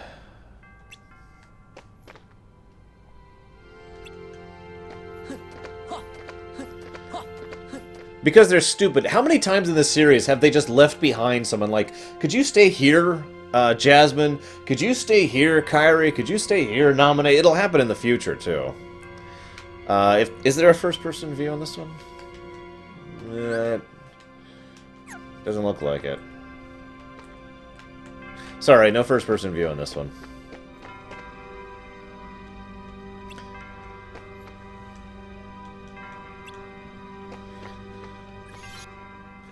I wish we could help Riku, but he'll be fine as he is. It's Kingdom Hearts 3. Stay. Damn it, man. Yeah, that's another one. Stay here, Goofy. You're totally dead. Okay, this is me hitting the select button.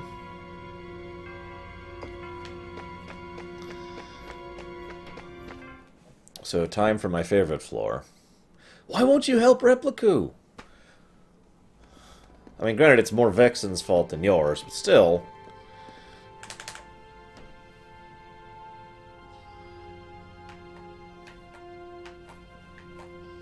Who was it? Who's most important to me? Riku! Sorry. Nothing. Don't worry, Takoida. I'm sure us leaving Naminé behind won't bite us in the ass, just like the other times didn't. No, I only remember Naminé. Come on. Do you guys remember anything at all? No, sorry, Sora. It's important, but I just can't remember. Nobody likes Kyrie anyways, right? But I'm getting scared. It's just because the Liam, guy we whose should element really is make a freaking promise. death is just about ahead of you. What you said back there kind of... Krenzler, the game did that. Have you seen Kingdom Hearts 2? Kyrie, I finally found you. Riku! And then he falls to his knees and starts sobbing. His difference of his reaction between Kyrie and Riku is just gargantuan. Got my brain thinking. Whenever you make a promise that's super duper big, maybe it gives you the courage to face the scary stuff. Do you hear anything about Naminé asking for help? Nah, it's probably fine. We're good. We're good. Yeah, let's do it. And if we get scared, or in trouble, or even if we get separated. Or even if we sort of forget each other. Whatever happens, we're friends. Oh. All for one and one for all.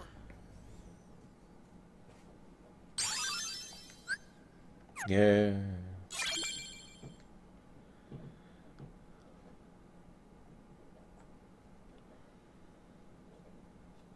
Yeah, I get that, Fearsome. Damn that Paopu. So yeah, this is my favorite level. Mostly because I absolutely adore the aesthetics of Castle Oblivion in general. But, yeah. And when I say favorite level, I mean favorite level while cheating. Because of what I just said. And again, you could see the parallels to this place and how it's significant to Aqua everywhere. I've already talked about that. Not really anything to add to that at the moment.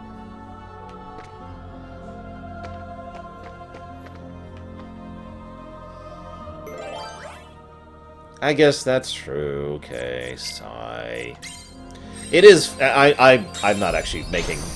I'm not genuinely upset about that scene. I'm just making fun of that scene, because it is kind of silly.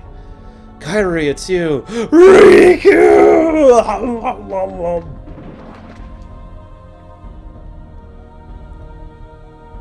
I also love the music here.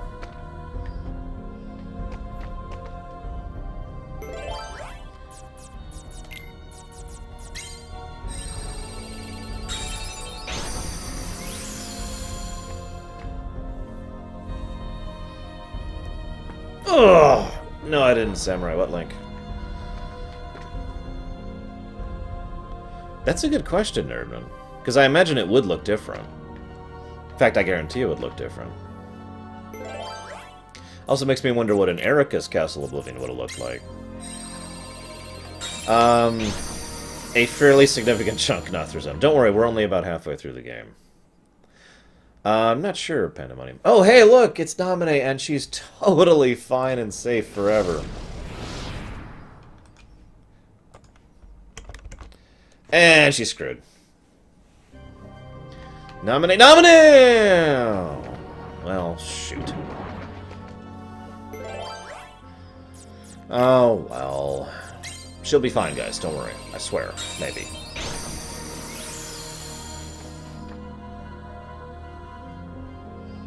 Oh, shush. Lord of the Flame. Aqua basically turned the Land of Departure into Castle Oblivion. So, in most ways, she basically built Castle Oblivion. In basically every way that counts. Designed, actually, is probably a better word than built. Designed. Because she just rearranged the Land of Departure into this. I don't know, Fearsome, because they're stupid. Oh yeah, Castle Oblivion's kind of large, this particular level.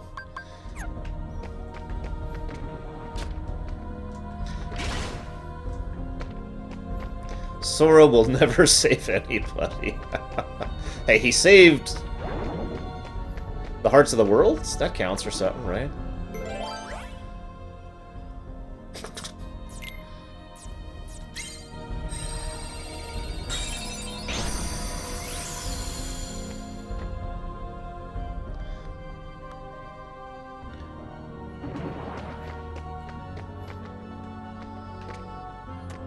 Yeah, no kidding, Kay. Holy crap. Well, you know, that's not too inaccurate, Samurai, when you think about it.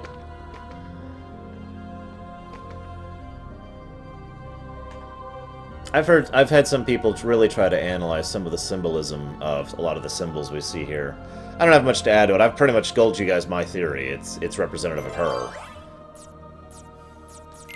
Aqua is awesome about 80% of the time. The other 20% of the time, the voice director or the voice actress just did not know how to properly inflect. And that's pretty much Aqua in a nutshell. Hey, Zeiss.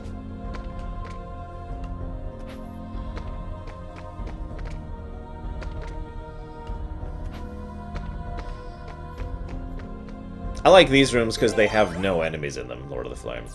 I mean, they do, but they're completely dodgeable enemies. What? Oh, whoops, wrong one.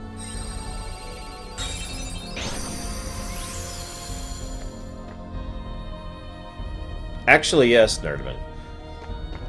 Or at least I should say, we assume yes. No one else has ever actually successfully demonstrated the ability to navigate Castle Oblivion, including, arguably, Terra, definitely Xemnas, definitely Axel, and most of the members of the organization can't actually go through here, like, at all. And actually fully navigate the place.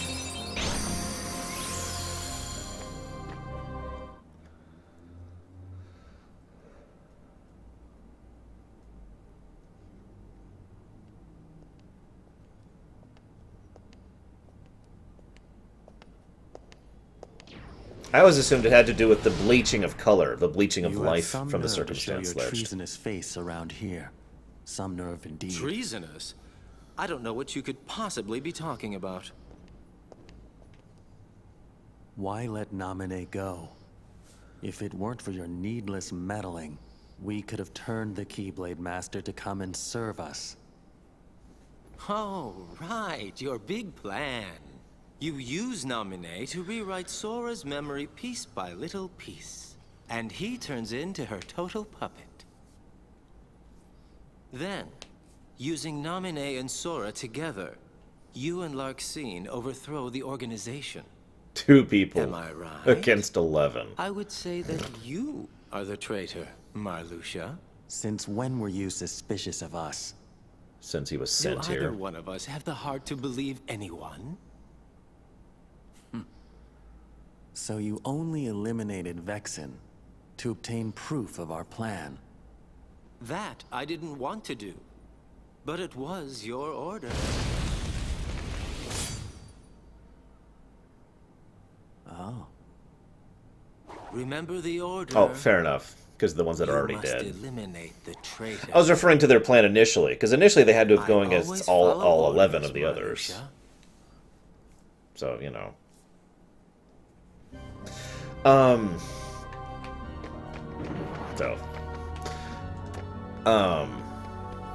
Yeah, no kidding, Kay. This takes effort. There's actually textures on the walls. It's not just blank textureless, even though it is a texture designed to look textureless, which is...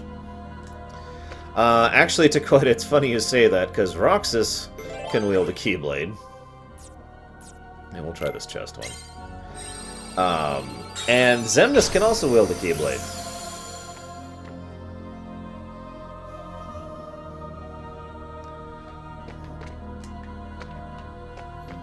Hey, a chest!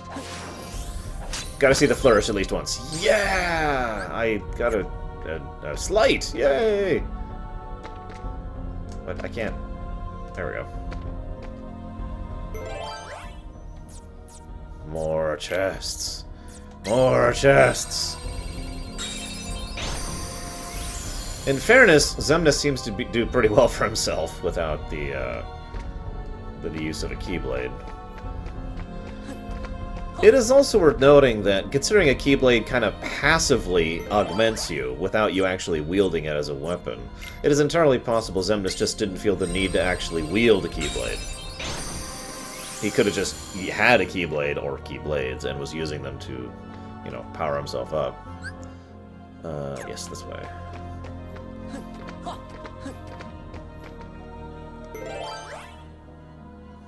Honestly, I think Zemnis finally wielding a Keyblade. Oh, hey, it's one of my favorite doors.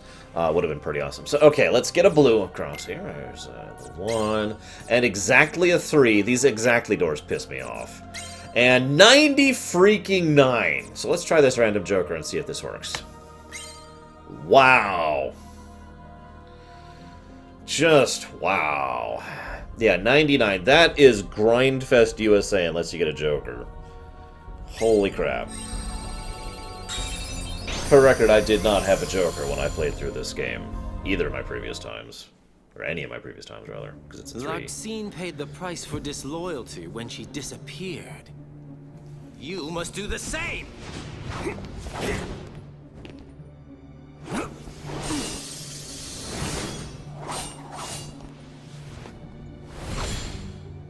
The organization's betrayed.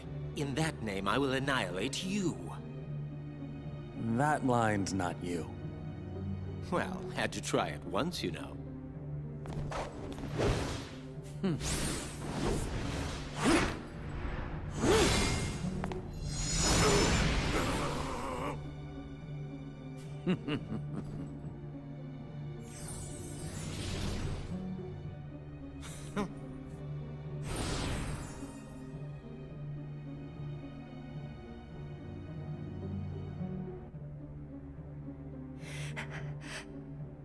Is that your shield? Won't do you any good, I'm afraid. I wonder. Are you listening, Sora? Oh? Axel says he's willing to harm Naminé to get me. You won't let that happen, will you? Oh, come now. You're Marluxia's puppet already? Axel, green. After I finish you, he's next. I feel like I've always said Axel is one of the strongest. Not strongest, but overall best fighters. He is very clearly a fighter type and really, really skilled. And notice he basically was winning against Marluxia, and Marluxia cheated in order to turn things into his say. No, Axel would beat him.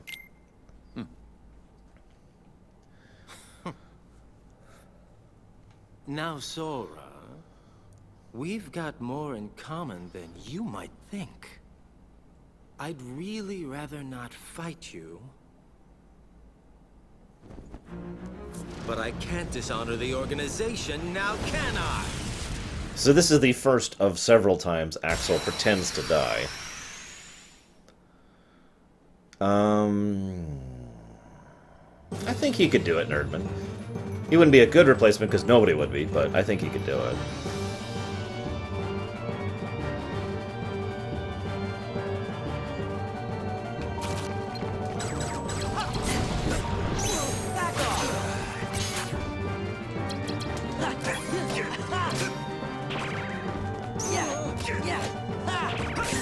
Yeah, I'm with you on that, Chiquita. And you haven't even played this game.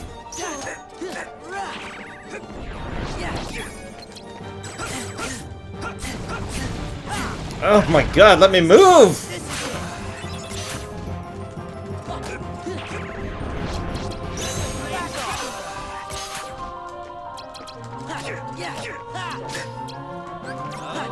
Alright, once we kill Axel, we kill Naminé.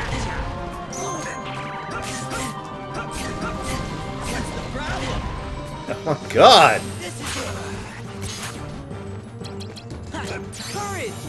Damn it. Laxius, Titans.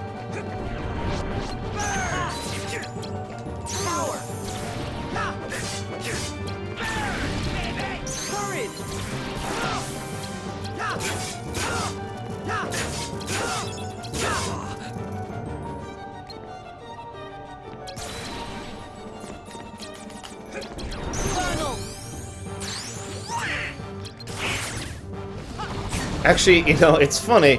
Given Sora's obvious anti-nobody bias in Kingdom Hearts 2, I wonder if he would have killed Naminé given a chance. Don't say anything, Naminé. You don't even exist. You don't deserve to yada yada yada yada. Asshole. Come here, I'll make it all stop.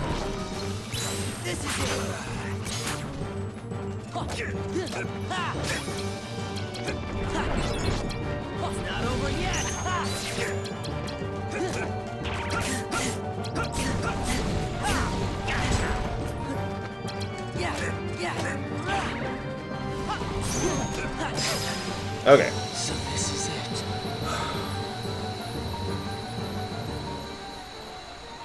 What do you guys think? Should we kill Nominee?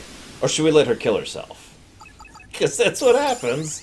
I know. She keeps going on inside Kairi, yada, yada, yada. I'm hopeful that we get to actually rescue Nominee in Kingdom Hearts 3.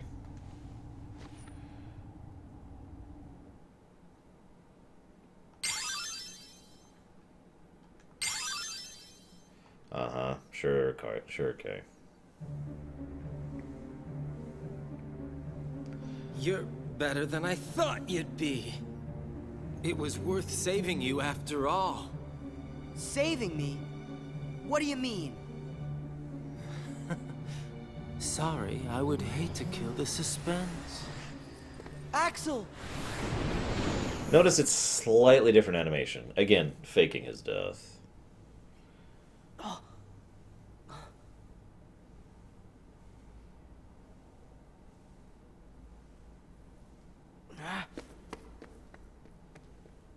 Well, you screwed up, Sora. You let Nominee get taken away. You idiot! That deserves an idiot counter. Fighting Axel for what amounts to no reason. Where am I going? Where am I going?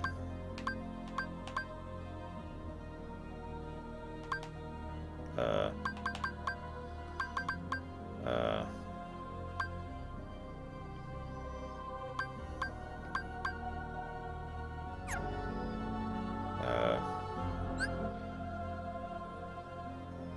don't remember where to go. I'm gonna assume this way.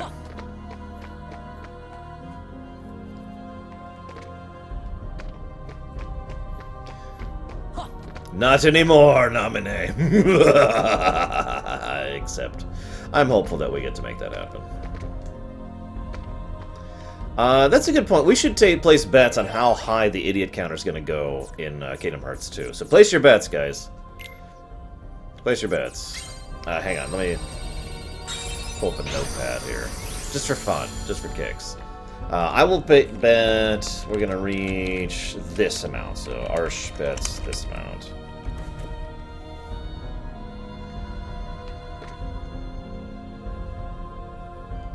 Errol.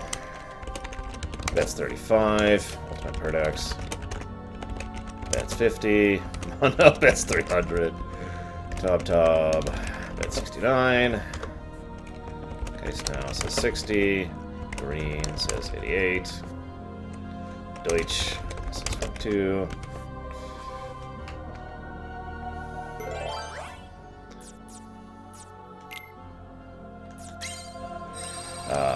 Garth Pandemonium says a number that's already scrolled off my screen. 75. Sonic says 46. Mugu says 66. Anders says 20. Dakota. Ah, God, you're too fast for me, guys.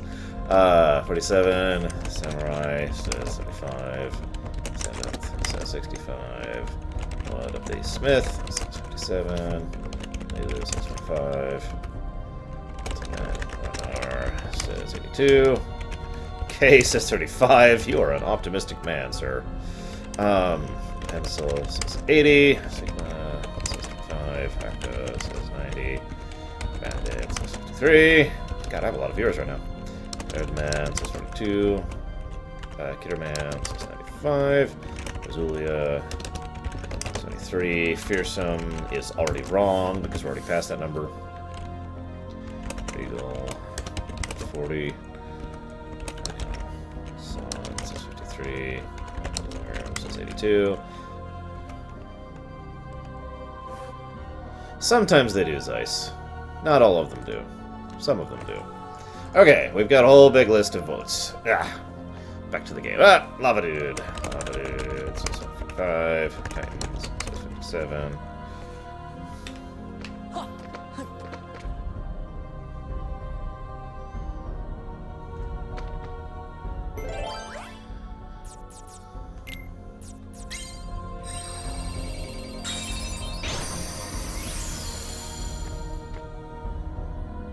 Real vote from Fearsome. 47, Lord of the Flame, where was that? There you are. Lord of the Flame pushes up to 100. Where am I going? I'm guessing this way. Wait, maybe?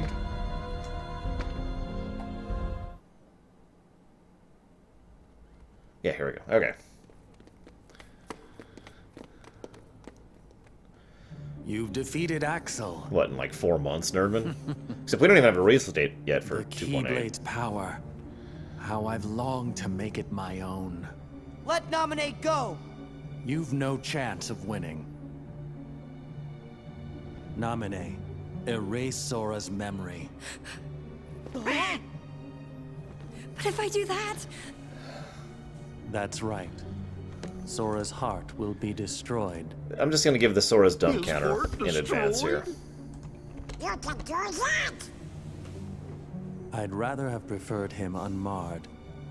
But he can be rebuilt, more to my liking, with time. Nominate. Do it. No. Sora forgave me even... when I deceived him.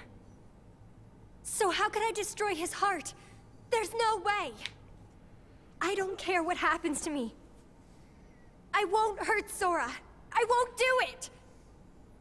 Then you will. Do it, Nominate! Sora's I don't dumb. care.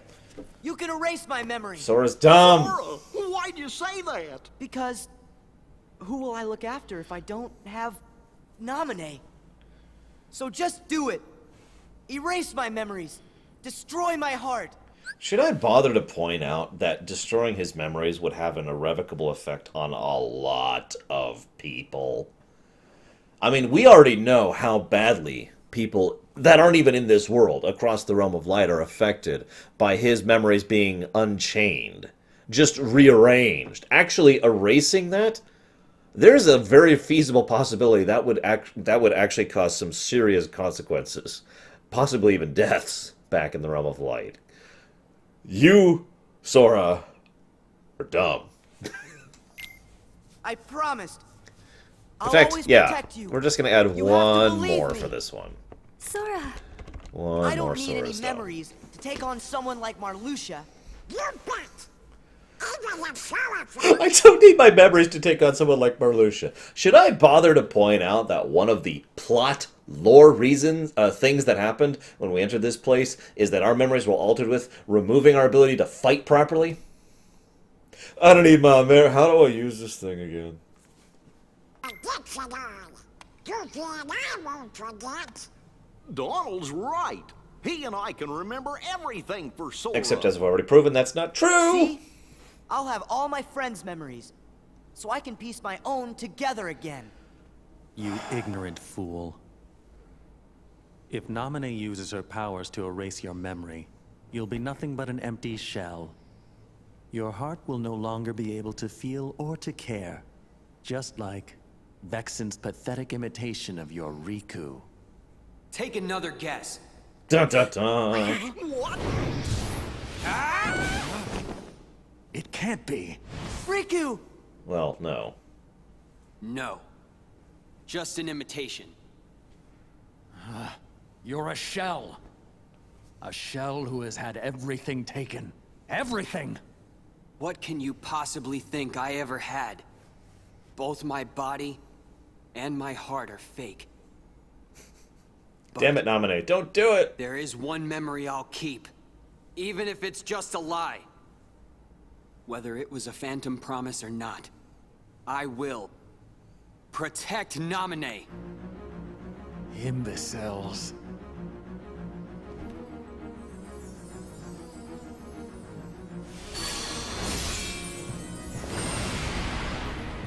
You would knowingly shackle your heart with a chain of memories born of lies? Third title drop. You would be one who has a heart, yet cast aside your heart's freedom?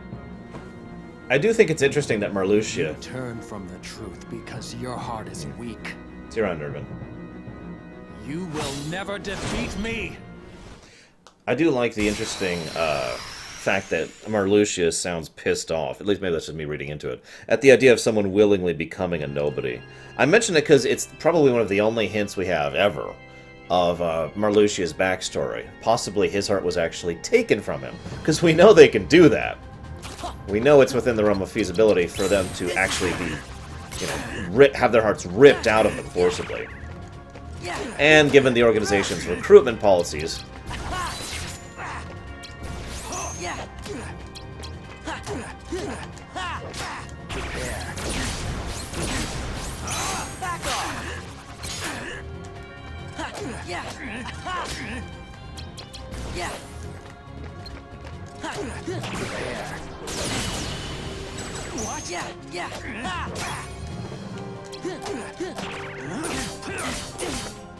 actually, the replicants don't actually have hearts initially. Mazidian Rabbit. Your heart shall be judged. Take this. Courage.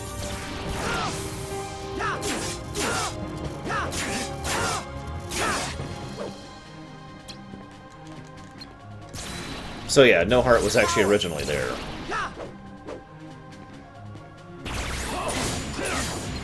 Courage.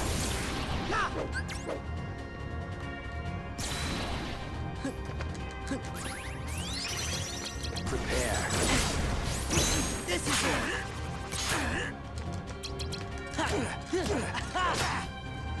Yeah.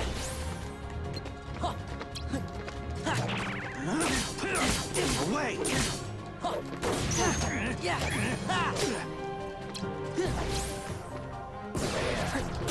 Watch back off.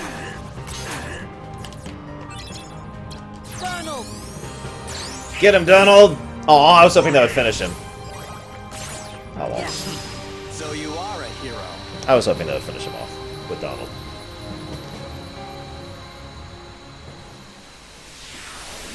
And now Sora is an idiot from this point on.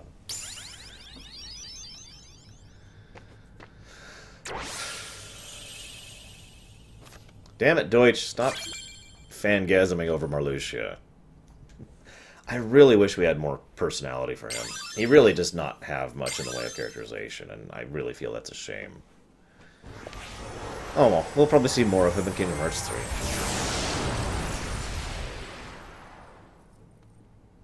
Is he dead? Nope.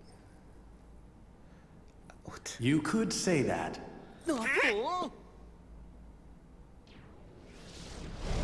However, Don't say that, Lava Dude. what you destroyed was merely an illusion of me. So what? Another imitation. He's really... in there? Yes. I knew it. I can feel his power. It's trying to destroy my heart. Gorge, we'll just take care of him together. Sora, come on! Yeah, no kidding, Kay. Riku, protect Naminé. Never! Wait. You don't mind? Should I? All right.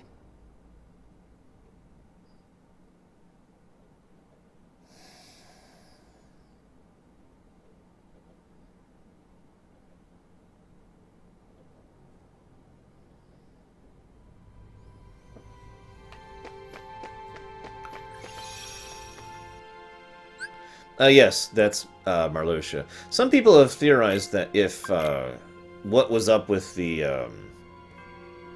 illusionary Marluxia, option 1, it was actually a replicant specifically built just for him, whose only purpose was to, you know, be the bodyguard, the body double, basically, that it was. Option 2, literal. It's literally just an illusion that Marluxia is projecting. After all, Marluxia has the essence of death, and can do a lot with that. Option 3, it's something to do with the nature of the castle, and as Lord of the Castle, he had access to that for some reason. Shrug. I think it's option 2 of those 3, personally. By the way, notice the flower and rose motif in general gets stronger the further up we get.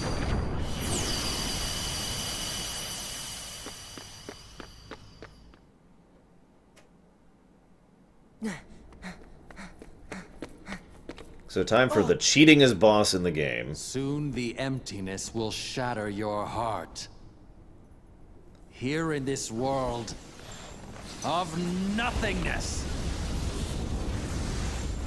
Well, remember, he was originally a she case, so I mean...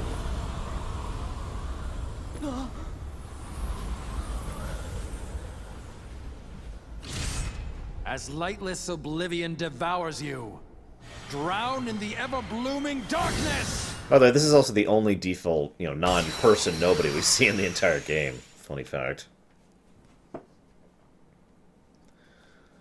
Also, great song here. Or, not this one, excuse me. The next song is the great song. So, I want to point out one last thing lore-wise here. It's the last lore I'll ever talk about. But no, seriously though. He, oh my god! Stop being a dick. Really? God damn it! Ugh. Okay, you know what? Fine. Here. Resisted? Damn it.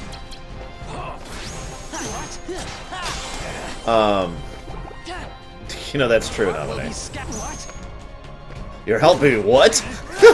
I like that. Anyways, Xemnas has the ability to just plain rip someone's heart out.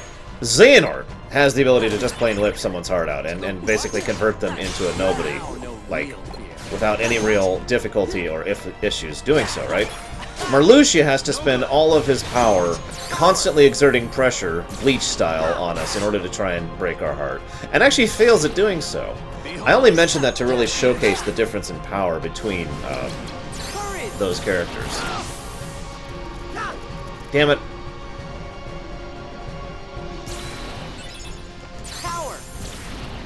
Yes, this is the second to last boss right here, Rosalia. Technically. Or maybe it isn't. Oh my god. I suppose I should do a Trinity Limit. We'll do that one.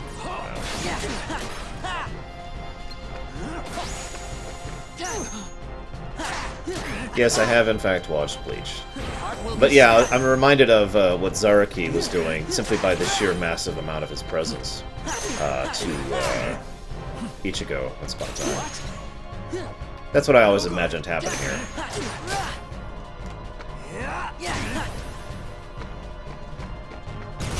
Just a bit ago to Koida. The pressure of Marluxia's power trying to crush Sora's heart and failing at it. That's what I'm referring to. Alright. Real last boss.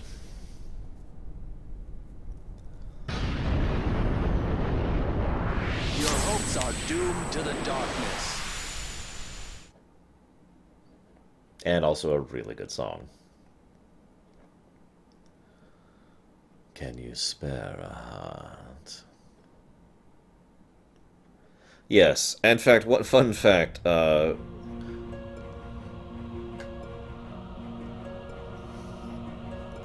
just show us this is a great song.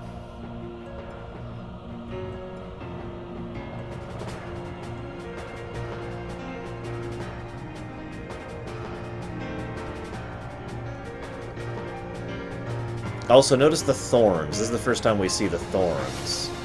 Some people believe there's a greater significance to the thorns past the obvious. I'm not sure what I believe on that one, personally.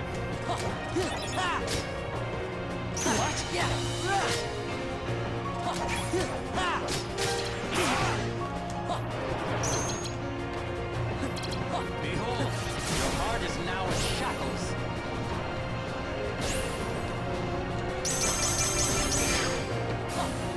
Forgot about that.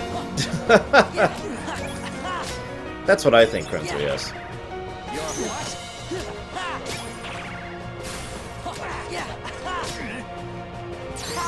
Because it looks like he's actually infusing with one of his nobodies here.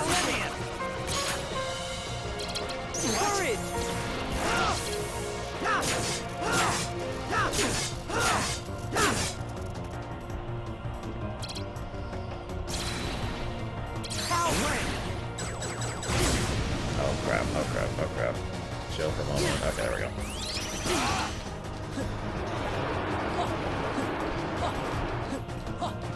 The beginning of the end. The thorns symbolize nothingness itself, basically. Or something we don't know yet.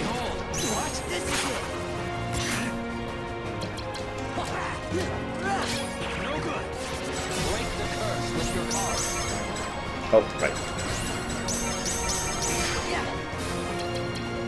Actually, that would be an interesting truth, Naminé.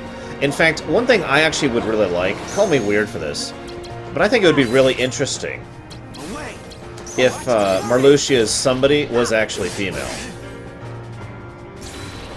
It would make a fairly large amount of sense and would examine something that they basically haven't yet in the series. Oh god, this move! I hate this move! Come on, get the pieces, get the pieces. Give me my deck back, you dick.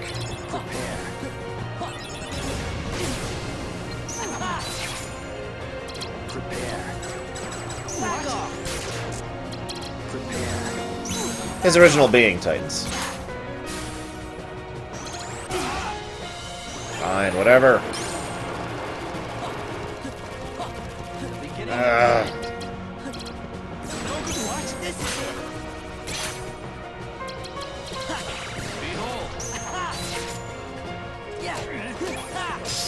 There we go. This is the heart of a hero. Okay.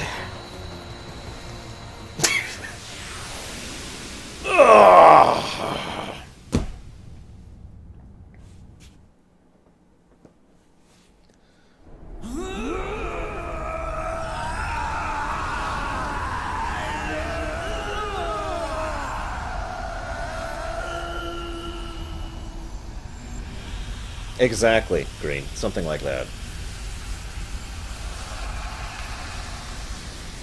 That's a good question. I know a lot of people have analyzed the chessboard image. I don't have one handy right now.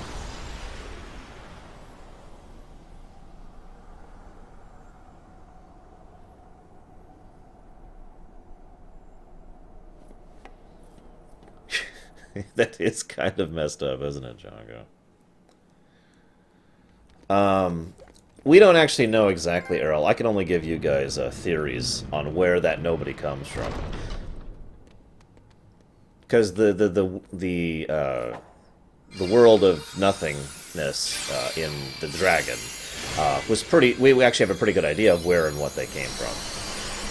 That was a scream, Zeiss.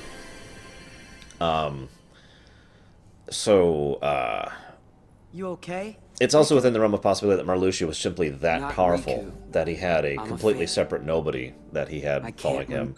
Or it's entirely possible that that thing behind him was Marluxia, and the person in front was always just a shell, basically. And it was literally a one-winged angel kind of a situation. Remember why I was created or where or when. All that's inside of me is time with you and Naminé. But I know those memories are not real. That's right, Replica is even more emo than Riku. No, Can't you use your magic to put Riku's memory back to normal? Well, there we go. It's all right. I'll deal. Wait! Who cares if someone created you? You are you and nobody else. You have your own heart inside you. I don't see Marluxia Those in the chess feelings pieces. and memories are yours, and yours alone. They're special. Sora, you're a good guy.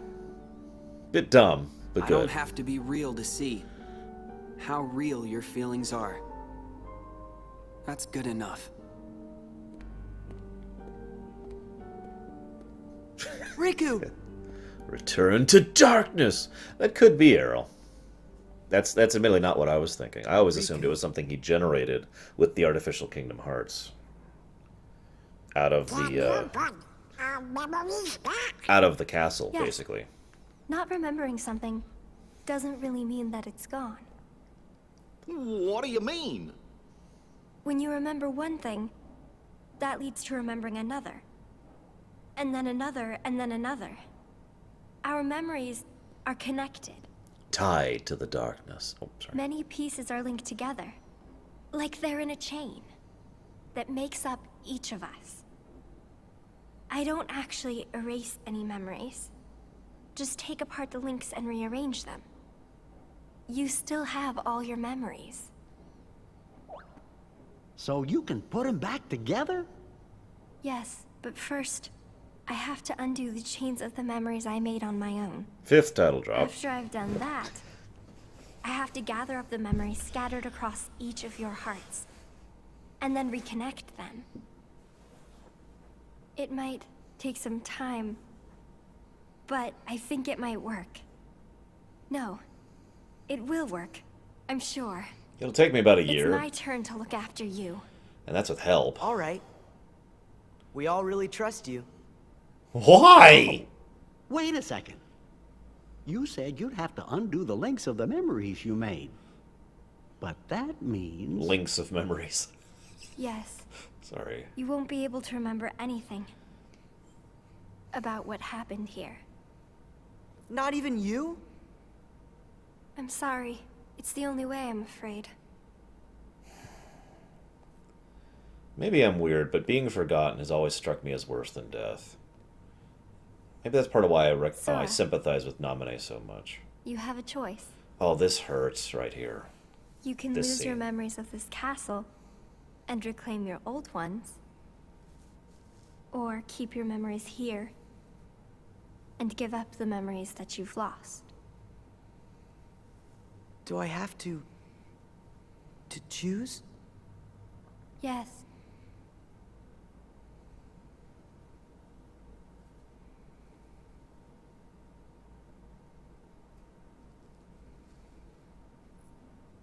Make me like I was. 9 seconds he spends thinking about that. Notice her reaction there. She literally physically recoils. Okay. Nobody needs to keep a bunch of memories that aren't real, right? Notice her reaction. You can tell she is literally holding back tears right there. She is devastated. Now, his decision is logical. I'm not arguing that. But it's so obvious that he has no idea how much he just wounded her by so quickly and effortlessly being like, yeah, put me back. And her reaction is she says, you know, nobody needs to keep a bunch of memories that aren't real, right? And you'd think, well, obviously the next thing that's going to happen is Sora's going to be like, no, it's okay. You know, no, he doesn't even try. Watch this. You want to remember all of the people who are really important to you. So she throws down a mask. Anybody would choose that. The voice actress nails this. And no effort to comfort her. No effort to make her feel better. No effort to do anything. Just, yep, you're totally right. Yeah, take us back, Naminé. You asshole. God, Sora. At least have a little bit of sympathy or empathy. We have to sleep in that. Yes. It's going to take a little time, but I'll take care of you. Gosh, when we wake up, we won't remember who you are anymore. But how are we gonna thank you? Don't worry about that. Jiminy is dumb I'll counter. just make a big note in my journal. And it will say, thank Naminé. You're an idiot, Jiminy. No context. No information. Just thank Naminé. Oh, we'll figure that out with zero context, you Good frickin' night, moron. Goofy. You too, Sora. Okay. Yeah, no kidding, Dakota. All of And as I've this said several times, may have started Naminé as does a lie, eventually end up basically But I dying. really am glad that I could meet you, Sora. Yeah, me too. When I finally found you, and even when I remembered your name, I was happy. The way I felt then, that was no lie.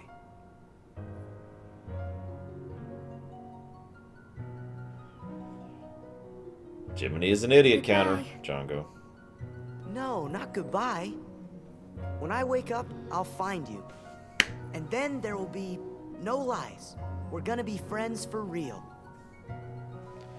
Promise me, Naminé. You're going to forget making that promise. If the chain of memories comes apart, the links will still be there, right? Enough with these title drops. So the memory of our promise will always be inside me somewhere. I'm sure of it. Yeah, you're right. Okay, it's a promise. Good.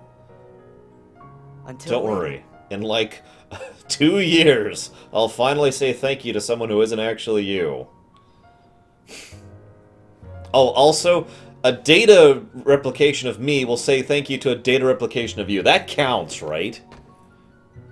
A promise. Huh. Sora, some of your memories' links are deep in the shadows of your heart. Agreed, Lexia. And I won't be able to find them. But don't worry. You made another promise to someone who you could never replace. She is your light. The light within the darkness. Remember her, and all the memories lost in the shadows of your heart will come into the light. Another promise. Look at the good luck charm. I changed its shape when I changed your memory. But when you thought of her just once, it went back to the way it was.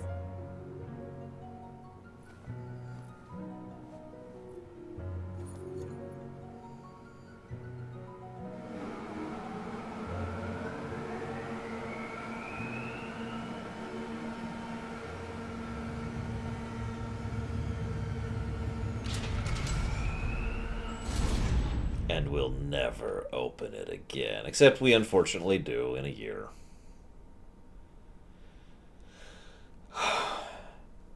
Kingdom Hearts 3, The Brainening. They shove brains into Sora's memories. Oh, I may have to mute it soon. Because of the copyright garbage. So I'll be ready for that.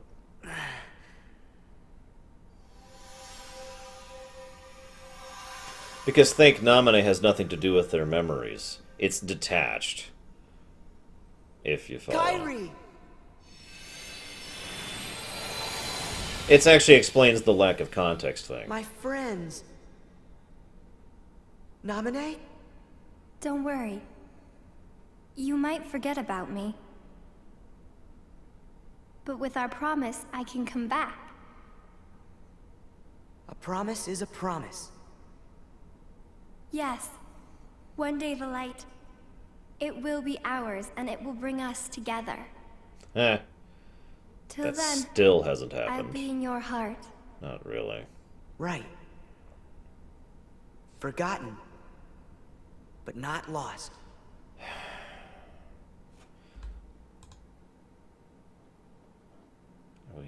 Namine could come back. Yep, I had to mute it. I was right. So, the end. Except it's not, because we've got one more thing to do after this. Can I skip this? Nope. But yeah, they've actually flat out said that all of the different main characters will be coming back in some way or another in Kingdom Hearts 3. Given that most of these individuals have generated their own hearts, even by Kingdom Hearts' own rules, and therefore are separate individuals, they should have the ability to manifest Segregate of Sora. So yeah, we're going to be doing the opposite of Sora. Riku! Ah, frickin' Sora. That took way too much time, Kay.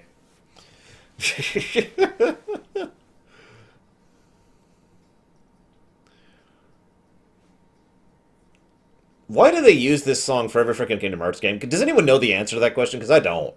Why do they keep shackling themselves to this frickin' song? It's even the same damn song, with slight variants, only in some of the games. Why?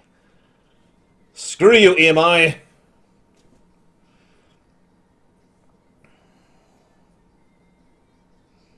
Oh, trust me, Case, now. There is one person who has it worse than Namine. And there's 4 other people who have it about as bad as Namine. Got it. We're gonna go destroy EMI, guys. How's that sound? Sound good? Is there anything after the credits? I actually don't remember. I'm just sitting here hoping there's something worth showcasing. That's actually a different song entirely, Regal.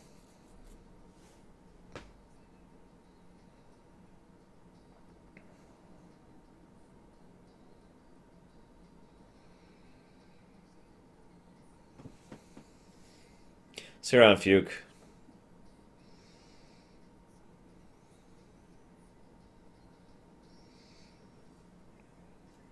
Yeah, we'll go ahead and keep watching then. All these fake characters and all their fake hearts. I mean, nobody cares about it. You're just a nobody. You don't even have a real heart. Bastards.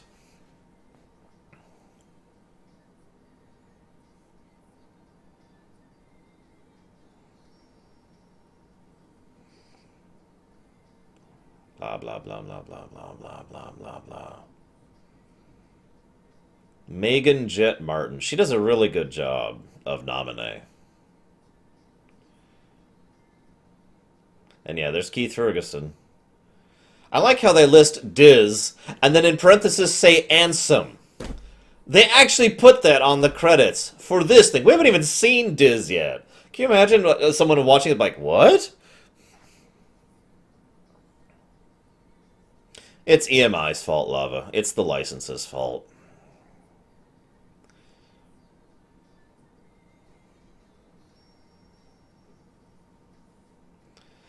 You have seen nothing of my rage.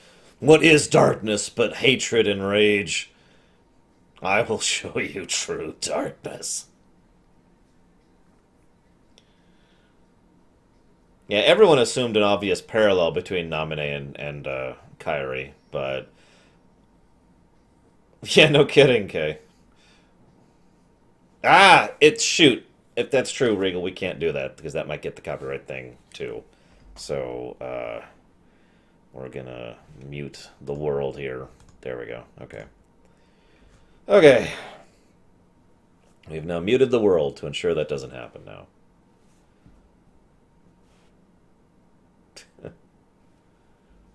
So now I can hear nothing just like you. It's Axel!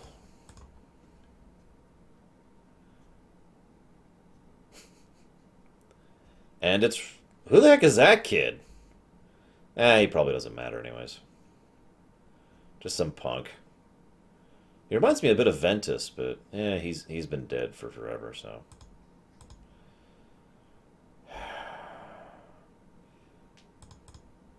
Just keep checking every now and again here.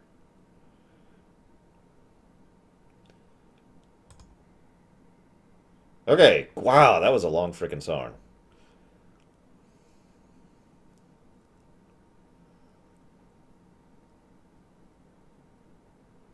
Okay.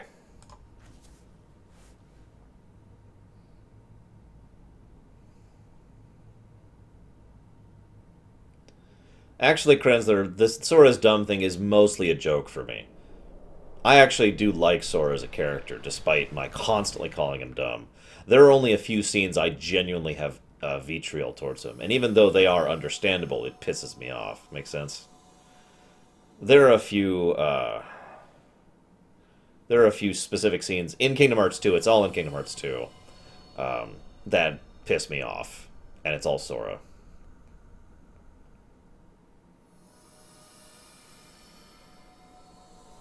Oh, gotcha, Krenzler. And yeah, we're going to be switching to 2 after Reverse Rebirth. Hey, Guitar Wizard. Yay! Oh, there we go. Let's say 63% Elite Collector. No treasure. 295 breaks. Strike rate. 7 hours, 43 minutes. Wow, that took me a while. See you around, Luxia. I really like the design, Takoida, but then again, I am a weirdo. So what the heck do I know?